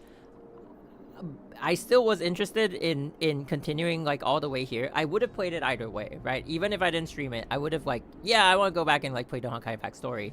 But I will admit, somewhere around the end of Chapter 1, it really was like, I have to make time for this. It's not like, oh, now I really want to play this thing. It's like, I have to make time for this just because I want to see where it's going. And if even players like me who, you know, I do think like players who have played it for as long as me would have viewed it in varying degrees of like interest. But even someone like me would have been like, man, I just have to see where they're going with it, but I gotta make the decision to stick with it. That, I feel like it's a failure on their part in terms of storytelling. I do think it's one of those things, like, I liken it to the reveal of Aizen Sosuke in Bleach. So, I think, like, sometimes a spoiler is not really a spoiler, in the sense that I do think, like, once people know what's cooking, it can still pull some Honkai Impact players back, but that's all you're getting. You're only getting your initial fan base of like Honkai Impact players. I like whether or not you can pull like newer players, that's still a hard sell, I think. Honestly, after part 1 finale, my interest on story died down a lot. That's the same for everyone. That's the same for everyone. I didn't even stream part 1.5. But mainly it was because of like my time constraint. Work was very, very crazy for me, and so like I couldn't even find time to like stream, and I couldn't really even keep up with the story on my own. So that was what it was for me. But I did always say that like I still did the live stream translations and stuff like that, and I did always say that like I can't do it now, but like when part 2 comes out, you know, I'm definitely hyped for part 2. And part 2 came out, and we played it, and I triple S Senadina and the full team, but I was still like, okay, we gotta see what you're cooking, you know? It wasn't like, oh, they cooked already. So yeah, I mean, it is what it is. I still think that they, in the end, they did a good job. Like, the entirety of part 2 right now, as it stands, as a whole, is good. But to get there, it's yet another, like, sit through the first 2 chapters, and then you'll get to the payoff. While it is traditionally Honkai Impact, I just don't see new players coming in to do it. And I think from the marketing, it did seem like they did want to pull in new players. But they just didn't do it right, I think. Assuming most players play multiple games, the only way, I think it's a gamble, right? The only way that they pull players to Honkai Impact is if they have huge lore, like Honkai Impact characters, or like the Sky People just show up as a faction in Star Rail. But it's a huge gamble, because that will either get you players into Honkai Impact, or that will lose people because they hate the connection. They hate the fact that they need story from Honkai Impact. So it's a double-edged sword. It's a very huge gamble, and I don't think they're willing to take that risk. I just don't see them doing it. Literally, Honkai Impact 3rd Part 2 Electric Boogaloo. Sky People doesn't seem like a big threat, seeing how big faction. But we don't know the extent of the Sky People. Like, when they actually showed it when in Alien Space, it actually looks like they're a huge swarm. We didn't even see the mothership yet. We like, think about it, right? Like, the scale of how big the Sky People are. Yeah, true, they're working like a hive mind, but they're huge. Like, we don't know the full extent of it. Who knows? Maybe the head of the Sky People is an actual Aeon. Maybe it's the propagation. I mean, that's a bit of a reach, but you know. I do think like the Sky People have huge potential, but it also depends on how far the writers want to take it. Mara is a giant mothership. HSR Reddit hates HI3 connections. Wait, what do they say? We'll leave that for like Twitch streams, right? We'll maybe like on one of the Twitch streams we'll just pull up like Reddit and read it. Hahaha. Anyway. Reddit hates everything. That's not surprising. I don't know. Reddit's okay. Well, they only decided to show up when the planet is weak or something. Yeah, and there are plenty of weak planets in HSR. The planets that were totally destroyed. I want to see how they'll take the story forward.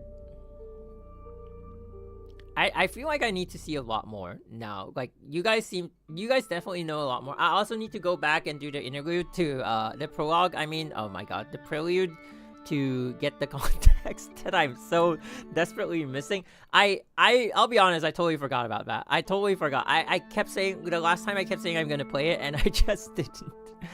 Oh my god. I think during part 2 chapter 1, my work was still pretty crazy, and now the craziness has died down. And that's why, like, I finally have time. Like, previously you wouldn't see me, like, streaming, like, oh, we'll just continue the next act, like, the next day. Like, that would have been impossible. And now we get to do it, like, within a week. And I do really hope to, like, catch up with, like, everything. And, of course, like, what's most important to me will always remain Honkai Impact. And then ZZZ. But, okay. Story-wise, Honkai Impact is number 1, but gameplay-wise, ZZZ is actually my number 1 right now.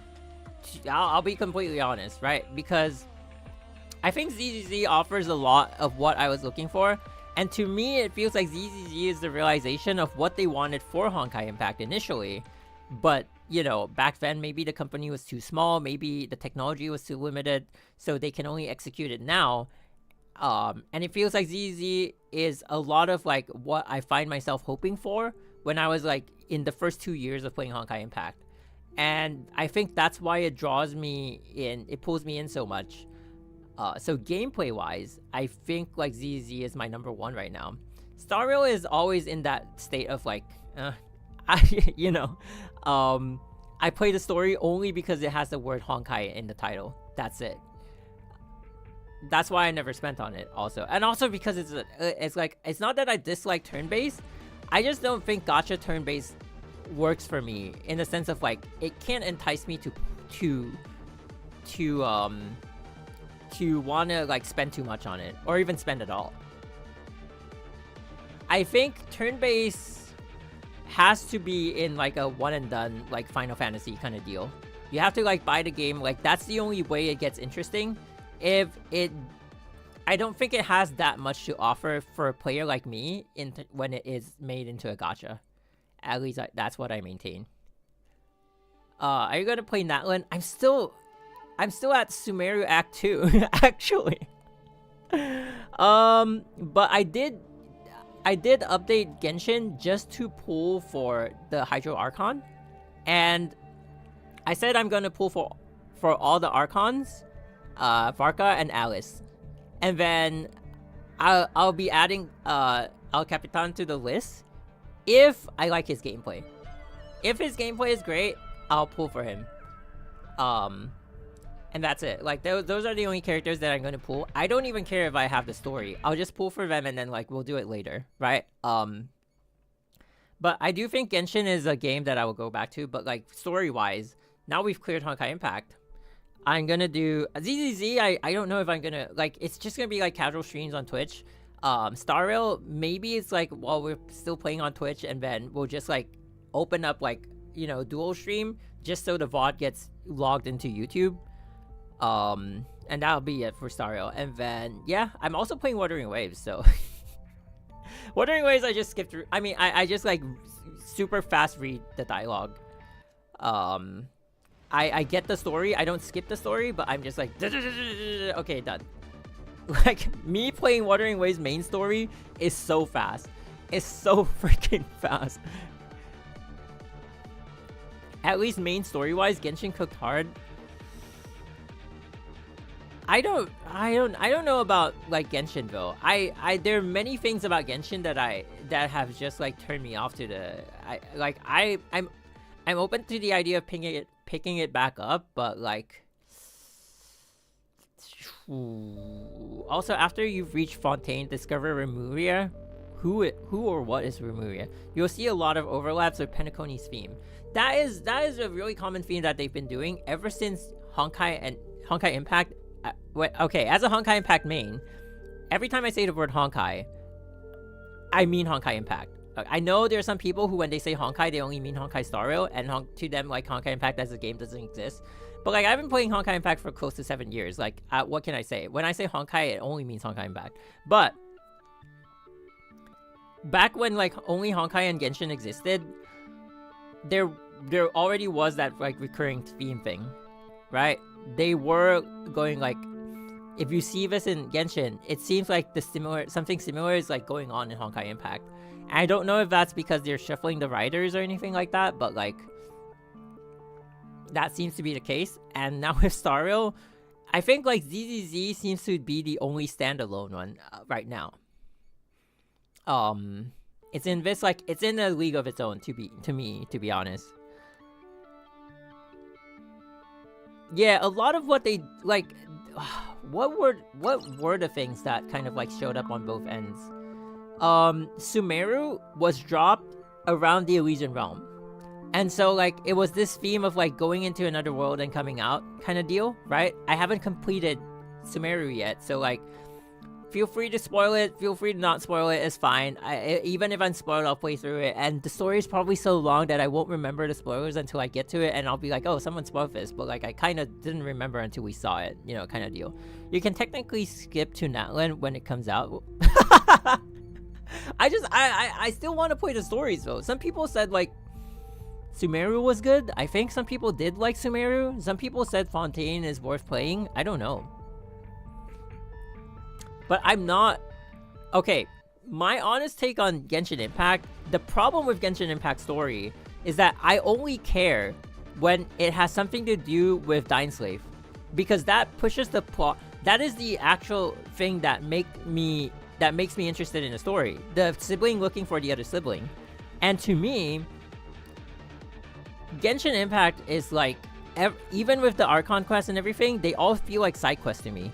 Like, all you're doing is trying to get to the end of the quest, where the Archon is like an NPC standing there, and you can ask them, hey, what's up with like the next region? And then they'll tell you like, oh, the next region, go look for like the whoever it is. And then that's it. Like, nothing in the Archon quest pushes the main plot forward. And that's why the game lost me. And also Paimon. It's just so annoying that the main character can't talk. And like Paimon just says everything. And it's like, even when you're fighting like big bosses or like, you know, like people who are threatening you, like when you win, Paimon's the one to say like, yeah, we beat you. Like, you didn't do anything. You just stood there and I did all the fighting. You know? And it's like, I don't know. Like, it's just, ugh. So it really, like, it's just vibe-wise and, like, story-wise, it kind of lost me halfway. So, you know, going back to it will take a lot. Sumeru dropped right after the Moon arc when Theresa diving into Dream. Ah, yeah.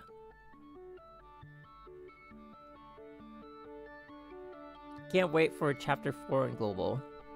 Oh, like, Part 2? Also, hello, Kana. I literally just playing it for characters now. Oh, you mean Genshin Impact? The issue with Genshin story is that it doesn't have continuity. Yeah, exactly. And it's like, why are we going off on all these side quests? To me, the entire Archon quests, they all feel like side quests. Like, what's the point of doing them all? I can't wait for the big reveal on who's gonna be the anniversary Valkyrie. Everyone's thinking it's Vita, but I don't know. But anyway, I think it's Vita too. But like, back to the point, right? My biggest issue with Genshin Impact is that everything feels like a side quest. Like, nothing pushes the main plot forward, and that's like extremely annoying. And so to me, I feel like for Genshin, you just have to wait for more of the story to come out, and then that might make it enjoyable. Maybe. Because if you wait till like I guess like Shesnaya's conclusion, then you could play as a new player. You could play from oh my god, what is the first place called again? I can't believe the place before Lier. Mondstadt, there we go. Oh my god. You could play from Mondstadt all the way to Shesnaya, and it's gonna feel like you're playing like a AAA game, right? Like, just like maybe pull like a strong character and just depend on that character to get you through everything, or just use a traveler, right, to get you through everything, and then you'll have a pretty enjoyable game. You have a really enjoyable game. You probably won't be able to drop it for like the next month. You just like everything throughout the month. You'll be like, I want to play Genshin Impact. I want to play Genshin Impact. But if you're like one of those players who've been waiting for content, then like, oh, it's a drag. Because to me, actually, like, all I'm waiting for is the next Dying Slave quest. All I'm waiting for is the next Dying Slave quest. All I want to know about is the sibling. To be honest, like, even the Archons, they don't really interest me. The reason the Archons interest me at the start was because I thought they would push the lore forward. But seeing their role in the story, it's just like, they've lost me, man. My friend who tried it, he said the world is too empty since he likes to explore. Yeah, I feel like also one of the disappointing things is the teapot. When they advertised Genshin Impact, they first said that you can customize your own world, right? And then the customization is such a scam. It's like that hotel on the tree, you can fix the route upwards, but it's like, who even runs up it, like the steps? Like, after fixing the bridge, like, whether it was fixed or not, who cares? You could just teleport up or just climb. It's stuff like, oh, some of the water places, you can like lower the water so you can like access like certain dungeons or something. Like, that's not really customizing your world. And then they came up with the teapot, and I was like, okay, that's pretty cool. And then they have the load issue. I want to design it in a certain way, but I can't because you're limiting what I can put on the map. And I get, like, maybe they're afraid like some people will overload their phones to the point where like they can't even load into the map. But like, I think there has to be like more load, if that makes sense.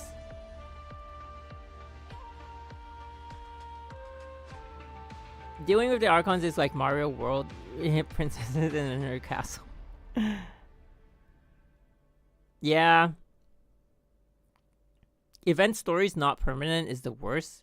Yeah, I stopped caring, like, to be honest. Even worse are the event stories are not being permanent.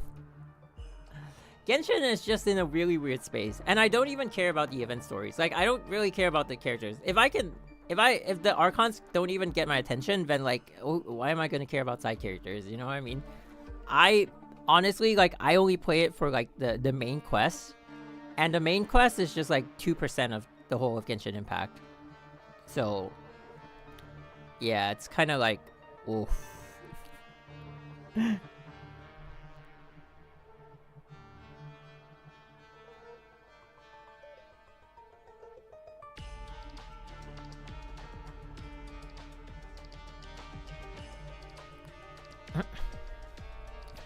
There's a lot of events which give big lore drops. So in that case, like, if I go back and play Genshin Impact again, I'm just gonna I'm gonna be missing a lot of context then. I think from an outsider, not a Genshin player, there's two storylines at the same time. One being the Abyss sibling story, and the other being the Archons versus Celestia. I don't feel the Archons versus Celestia though. And it's a shame that they don't use that info in the main quest. See ya, Bonnie. Oh, Genshin is so weird. Why do that? Why do that to the players? Like, the biggest one is Albedo event. Oh, I did that one though. I did that one.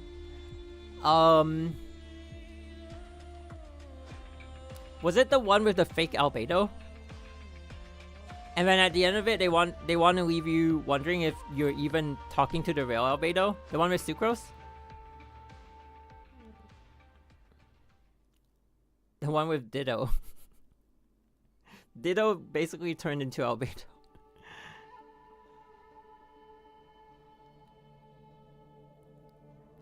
Fake. Okay, I played those two. The Sky is Fake Scara event. Yeah, I played that one. Scara Rouge was so hyped because, like, oh, he's voiced by Natsu. And that was pretty much it. I feel like having context from those two, I could probably go back and play Genshin Impact.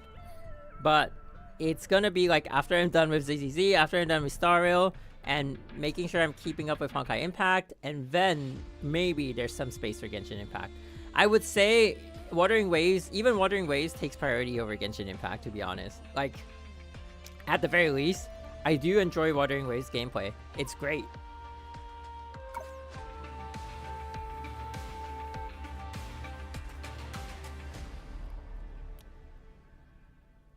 HSR makes everything permanent. In terms of like the way they run the game, HSR is like 50 times better than what they're doing with Genshin Impact. Unfortunately, like I love Genshin Impact as a game, but like, okay, I wouldn't say I love Genshin Impact as a game. Yeah, Genshin's kind of like, it's alright. Hello, Senadina. Who are you actually? Can you tell us? Wait, maybe the outfit's gonna... Nope. Too many games for me?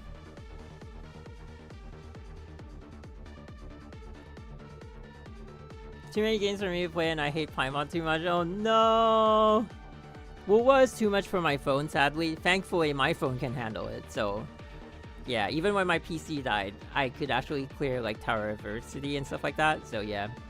Same, Wuwa ran really bad for me. Oh, I get that for sure. Wasn't it called like Stuttering Waves? If it wasn't, at least I was calling it Stuttering Waves. Oh, maybe I should change like the...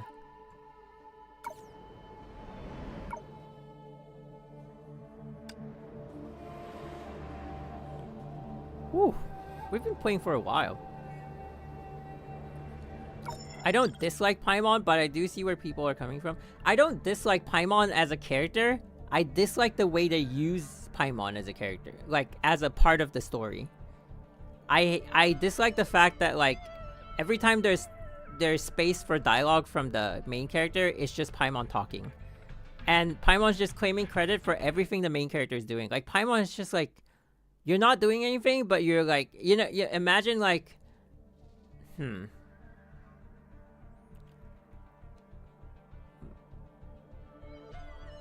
Imagine you're in a group project, right? And then it's only 2 people, and you did all the work, and you know for a fact because like you asked for your like group or like your partner in the group project to do stuff, and they clearly don't know what they're doing, and they refuse to help you. But when you get good grades, they tell the class like, yeah, it wasn't even hard. It was so easy. Like we didn't even need to put any effort into it. That is Paimon. It's so annoying.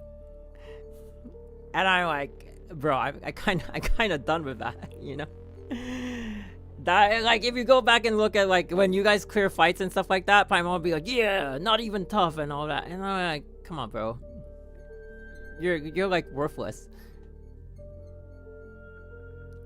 In Genshin, that one quest in Sumeru before Fontaine, I liked that.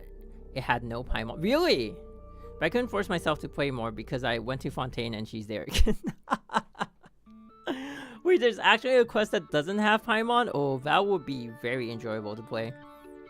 Like, but back to the point, right? I don't dislike Paimon as a character. I just think, like, the way they use Paimon in the story is just bad. Just generally, it's just bad. Like, Genshin has been running for so long, and the amount of dialogue that the main character has gotten, at least to the point where I have played, which is Act 1 of Sumeru, it's not even like 1% of like the main characters from like ZZZ and Star Rail already. And ZZZ only been out for like 2 months or something. Isn't that crazy?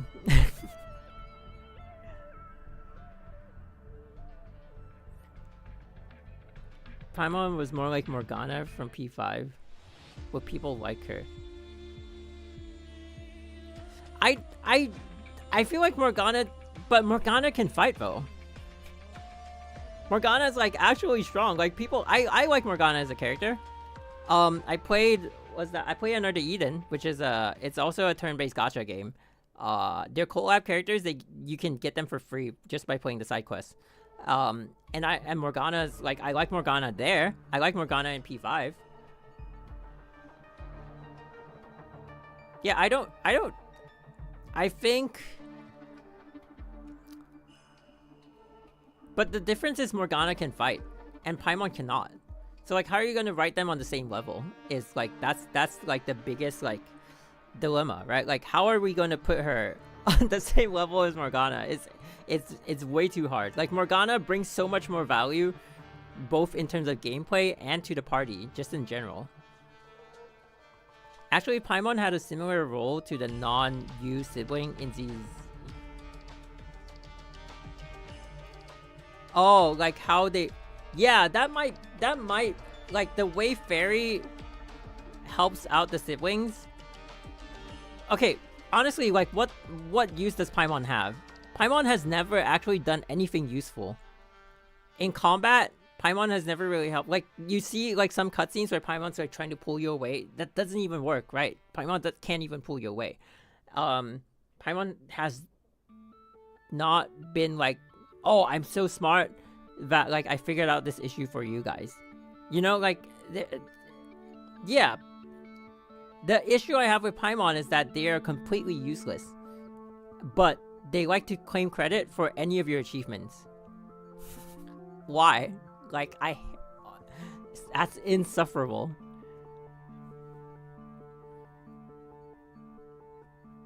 Paimon's just a flying head that repeats everything. Yeah, it's just such a waste of time. Like, I'm just like, and again, it's not Paimon the character, it's the way the entity of Paimon is being used as a storytelling mechanism. It just doesn't work. And like, I think it's bad to the point where it's enough to make players not want to play the game. Yeah, sometimes Paimon is legitimately useful, like remind us of some character long ago or reveal some tidbit about a region. I mean, okay, that is useful. And that should have been her most of the time, not like this, yeah. Yeah, I mean, look at how much character like the Honkai Impact characters have. Look at how much character the siblings have in ZZ already. 2 months in. Right? And that's my only gripe. And I think like maybe it's because like my interests just don't align with the game. I think like people who are interested in the regions, people who are interested in the Archons, Genshin Impact is definitely like a great game for them. But my only interest is the story of the siblings, and I'm not getting that. And so the game has lost me.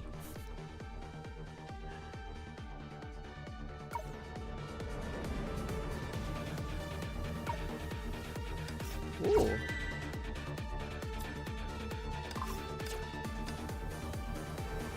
It's definitely not a game for me. Like, I maintain that like the only reason I play Genshin Story is probably the same reason why I play Star Rail Story, because I think there are possible links to Honkai Impact and I want to know more.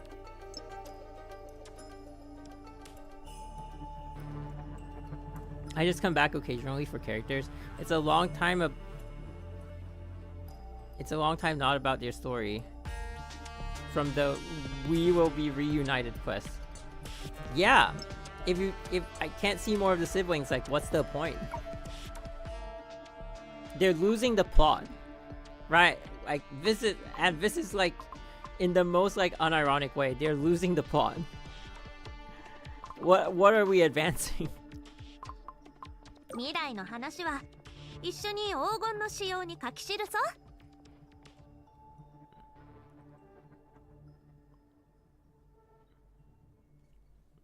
Siblings be like, go visit all countries. Well, okay. The new siblings quest kind of cooked though. I'm looking forward to that, but that's also why like I feel like I can't play it. I have to leave the game for a long time and then come back, because like how long does it take for like one sibling to get from one sibling quest to the other? It's like what, we have like one per year probably. I mostly play for a story now, like where will they take us, because I see in story that something is cooking. like once per year. Yeah, that's and that's the only thing I play for. So imagine like I just log in once per year. It's like, oh, new siblings quest drop. Okay, let's go play it. Because how I figured that out is that I've been playing Genshin for a while, and then the only time when it really piqued my interest was that one where the sibling actually talked, and then the Abyss. What was that guy called? You know, like the Abyss guy who like has blades for hands and can shoot water. That guy came out and they tried to open a portal and run away, and then Dying Slave used like a force choke on them, right? And then Dying Slave just chased them through the portal.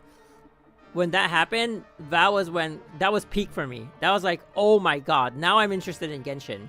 And then we don't see anything for a year, and I'm like, bro, you lost me again. That's why it's like so sad. Yeah, right? And then also in the promo videos, when they were doing the video for like you remember that video where they show like every region, and then they showed like the twins for Fontaine and like the fire fist person for Natlan, and then they showed like Shisnaya, and then what did they end off with? They ended off with sibling lore. And that's the only thing that was like, wow, sibling lore, like that's so interesting. Like what's waiting for us at the end of it? And it's like, well, wait for 7 years to find out, probably, or 8 years. Ooh. But with all that being said, I definitely am still interested to see what's at the end of it. It's just that the only parts that keep my interest are the siblings quests, and we just gotta wait. So I do like Genshin as a game when it does focus on the main plot, but the main plot is just so lost to the writers for like 90% of the time. We're close, I guess, since next region is Chesnaya. Yeah, I definitely want to start playing before they release Chesnaya, because I don't want to be seeing like major spoilers on the siblings quest. I know like when they release like a huge reveal of the siblings, it's gonna be all over the internet, and like you can't avoid spoilers for it. So I want to be caught up so I can just play it immediately when something big happens. So definitely like want to play Genshin again. I definitely have the characters to just power through the story no matter what kind of gameplay is thrown at me. I just gotta find time to play it.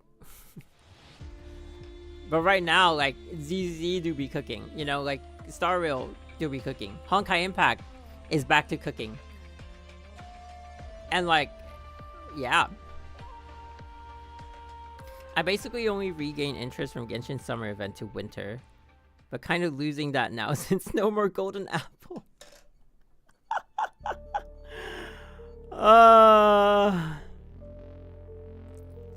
When we get to Conria... Yes, we gotta get to Conria. Those are the only things that hold my interest, to be honest. People actually getting excited for Honkai again. Really? Like, generally? I think gameplay-wise for Honkai, they've always been cooking. But my attention has been split with the other new games now. I haven't even really paid Star Rail any attention. Like, I haven't unlocked the new March 7th yet. So, yeah, I'm gonna need to spend a lot more time there. That's how much I love Honkai. I prioritize this over HSR story. There you go. It's because of CN story, which is spoiler reason. No, like, that's what I mean, right? It's back to that thing of, like, sometimes the spoiler is what you need to hook people back in. It's so good. Once the major plot point is released, it's revealed to be so good that people are willing to sit through the earlier chapters, but it's because they have that plot point to hang on to. It keeps their interest. Like, everything that happens, their mind just goes like, how does this link to that point that I'm so interested in? And so spoilers aren't always a bad thing, but you should still allow the reader to make the decision on whether they want the spoiler or not. Like, people like me, I don't need that spoiler to be hooked in. Like, just the history I have with the game is enough to make me happy to play it. But some people, if the game has lost them, then they need that spoiler to decide if it's worth your time, right? Like, how big is this reveal that it's gonna make me interested? And then they look at it, they're like, yeah, I think I'm interested. Then they'll play. Though knowing it reduces the fun of the surprise, but I think some people just need it. And, you know, I think they can cook multiple dishes, right? Maybe you know this part of the menu, but you don't know this one yet.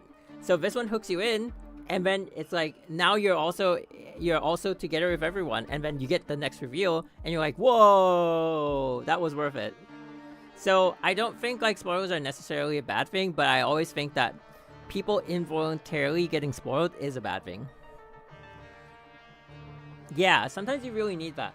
Like, I remember like, I always go back to like Bleach, where like the big reveal, like I was just casually like telling my friends about like, yeah, I was watching this anime and it was like pretty cool, and then I told them about like the Aizen Sosuke thing, and they're like, holy crap, and then they watched it.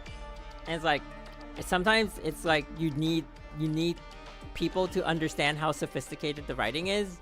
Then they'll be like, oh, this story actually has this, okay, now I'm interested. And that brings us full circle back to that point of like, they should have done that with part 2 chapter 1 act 1, and because they didn't show some of their cards, people weren't interested. You know, it's not so much, yeah, I get that, Volvez, but like, it's not so much about it being a spoiler as it being like it's like passing an interview, right? It's like, oh, you can actually do this, oh, you're on this level, okay, now I'm interested.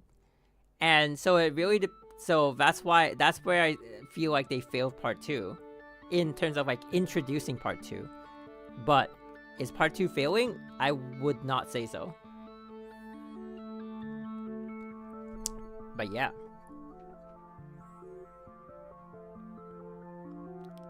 Yeah, I you know, I have friends who when they like, sometimes they want like the biggest spoiler. Like if you talk to them about an anime or like a manga, they will look for like the biggest spoiler. They don't care if it's a spoiler. They'll just be like, tell me how good it is.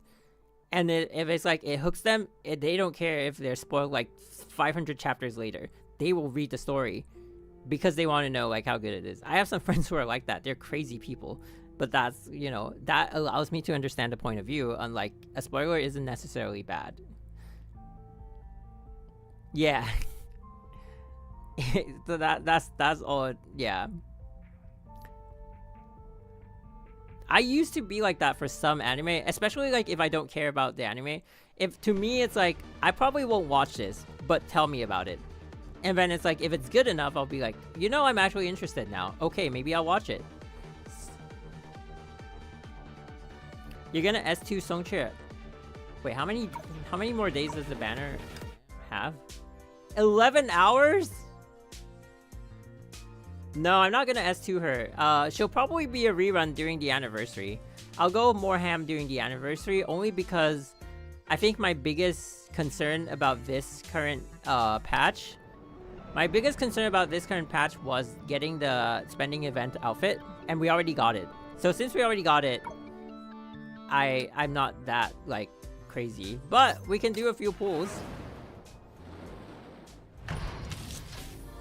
Who's the next bulk that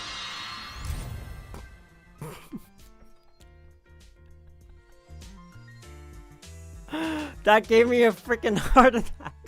I didn't even think it would be a character card.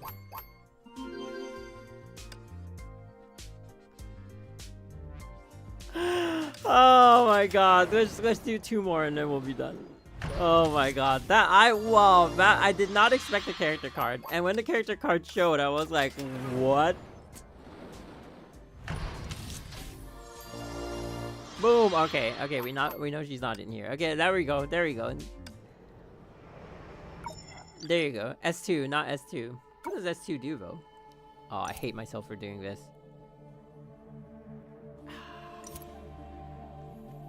I hate myself for doing this because sometimes I read it and I'm like, that's actually really good, and then I go pull it. Nope, nope, nope, nope, nope. Not gonna read. Not gonna read. I want new Lambda. Honestly, though, one of my favorite characters in part 2 right now is still Lantern. I definitely like Lantern more than Songchair. 未来の話は一緒に黄金の仕様に書き記そう。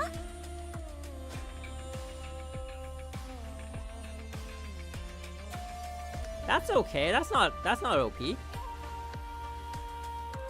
Wait, is this a new skill? Oh.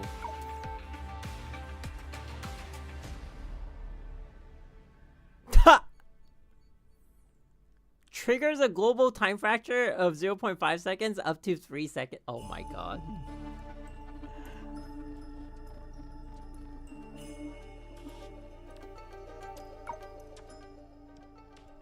That's insane. That's an insane double S, if I might say so myself. Additional damage dealt by ultimate increases up to 1300%. All team members deal 18% more total damage with QTE.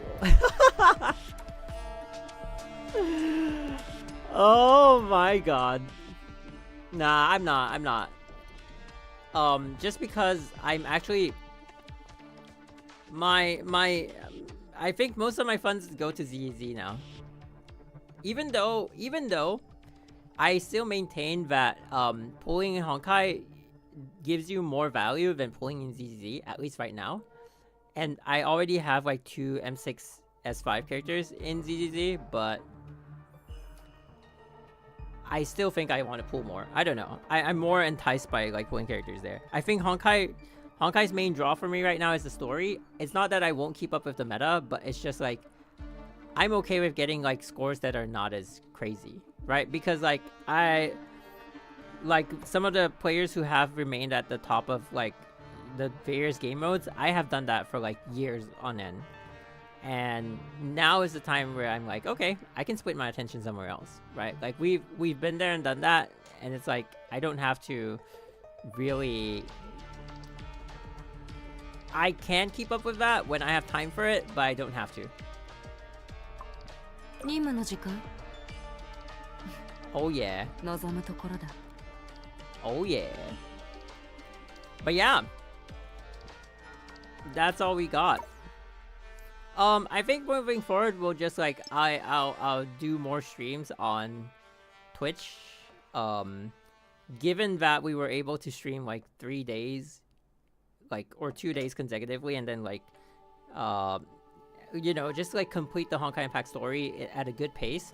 I am confident of being able to stream like casually on Twitch again, but it's not gonna be like MA and Abyss runs, right? It's gonna be like ZZ, it's gonna be like Star Rail and Wuthering Waves. Yeah, it's more like various different stuff. It's just more like just chatting simulator, I guess. But there will also be Honkai Impact, just not as frequent. In the past, it was just like only Honkai molding, but now there are other games to mold. So we're gonna do that too. But yeah. Thanks for hanging out with the story. It was really fun. I'm glad. You know, one thing I really did appreciate is that people still coming in, like names that I've never seen, but they are drawn to the stream just because it's Honkai Impact. It really just is such a cool thing that the Honkai community is still alive. It's just like everyone's just like fragmented, but it's a little bit of like if you play Star Rail, it's like that scene where Boothill just shoots the bullet and the Galaxy Rangers respawn and they come back in and they're like, yo, I don't know what's going on, but you're also a Galaxy Ranger and I'm here for you, you know? And it's like, it's cool. Like Honkai never dies, you know what I mean? It's like it really is cool to have you guys here, and the fact that like the story still hypes you guys up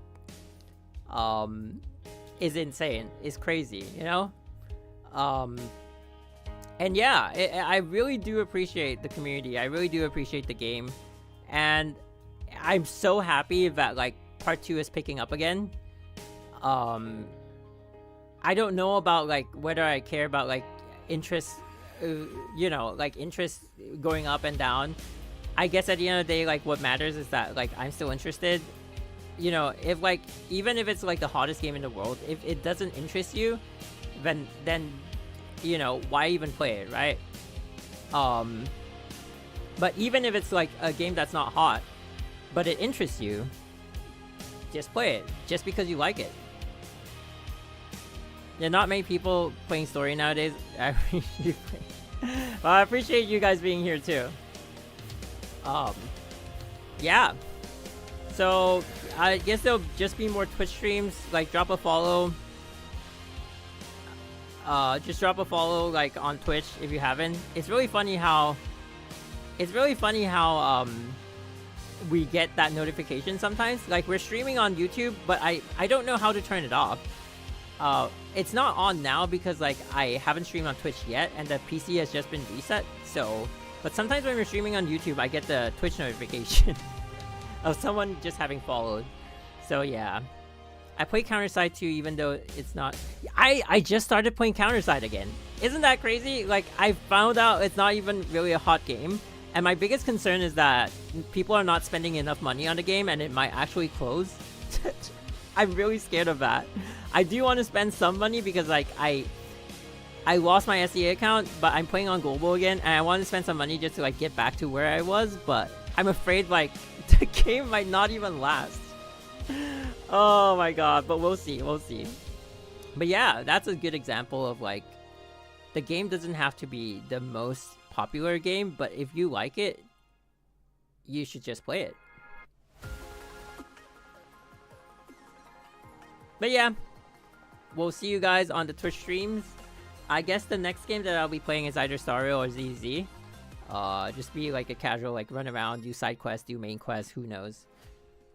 Now it's far away from dying. Okay, then I'll spend a little bit because it's the anniversary right now, so I do want to buy some stuff. In the end, just have fun. Yeah. And yeah, I'll see you guys today. Honkai Impact is invincible. Yeah, it's been invincible. It has been. It's back to being invincible. But I'll see you guys on Twitch whenever. Hopefully we'll stream like 5 times a week. I don't know. And whenever there's main story, we'll just like come back to YouTube. But until then, enjoy the Honkai. Enjoy whatever games you're playing. I hope you guys are doing well in life. Thank you for hanging out. Thank you for still being part of the Honkai community. And I will see you guys on Twitch next time. Bye-bye.